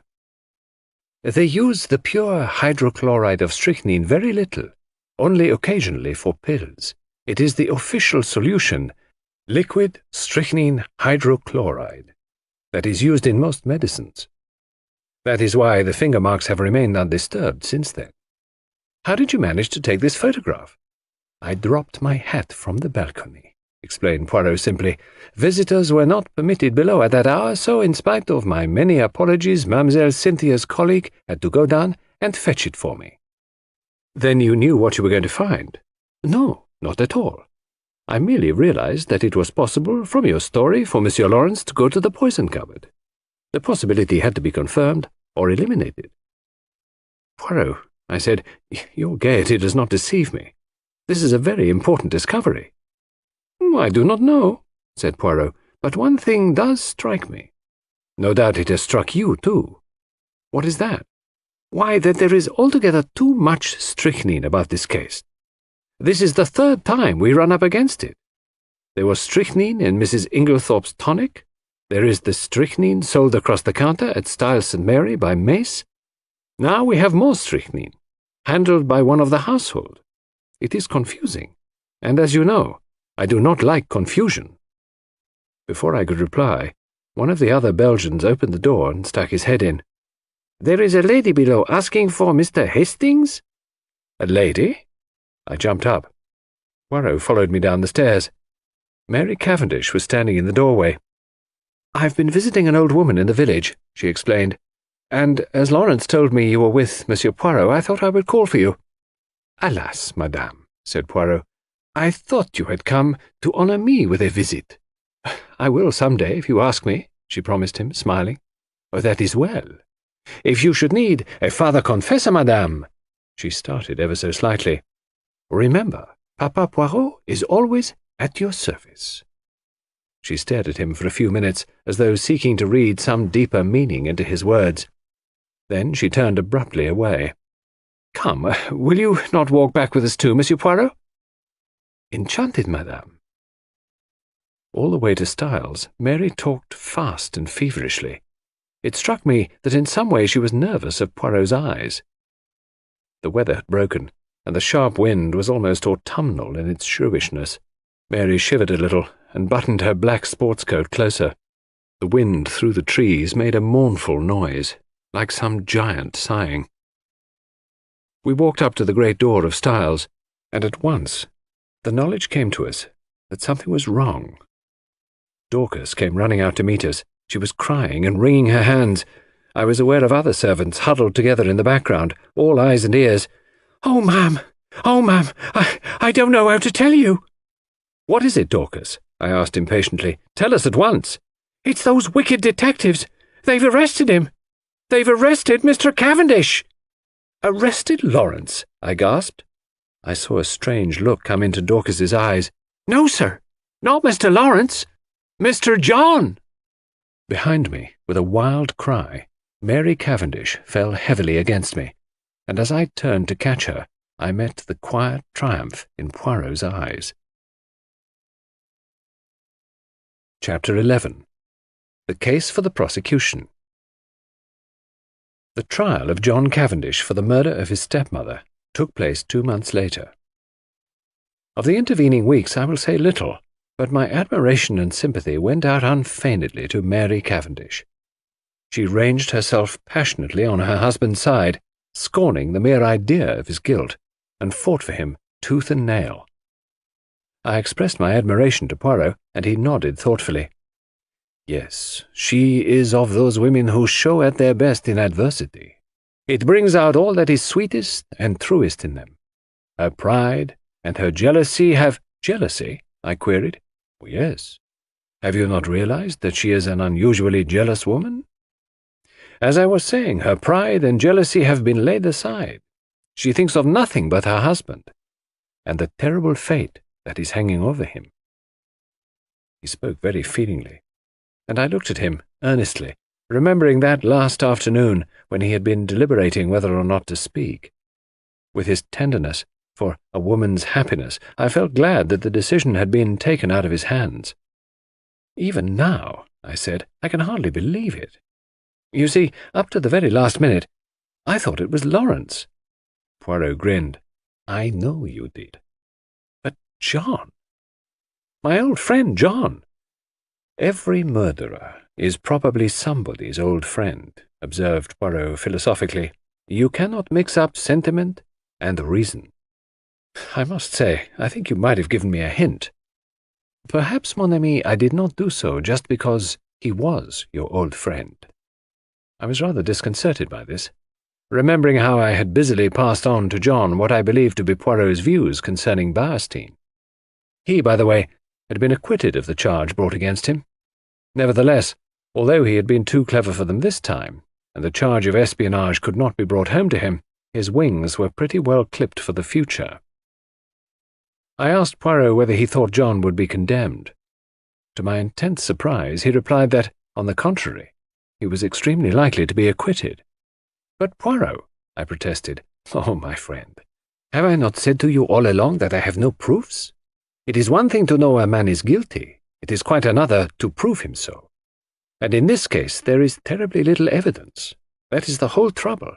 I, Hercule Poirot, know, but I lack the last link in my chain, and unless I can find that missing link—" He shook his head gravely. "When did you first suspect John Cavendish?" I asked, after a minute or two.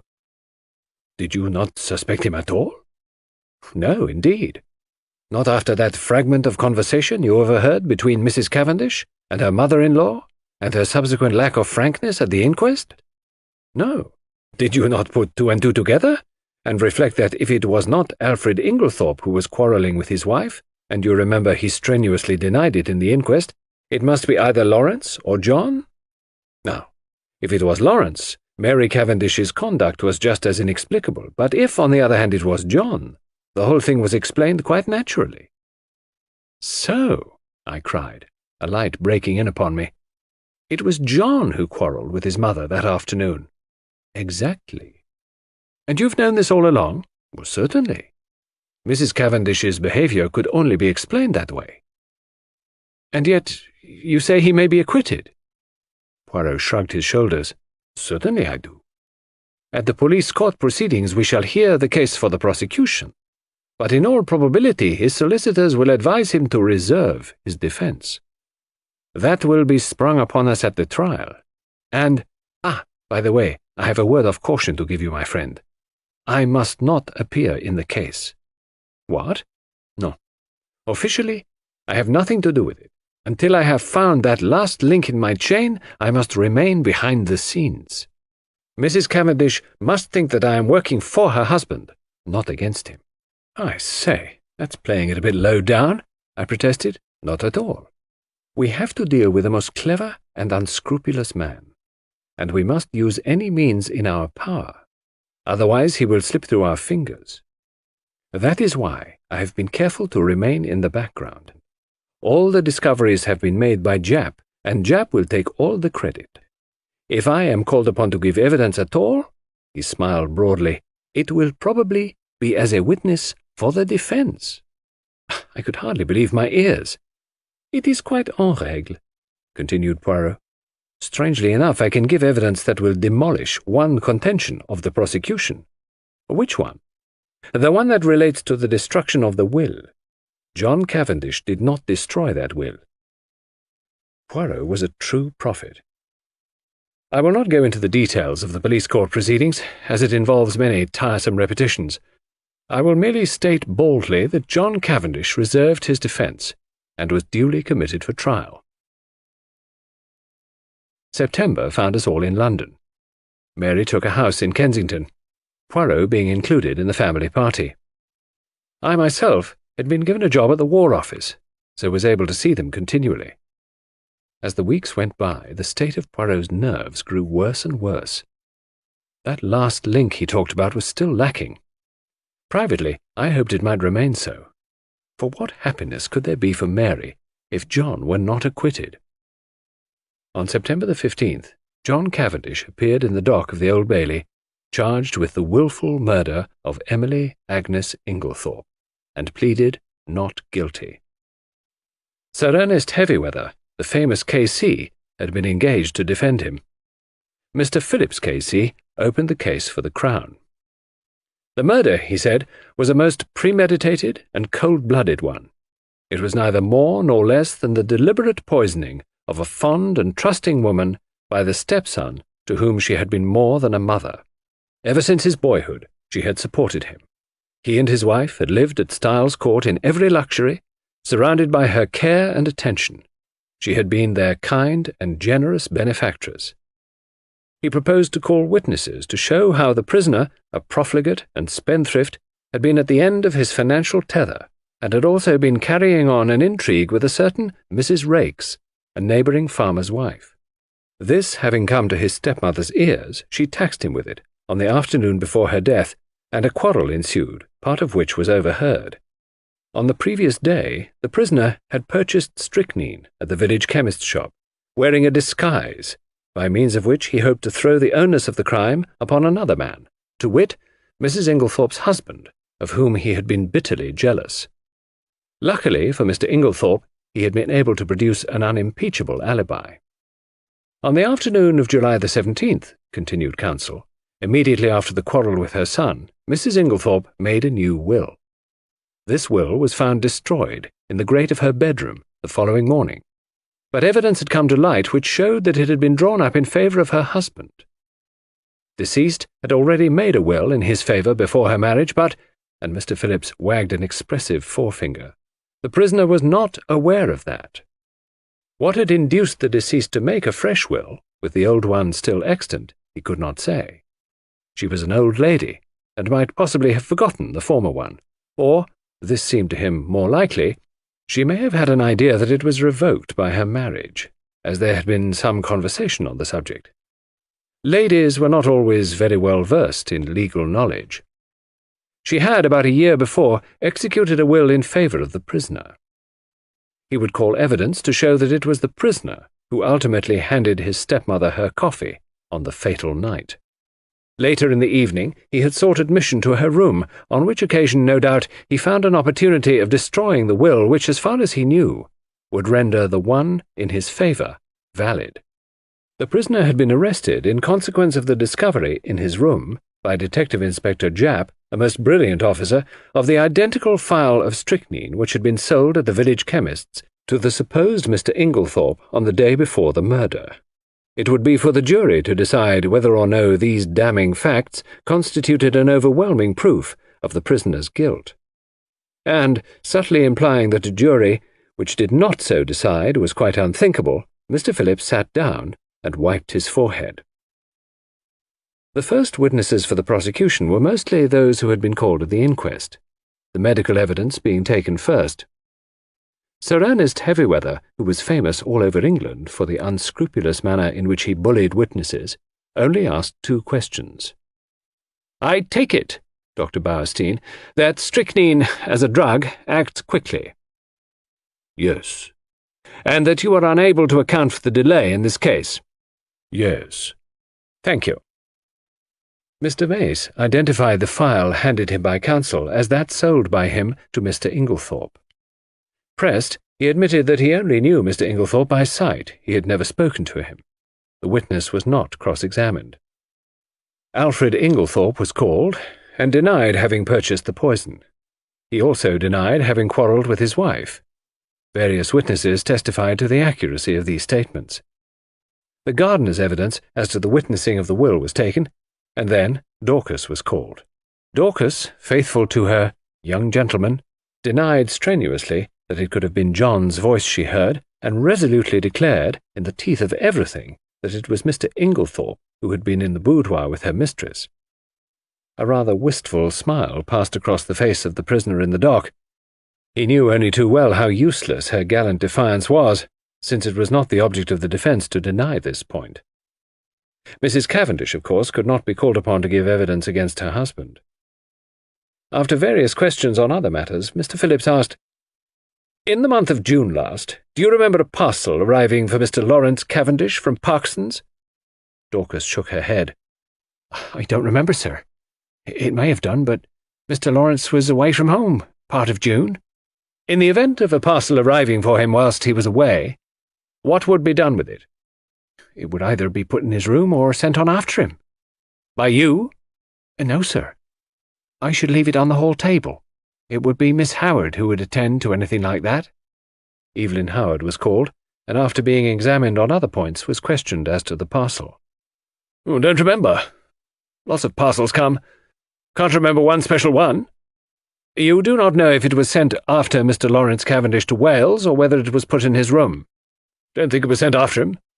Should have remembered if it was." "Supposing a parcel arrived, addressed to Mr. Lawrence Cavendish, and afterwards it disappeared. Should you remark its absence?" "No, don't think so. I should think someone had taken charge of it." "I believe, Miss Howard, that it was you who found this sheet of brown paper." He held up the same dusty piece which Poirot and I had examined in the morning room at Styles. "Yes, I did." "How did you come to look for it?" "The Belgian detective who was employed on the case asked me to search for it." "Where did you eventually discover it?" "On the top of a wardrobe." "On the top of the prisoner's wardrobe?" "I believe so." "Did you not find it yourself?" "Yes." "Then you must know where you found it." "Yes, it was on the prisoner's wardrobe." "That is better." An assistant from Parkson's, theatrical costumiers, testified that on June the 29th they had supplied a black beard to Mr. L. Cavendish as requested. It was ordered by letter, and a postal order was enclosed. No, they had not kept the letter. All transactions were entered in their books. They had sent the beard, as directed, to L. Cavendish, Esquire, Styles Court. Sir Ernest Heavyweather rose ponderously. "Where was the letter written from?" "From Styles Court." "The same address to which you sent the parcel?" "Yes." Like a beast of prey, Heavyweather fell upon him. "How do you know?" I don't understand." "How do you know that letter came from Styles? Did you notice the postmark?" "No, but—" You did not notice the postmark, and yet you affirm so confidently that it came from Styles. It might, in fact, have been any postmark." "Yes. In fact, the letter, though written on stamped notepaper, might have been posted from anywhere, from Wales, for instance." The witness admitted that such might be the case, and Sir Ernest signified that he was satisfied. Elizabeth Wells, second housemaid at Styles, stated that after she had gone to bed she remembered that she had bolted the front door instead of leaving it on the latch, as Mr. Inglethorpe had requested. She had accordingly gone downstairs again to rectify her error. Hearing a slight noise in the west wing, she had peeped along the passage, and had seen Mr. John Cavendish knocking at Mrs. Inglethorpe's door. Sir Ernest Heavyweather made short work of her, and under his unmerciful bullying she contradicted herself hopelessly, and Sir Ernest sat down again with a satisfied smile on his face.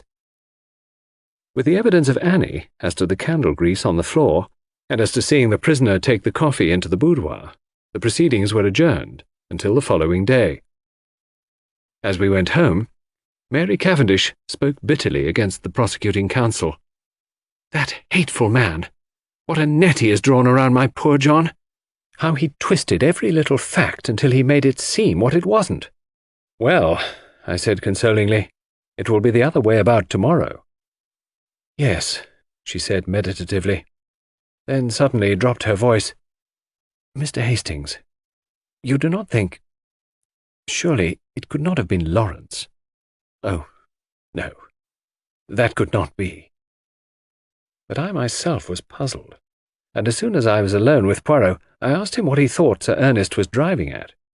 "Ah," said Poirot appreciatively, "he is a clever man, that Sir Ernest. Do you think he believes Lawrence guilty?" "I do not think he believes or cares anything. No. What he is trying for is to create such confusion in the minds of the jury that they are divided in their opinion as to which brother did it.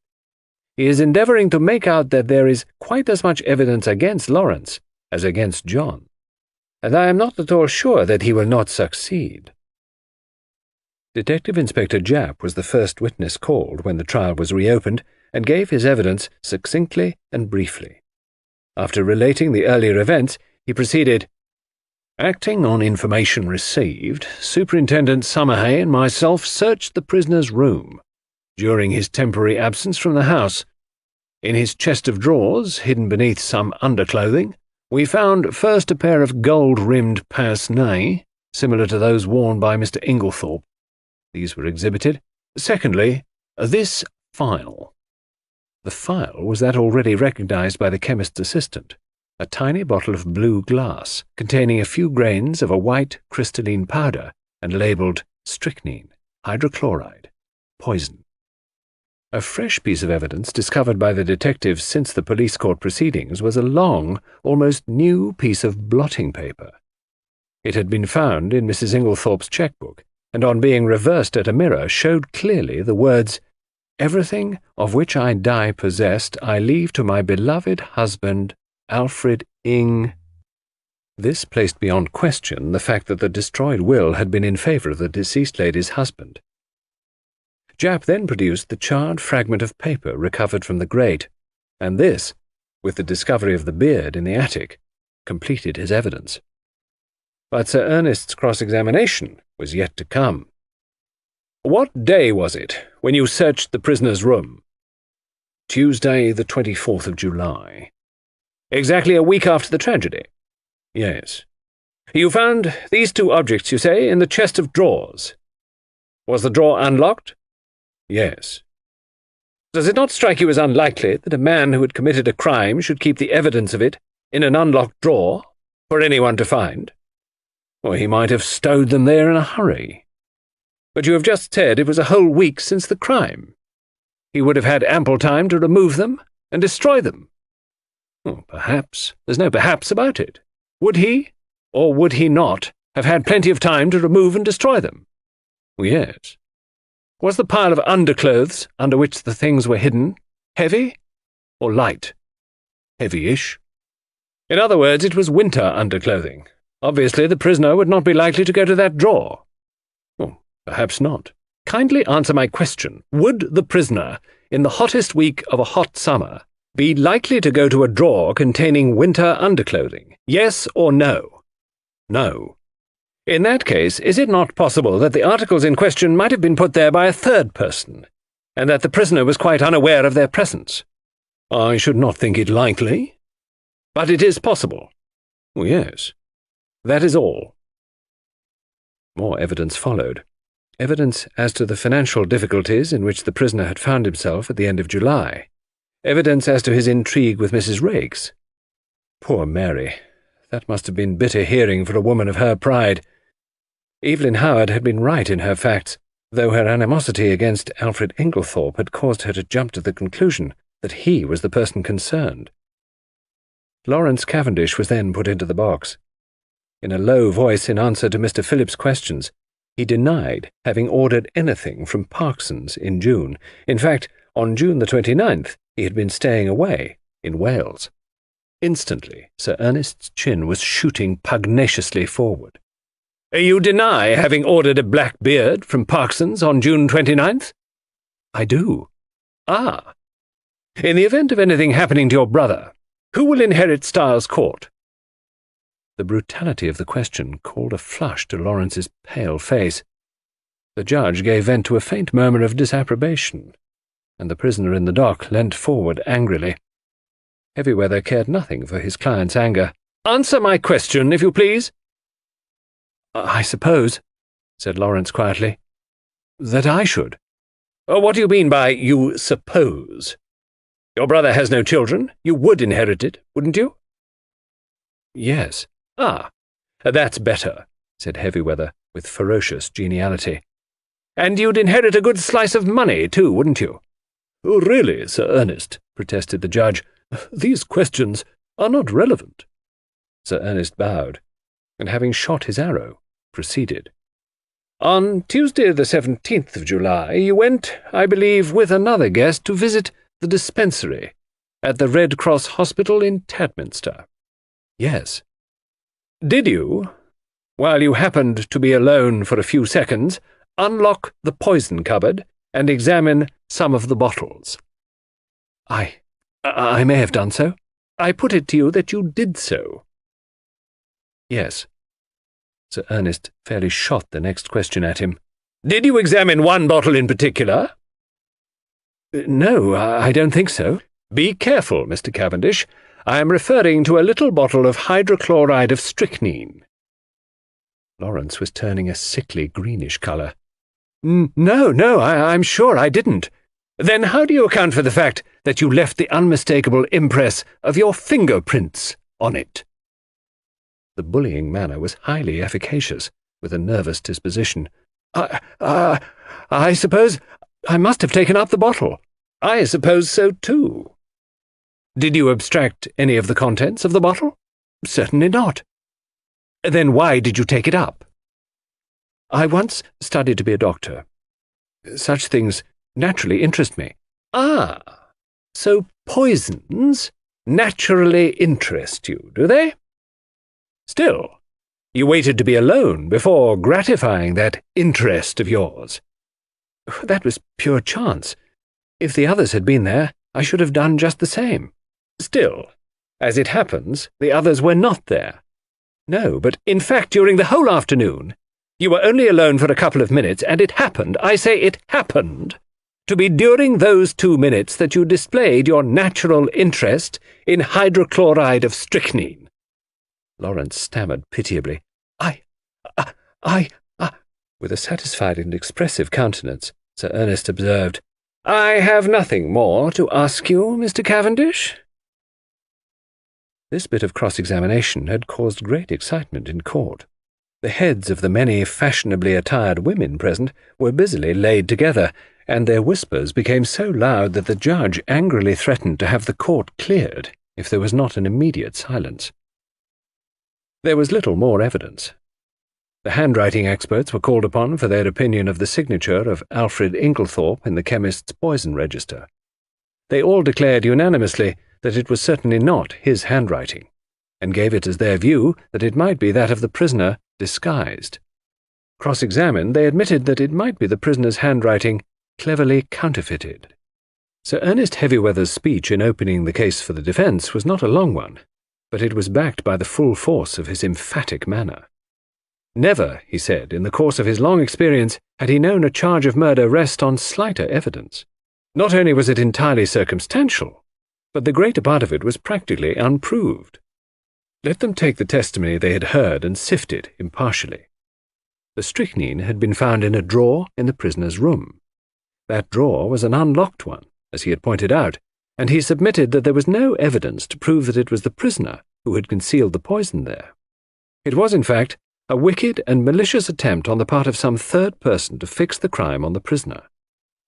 The prosecution had been unable to produce a shred of evidence in support of their contention that it was the prisoner who ordered the black beard from Parkinson's.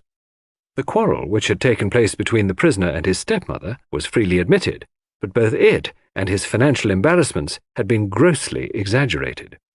His learned friend, Sir Ernest nodded carelessly at Mr. Phillips, had stated that if the prisoner were an innocent man, he would have come forward at the inquest to explain that it was he, not Mr. Inglethorpe, who had been the participator in the quarrel.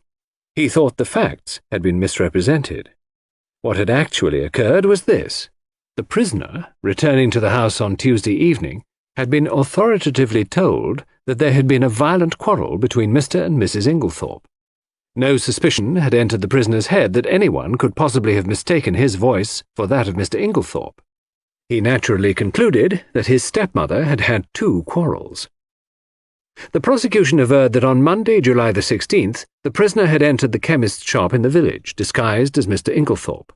The prisoner, on the contrary, was at that time at a lonely spot called Marston's Spinney, where he had been summoned by an anonymous note couched in blackmailing terms and threatening to reveal certain matters to his wife unless he complied with its demands.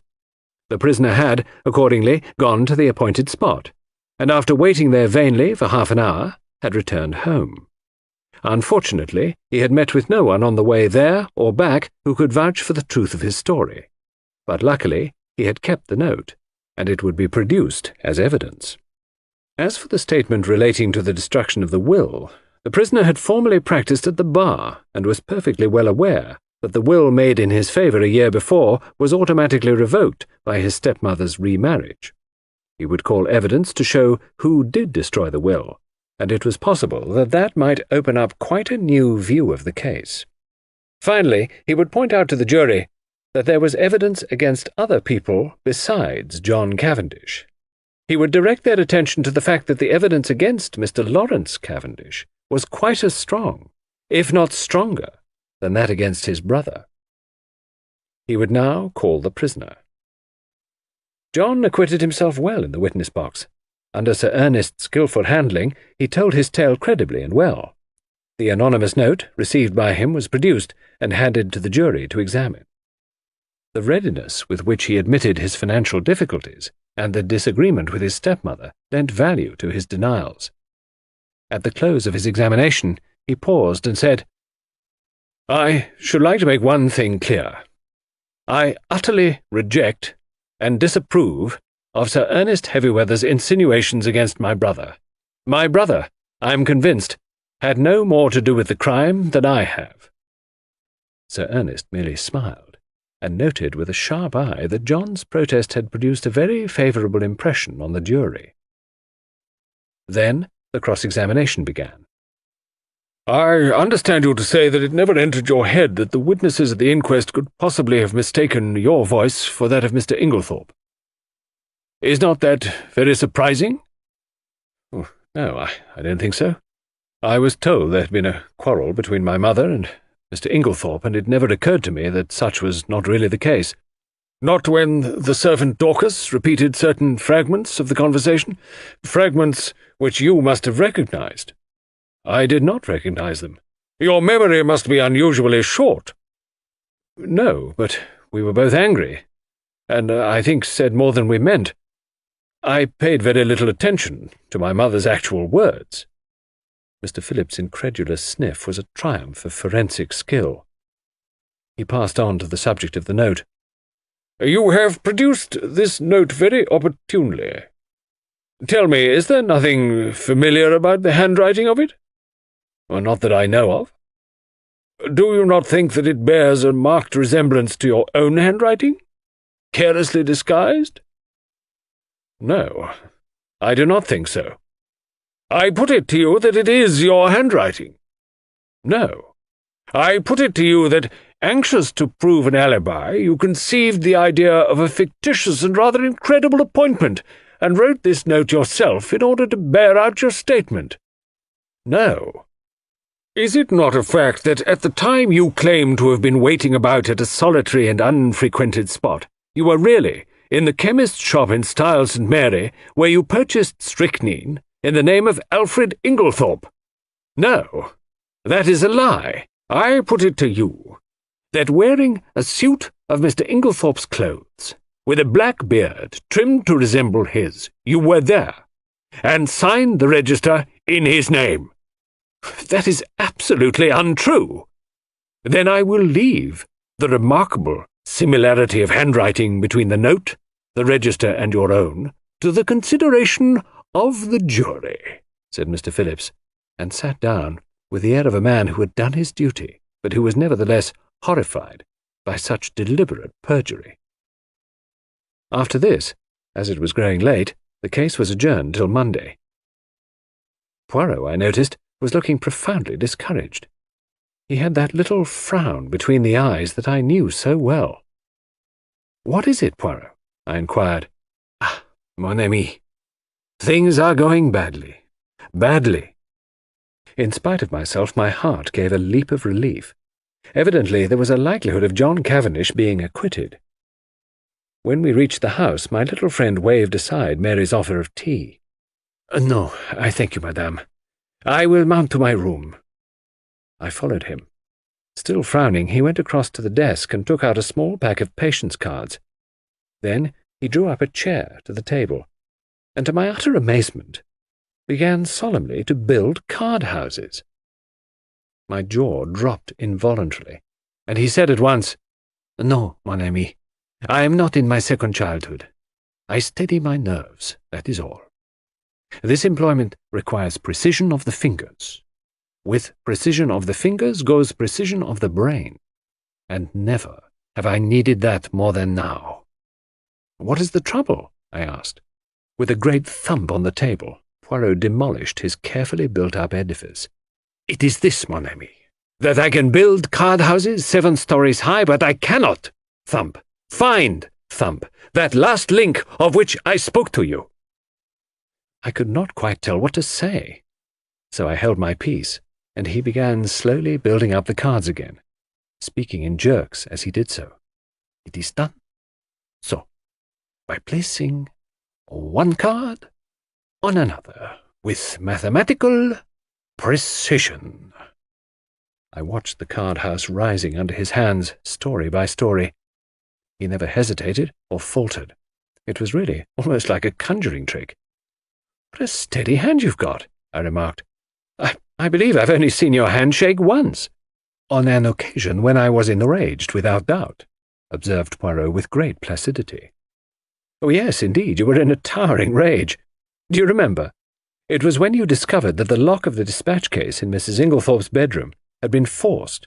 You stood by the mantelpiece, twiddling the things on it in your usual fashion, and your hand shook like a leaf. I must say—" But I stopped suddenly, for Poirot, uttering a hoarse and inarticulate cry, again annihilated his masterpiece of cards, and putting his hands over his eyes, swayed backwards and forwards, apparently suffering the keenest agony. "Good heavens, Poirot," I cried, "what is the matter? Are you taken ill?" "No, no," he gasped. It is that I have an idea." "Oh," I exclaimed, much relieved, "one of your little ideas." "Ah, ma foi, no," replied Poirot frankly. "This time it is an idea gigantic, stupendous, and you, my friend, have given it to me."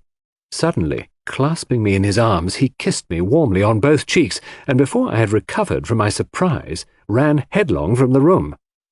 Mary Cavendish entered at that moment. "What is the matter with Monsieur Poirot?" He rushed past me, crying out, "A garage! For the love of heaven, direct me to a garage, madame!" And before I could answer, he had dashed out into the street. I hurried to the window. True enough, there he was, tearing down the street, hatless, and gesticulating as he went. I turned to Mary with a gesture of despair. "He'll be stopped by a policeman in another minute. There he goes round the corner." Our eyes met, and we stared helplessly at one another. What can be the matter? I shook my head. I don't know. He was building card-houses, when suddenly he said he had an idea, and rushed off, as you saw. "Well," said Mary, "I expect he will be back before dinner." But night fell, and Poirot had not returned. Chapter 12. The Last Link. Poirot's abrupt departure had intrigued us all greatly. Sunday morning wore away, and still he did not reappear, but about 3 o'clock a ferocious and prolonged hooting outside drove us to the window to see Poirot alighting from a car, accompanied by Japp and Summerhay. The little man was transformed. He radiated an absurd complacency.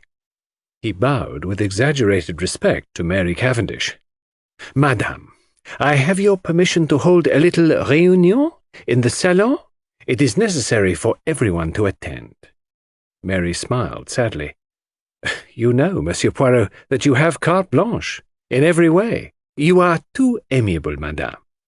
Still beaming, Poirot marshalled us all into the drawing-room, bringing forward chairs as he did so. "Miss Howard, here. Mademoiselle Cynthia, Monsieur Lawrence, the good Dorcas, and Annie. Bien, we must delay our proceedings a few minutes more until Mr. Inglethorpe arrives. I have sent him a note." Miss Howard rose immediately from her seat. "If that man comes into the house, I leave it." "No, no." Poirot went up to her and pleaded in a low voice. Finally, Miss Howard consented to return to her chair. A few minutes later, Alfred Inglethorpe entered the room. The company once assembled, Poirot rose from his seat with the air of a popular lecturer and bowed politely to his audience. "Messieurs, dames, as you all know, I was called in by Monsieur John Cavendish to investigate this case. I at once examined the bedroom of the deceased, which, by the advice of the doctors, had been kept locked, and was consequently exactly as it had been when the tragedy occurred.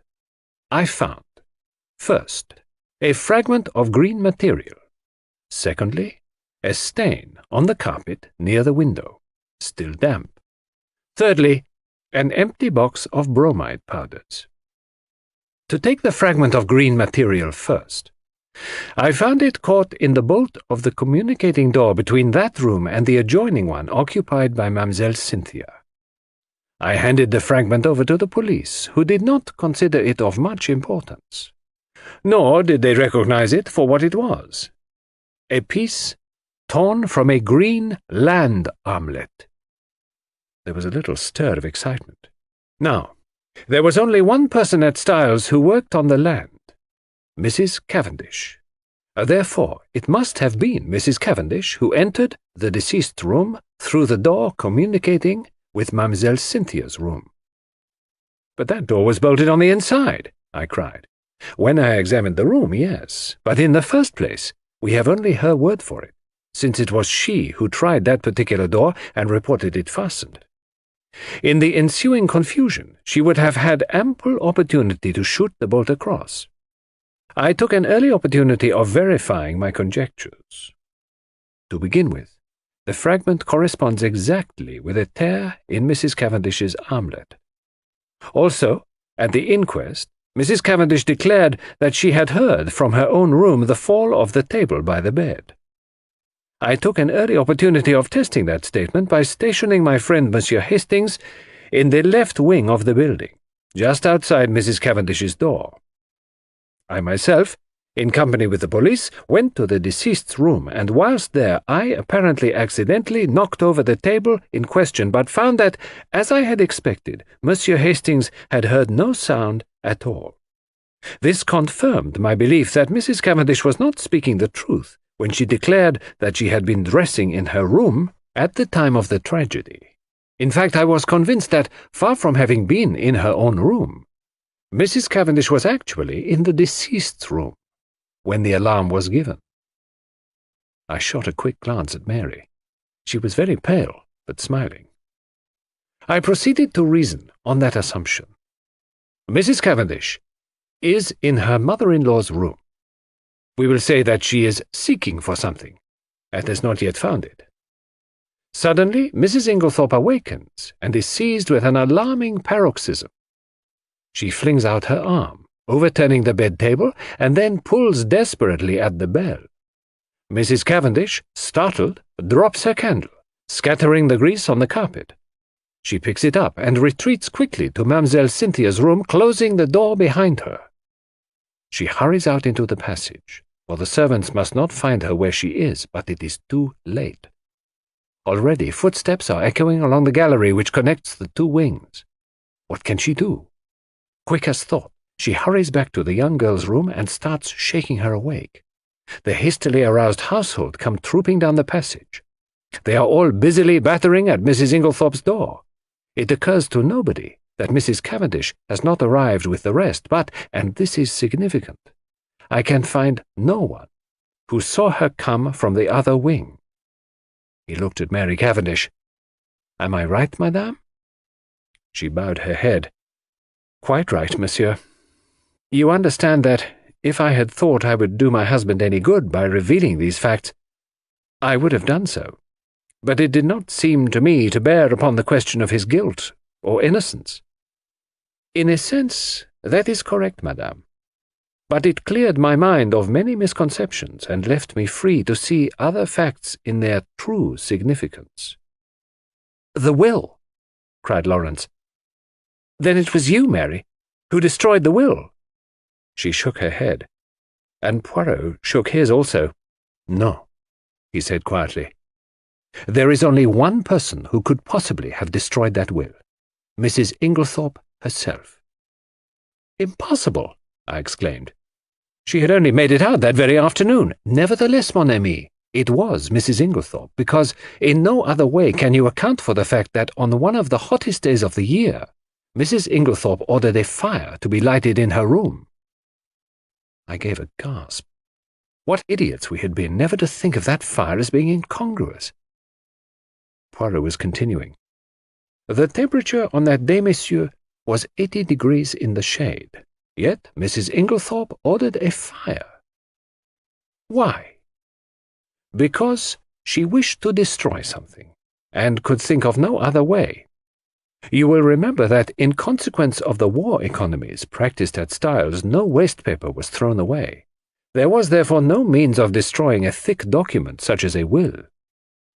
The moment I heard of a fire being lighted in Mrs. Inglethorpe's room, I leapt to the conclusion that it was to destroy some important document, possibly a will. So, the discovery of the charred fragment in the grate was no surprise to me. I did not, of course, know at the time that the will in question had only been made that afternoon, and I will admit that when I learned that fact, I fell into a grievous error. I came to the conclusion that Mrs. Inglethorpe's determination to destroy her will arose as a direct consequence of the quarrel she had that afternoon, and that therefore the quarrel took place after and not before the making of the will.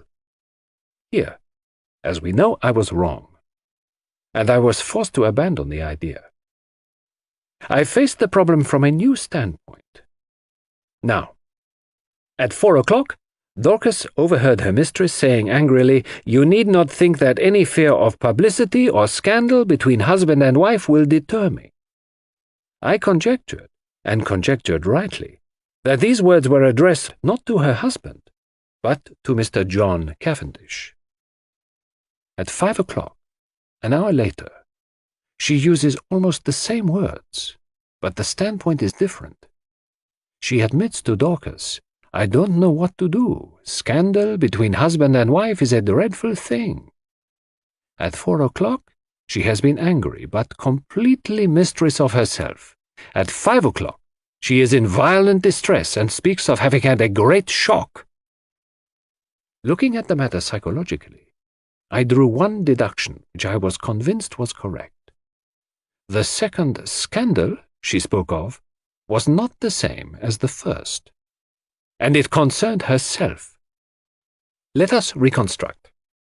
At 4 o'clock, Mrs. Inglethorpe quarrels with her son and threatens to denounce him to his wife, who, by the way, overheard the greater part of the conversation. At 4:30, Mrs. Inglethorpe, in consequence of a conversation on the validity of wills, makes a will in favour of her husband, which the two gardeners witness. At 5 o'clock, Dorcas finds her mistress in a state of considerable agitation, with a slip of paper, a letter, Dorcas thinks, in her hand. And it is then that she orders the fire in her room to be lighted. Presumably then, between 4:30 and 5 o'clock, something has occurred to occasion a complete revolution of feeling, since she is now as anxious to destroy the will as she was before to make it. What was that something? As far as we know, she was quite alone during that half hour. Nobody entered or left that boudoir. What then occasioned this sudden change of sentiment? One can only guess, but I believe my guess to be correct.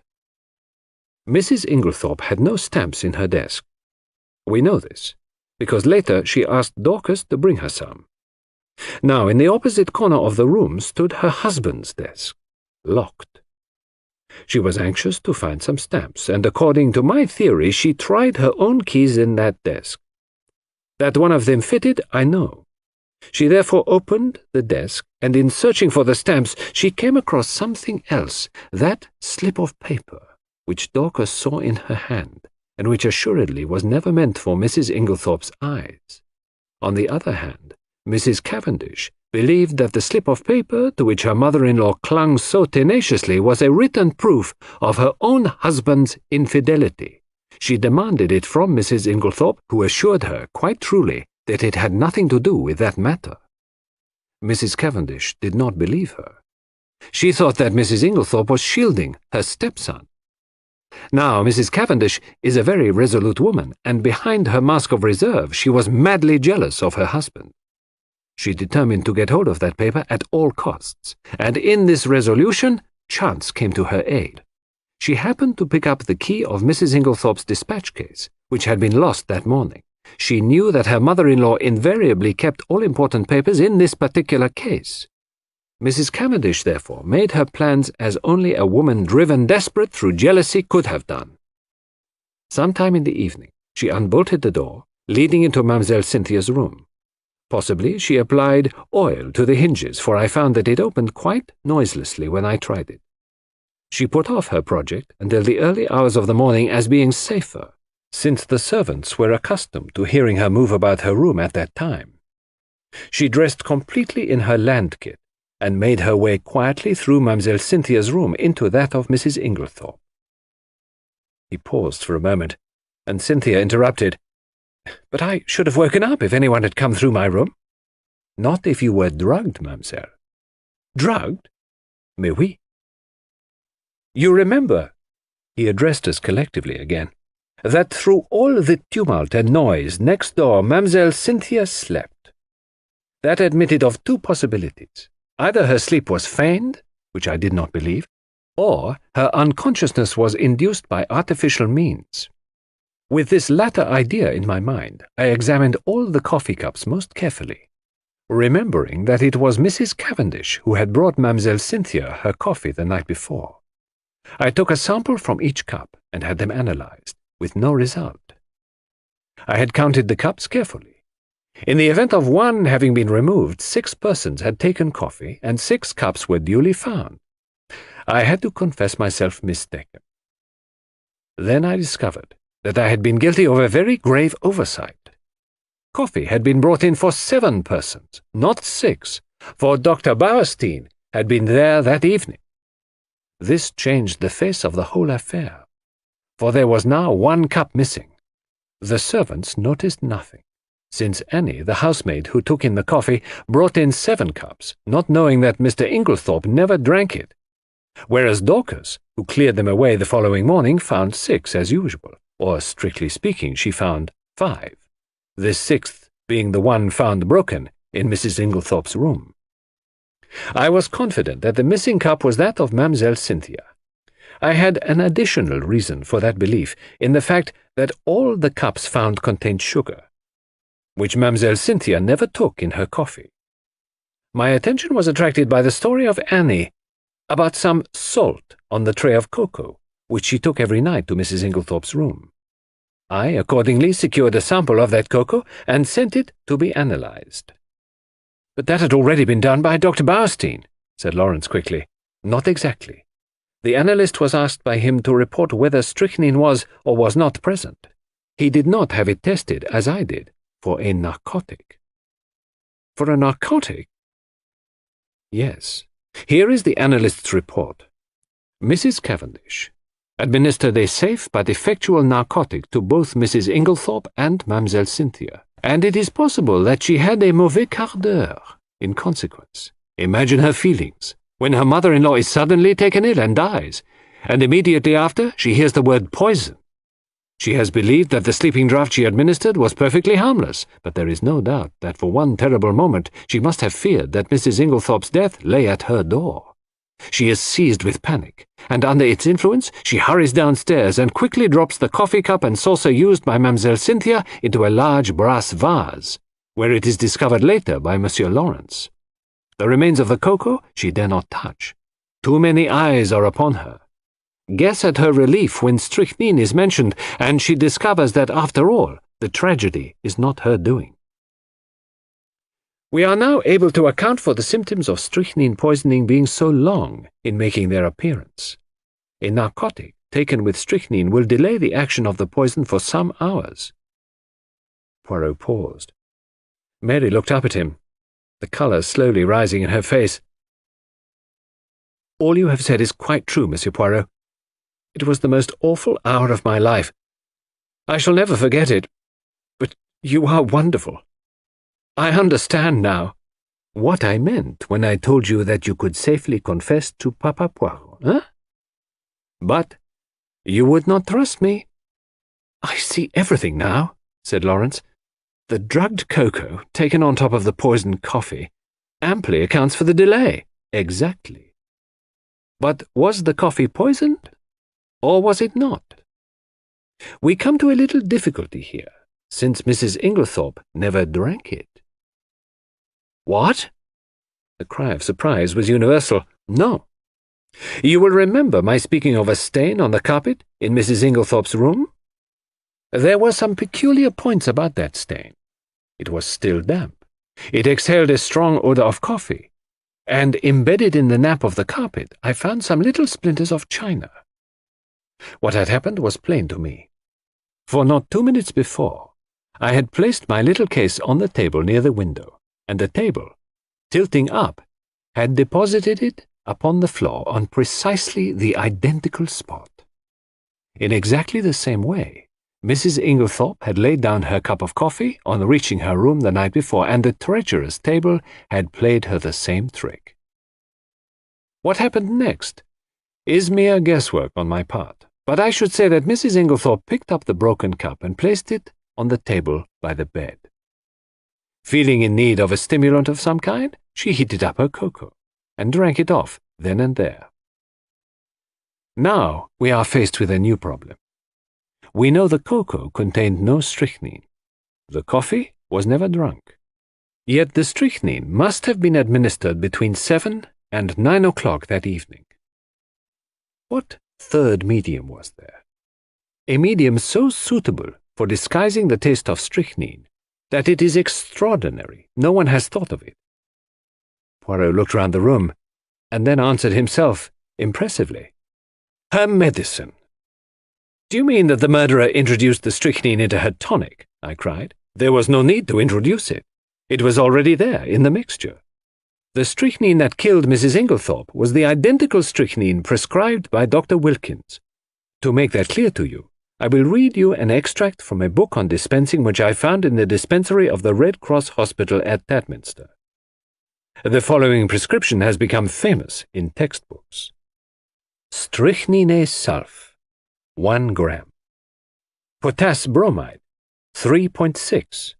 Aqua ad, fiat mistura, 3.8. This solution deposits in a few hours the greater part of the strychnine salt as an insoluble bromide in transparent crystals. A lady in England lost her life by taking a similar mixture. The precipitated strychnine collected at the bottom, and in taking the last dose, she swallowed nearly all of it. Now, there was, of course, no bromide in Dr. Wilkins' prescription. But you will remember that I mentioned an empty box of bromide powders. 1 or 2 of those powders, introduced into the full bottle of medicine, would effectively precipitate the strychnine, as the book describes, and cause it to be taken in the last dose. You will learn later that the person who usually poured out Mrs. Inglethorpe's medicine was always extremely careful not to shake the bottle, but to leave the sediment at the bottom of it undisturbed. Throughout the case, there have been evidences that the tragedy was intended to take place on Monday evening. On that day, Mrs. Inglethorpe's bell wire was neatly cut, and on Monday evening Mademoiselle Cynthia was spending the night with friends, so that Mrs. Inglethorpe would have been quite alone in the right wing, completely shut off from help of any kind, and would have died in all probability before medical aid could have been summoned. But in her hurry to be in time for the village entertainment, Mrs. Inglethorpe forgot to take her medicine, and the next day she lunched away from home, so that the last and fatal dose was actually taken 24 hours later than had been anticipated by the murderer, and it is owing to that delay that the final proof, the last link of the chain, is now in my hands." Amid breathless excitement, he held out 3 thin strips of paper. "A letter, in the murderer's own handwriting, mes amis. Had it been a little clearer in its terms, it is possible that Mrs. Inglethorpe, warned in time, would have escaped. As it was, she realized her danger, but not the manner of it." In the deathly silence, Poirot pieced together the slips of paper, and clearing his throat, read, "Dearest Evelyn, you will be anxious at hearing nothing. It is all right, only it will be tonight instead of last night. You understand? There is a good time coming once the old woman is dead and out of the way. No one can possibly bring home the crime to me. That idea of yours about the bromides was a stroke of genius, but we must be very circumspect. A false step—" Here, my friends, the letter breaks off. Doubtless the writer was interrupted, but there can be no question as to his identity. We all know his handwriting, and— A howl that was almost a scream broke the silence. "You devil! How did you get it?" A chair was overturned. Poirot skipped nimbly aside, a quick movement on his part, and his assailant fell with a crash. "Messieurs, dames," said Poirot with a flourish, "let me introduce you to the murderer, Mr. Alfred Inglethorpe." Chapter 13. Poirot explains. "Poirot, you old villain," I said. "I've half a mind to strangle you. What do you mean by deceiving me as you've done?" We were sitting in the library. Several hectic days lay behind us. In the room below, John and Mary were together once more, while Alfred Inglethorpe and Miss Howard were in custody. Now, at last, I had Poirot to myself, and could relieve my still burning curiosity. Poirot did not answer me for a moment, but at last he said, "I did not deceive you, mon ami. At most, I permitted you to deceive yourself." "Yes, but why?" "Well, it is difficult to explain.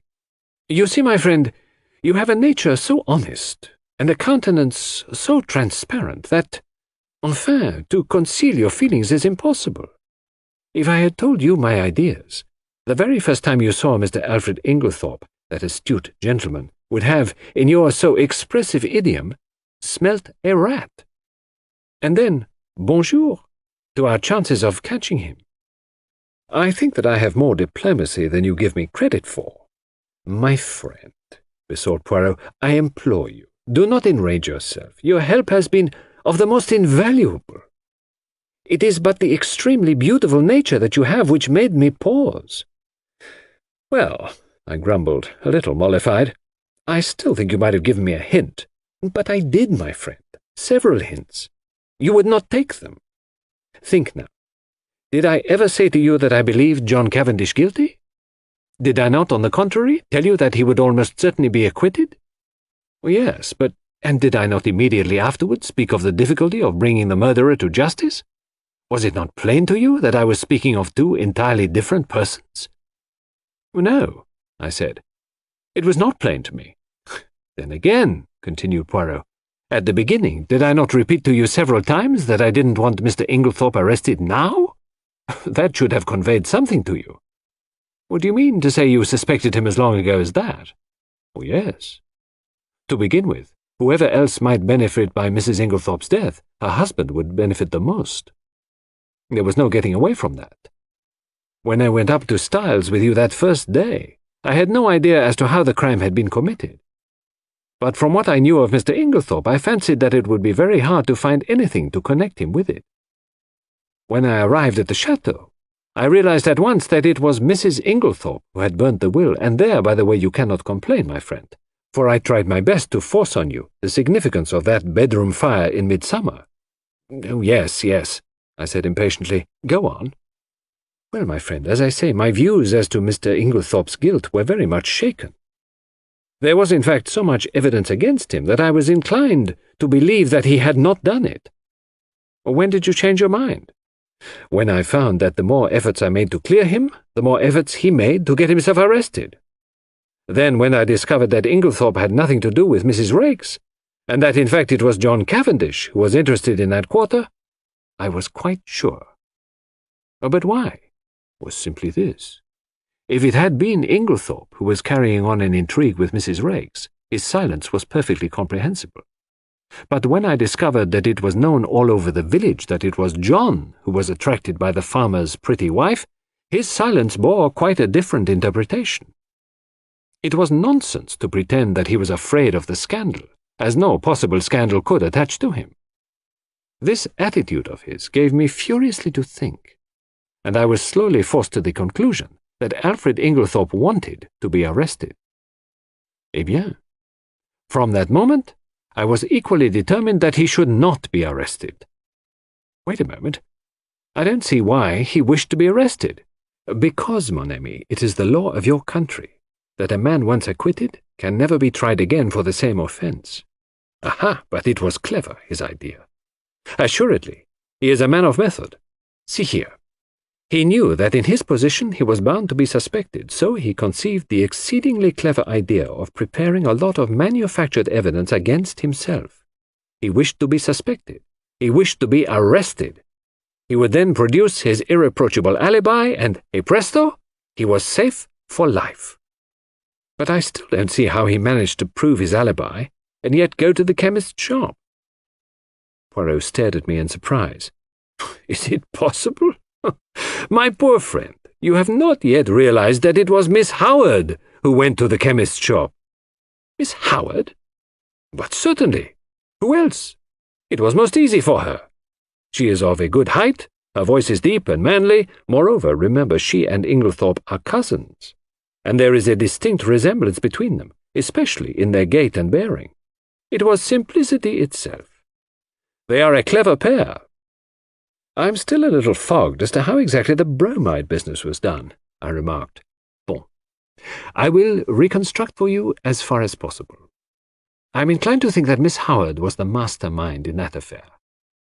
You remember her once mentioning that her father was a doctor. Possibly she dispensed his medicines for him. Or she may have taken the idea from one of the many books lying about when Mademoiselle Cynthia was studying for her exam. Anyway, she was familiar with the fact that the addition of a bromide to a mixture containing strychnine would cause the precipitation of the latter. Probably the idea came to her quite suddenly. Mrs. Inglethorpe had a box of bromide powders, which she occasionally took at night. What could be more easier than quietly to dissolve one or more of those powders in Mrs. Inglethorpe's large-sized bottle of medicine when it came from Coutts? The risk is practically nil. The tragedy will not take place until nearly a fortnight later. If anyone has seen either of them touching the medicine, they will have forgotten it by that time. Miss Howard will have engineered her quarrel and departed from the house. The lapse of time and her absence will defeat all suspicion. Yes, it was a clever idea. If they had left it alone, it is possible that the crime might never have been brought home to them. But they were not satisfied. They tried to be too clever, and that was their undoing. Poirot puffed at his tiny cigarette, his eyes fixed on the ceiling. They arranged a plan to throw suspicion on John Cavendish by buying strychnine at the village chemist's and signing the register in his handwriting. On Monday, Mrs. Inglethorpe will take the last dose of her medicine. On Monday, therefore, at 6 o'clock, Alfred Inglethorpe arranges to be seen by a number of people at a spot far removed from the village.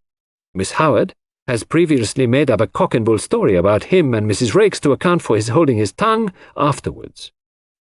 At 6 o'clock, Miss Howard, disguised as Alfred Inglethorpe, enters the chemist's shop. With her story about a dog, obtains the strychnine, and writes the name of Alfred Inglethorpe in John's handwriting, which she had previously studied carefully. But, as it will never do if John, too, can prove an alibi, she writes him an anonymous note, still copying his handwriting, which takes him to a remote spot where it is exceedingly unlikely that anyone will see him. So far, all goes well. Miss Howard goes back to Middlingham. Alfred Inglethorpe returns to Styles. There is nothing that can compromise him in any way, since it is Miss Howard who has the strychnine, which, after all, is only wanted as a blind to throw suspicion on John Cavendish. But now a hitch occurs. Mrs. Inglethorpe does not take her medicine that night. The broken bell, Cynthia's absence, arranged by Inglethorpe through his wife, all these are wasted. And then he makes his slip. Mrs. Inglethorpe is out, and he sits down to write to his accomplice, who, he fears, may be in a panic at the non-success of their plan. It is probable that Mrs. Inglethorpe returned earlier than he expected. Caught in the act, and somewhat flurried, he hastily shuts and locks his desk. He fears that if he remains in the room he may have to open it again, and that Mrs. Inglethorpe might catch sight of the letter before he could snatch it up, so he goes out and walks in the woods, little dreaming that Mrs. Inglethorpe will open his desk and discover the incriminating document. But this, as we know, is what happened. Mrs. Inglethorpe reads it and becomes aware of the perfidy of her husband and Evelyn Howard, though unfortunately the sentence about the bromide conveys no warning to her mind. She knows that she is in danger, but is ignorant of where the danger lies. She decides to say nothing to her husband, but sits down and writes to her solicitor, asking him to come on the morrow, and she also determines to destroy immediately the will which she has just made. She keeps the fatal letter. It was to discover that letter, then, that her husband forced the lock of the dispatch case. Yes. And from the enormous risk he ran, we can see how fully he realized its importance. That letter accepted, there was absolutely nothing to connect him with the crime. There's only one thing I can't make out. Why didn't he destroy it at once, when he got hold of it? Because he did not dare take the biggest risk of all, that of keeping it on his own person. I don't understand. Look at it from his point of view. I have discovered that there were only 5 short minutes in which he could have taken it. The 5 minutes immediately before our own arrival on the scene, for before that time Annie was brushing the stairs and would have seen anyone who passed going to the right wing. Figure to yourself the scene. He enters the room, unlocking the door by means of one of the other door keys, which were all much alike. He hurries to the dispatch case. It is locked, and the keys are nowhere to be seen. That is a terrible blow to him, for it means that his presence in the room cannot be concealed, as he had hoped. But he sees clearly that everything must be risked for the sake of that damning piece of evidence. Quickly, he forces the lock with a penknife, and turns over the papers until he finds what he is looking for. But now, a fresh dilemma arises. He dare not keep that piece of paper on him. He may be seen leaving the room. He may be searched. If the paper is found on him, it is certain doom. Probably at this minute, too, he hears the sounds below of Mr. Wells and John leaving the boudoir. He must act quickly. Where can he hide this terrible slip of paper? The contents of the waste paper basket are kept, and in any case are sure to be examined. There are no means of destroying it, and he dare not keep it. He looks round, and he sees— What do you think, mon ami? I shook my head. In a moment, he has torn the letter into long, thin strips, and rolling them up into spills, he thrusts them hurriedly in amongst the other spills in the vase on the mantelpiece. I uttered an exclamation. No one would think of looking there, Poirot continued, and he will be able at his leisure to come back and destroy this solitary piece of evidence against him. Then, all the time, it was in the spill vase in Mrs. Inglethorpe's bedroom, under our very noses, I cried. Poirot nodded. Yes, my friend. That is where I discovered my last link, and I owe that very fortunate discovery to you. To me? Yes, do you remember telling me that my hand shook as I was straightening the ornaments on the mantelpiece? Yes, but I don't see— No, but I saw. Do you know, my friend, I remember that earlier in the morning, when we had been there together, I had straightened all the objects on the mantelpiece, and if they were already straightened, there would be no need to straighten them again unless, in the meantime, someone else had touched them. Dear me, I murmured. So that is the explanation of your extraordinary behaviour. You rushed down to Styles and found it still there. Yes, and it was a race for time. But I still can't understand why Inglethorpe was such a fool to leave it there when he had plenty of opportunity to destroy it. But he had no opportunity. I saw to that.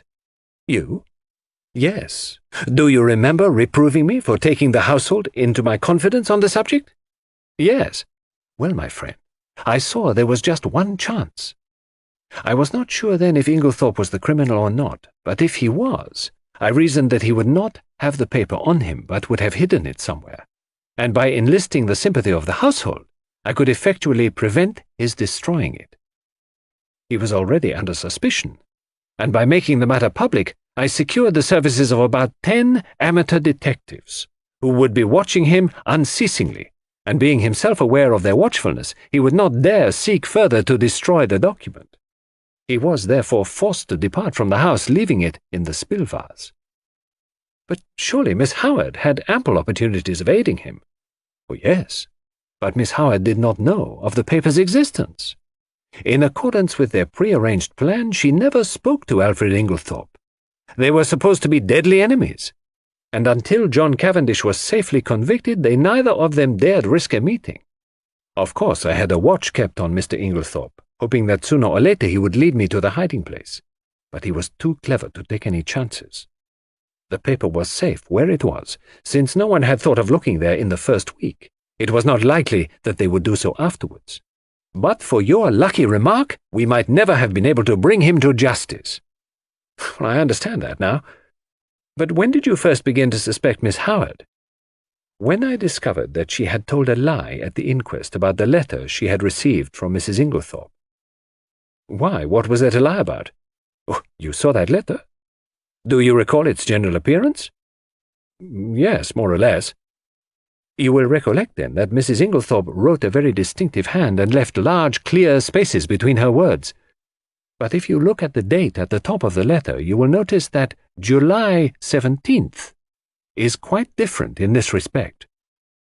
Do you see what I mean? No, I confessed. I don't. You do not see that that letter was not written on the 17th, but on the 7th, the day after Miss Howard's departure. The 1 was written in before the 7 to turn it into the 17th. But why? Well, that is exactly what I asked myself. Why does Miss Howard suppress the letter written on the 17th and produce this faked one instead? Because she did not wish to show the letter of the 17th. Why again? And at once a suspicion dawned in my mind. You will remember my saying that it was wise to beware of people who were not telling the truth. And yet, I cried indignantly, after that you gave me 2 reasons why Miss Howard could not have committed the crime, and very good reasons too, replied Poirot. For a long time they were a stumbling block to me, until I remembered a very significant fact, that she and Alfred Inglethorpe were cousins. She could not have committed the crime single-handed, but the reasons against that did not debar her from being an accomplice. And then there was that rather over-vehement hatred of hers. It concealed a very opposite emotion. There was undoubtedly a tie of passion between them long before he came to Styles. They had already arranged their infamous plot, that he should marry this rich but rather foolish old lady, induce her to make a will, leaving her money to him, and then gain their ends by a very cleverly conceived crime. If all had gone as they planned, they would probably have left England and lived together on their poor victim's money. They are a very astute and unscrupulous pair. While suspicion was to be directed against him, she would be making quiet preparations for a very different denouement. She arrives from Middlingham with all the compromising items in her possession. No suspicion attaches to her. No notice is paid to her coming and going in the house.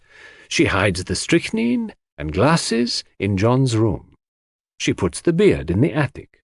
She will see to it that sooner or later they are duly discovered. I don't quite see why they tried to fix the blame on John, I remarked. It would have been much easier for them to bring the crime home to Lawrence. Yes, but that was mere chance. All the evidence against him arose out of pure accident. It must, in fact, have been distinctly annoying to the pair of schemers. His manner was unfortunate, I observed thoughtfully. Oh, yes, you realize, of course, what was at the back of that. No. You did not understand that he believed Mademoiselle Cynthia guilty of the crime? No, I exclaimed, astonished. Impossible. Not at all. I myself nearly had the same idea. It was in my mind when I asked Mr. Wells that first question about the will. Then there were the bromide powders, which she had made up, and her clever male impersonations, as Dorcas recounted them to us. There was really more evidence against her than anyone else. You are joking, Poirot. Oh.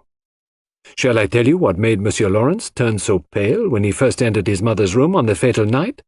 It was because whilst his mother lay there, obviously poisoned, he saw, over your shoulder, that the door into Mademoiselle Cynthia's room was unbolted. But he declared that he saw it bolted, I cried. Exactly, said Poirot dryly.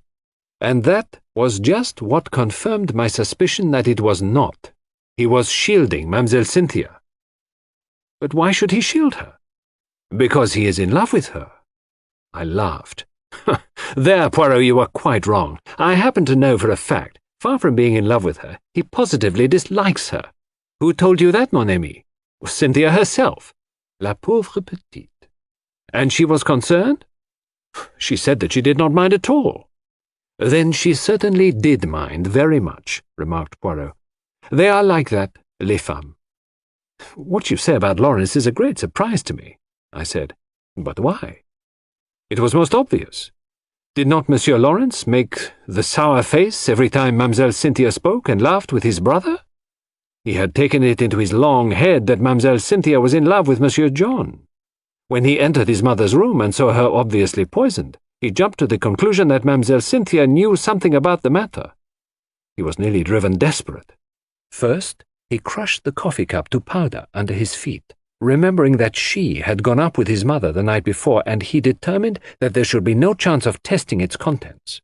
Thenceforward, he strenuously and quite uselessly upheld the theory of death from natural causes. And what about the extra coffee cup? I was fairly certain that it was Mrs. Cavendish who had hidden it, but I had to make sure. Monsieur Lawrence did not know at all what I meant, but on reflection he came to the conclusion that if he could find an extra coffee cup anywhere, his lady-love would be cleared of suspicion, and he was perfectly right. One thing more. What did Mrs. Inglethorpe mean by her dying words? Well, they were, of course, an accusation against her husband. Dear me, Poirot, I said with a sigh. I think you've explained everything. I'm glad it has all ended so happily. Even John and his wife are reconciled, thanks to me. How do you mean, thanks to you? My dear friend, do you realize that it was simply and solely the trial which has brought them together again? That John Cavendish still loved his wife, I was convinced. Also that she was equally in love with him. But they had drifted very far apart. It all arose from a misunderstanding. She married him without love. He knew it. He is a sensitive man in his way. He would not force himself upon her if she did not want him. And, as he withdrew, her love awoke. But they are both unusually proud, and their pride held them inexorably apart. He drifted into an entanglement with Mrs. Raikes, and she deliberately cultivated the friendship of Dr. Bauerstein. Do you remember the day of John Cavendish's arrest, when you found me deliberating over a big decision? Oh yes, I quite understood your distress. Pardon me, mon ami. But you did not understand it in the least. I was trying to decide whether or not I would clear John Cavendish at once. I could have cleared him, though it might have meant a failure to convict the real criminals. They were entirely in the dark as to my real attitude up until the very last moment, which partly accounts for my success. Do you mean that you could have saved John Cavendish from being brought to trial? Oh, yes, my friend. But I eventually decided in favor of a woman's happiness. Nothing but the great danger through which they have passed could have brought those two proud souls together again. I looked at Poirot in silent amazement. The colossal cheek of the little man!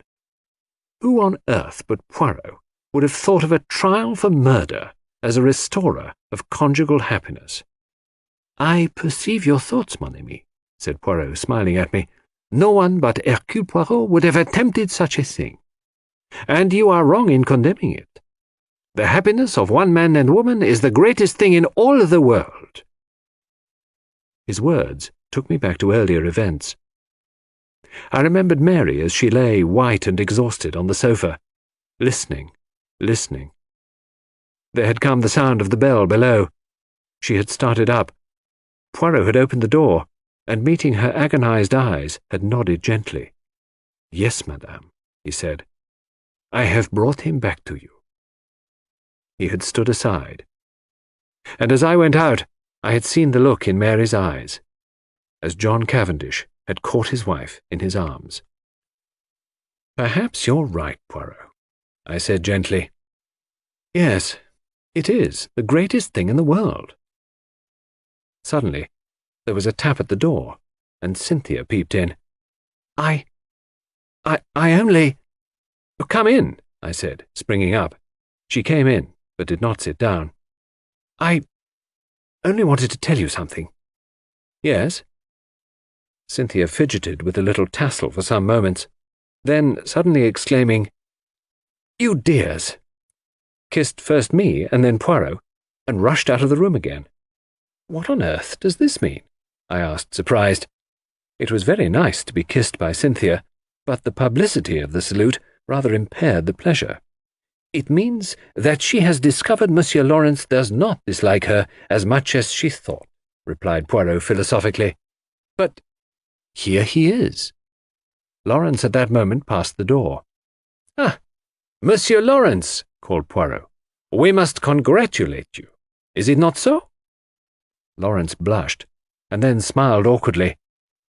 A man in love is a sorry spectacle. Now Cynthia had looked charming. I sighed. "What is it, mon ami?" "Oh, nothing," I said sadly. "They are two delightful women." "And neither of them is for you," finished Poirot. "Never mind. Console yourself, my friend. We may hunt together again, who knows? And then—" We hope you have enjoyed The Mysterious Affair at Styles by Agatha Christie, performed by Hugh Fraser. Text copyright 1920 Agatha Christie Limited. All rights reserved. Production copyright 2002 HarperCollins Publishers Limited. All rights reserved. Thank you for listening.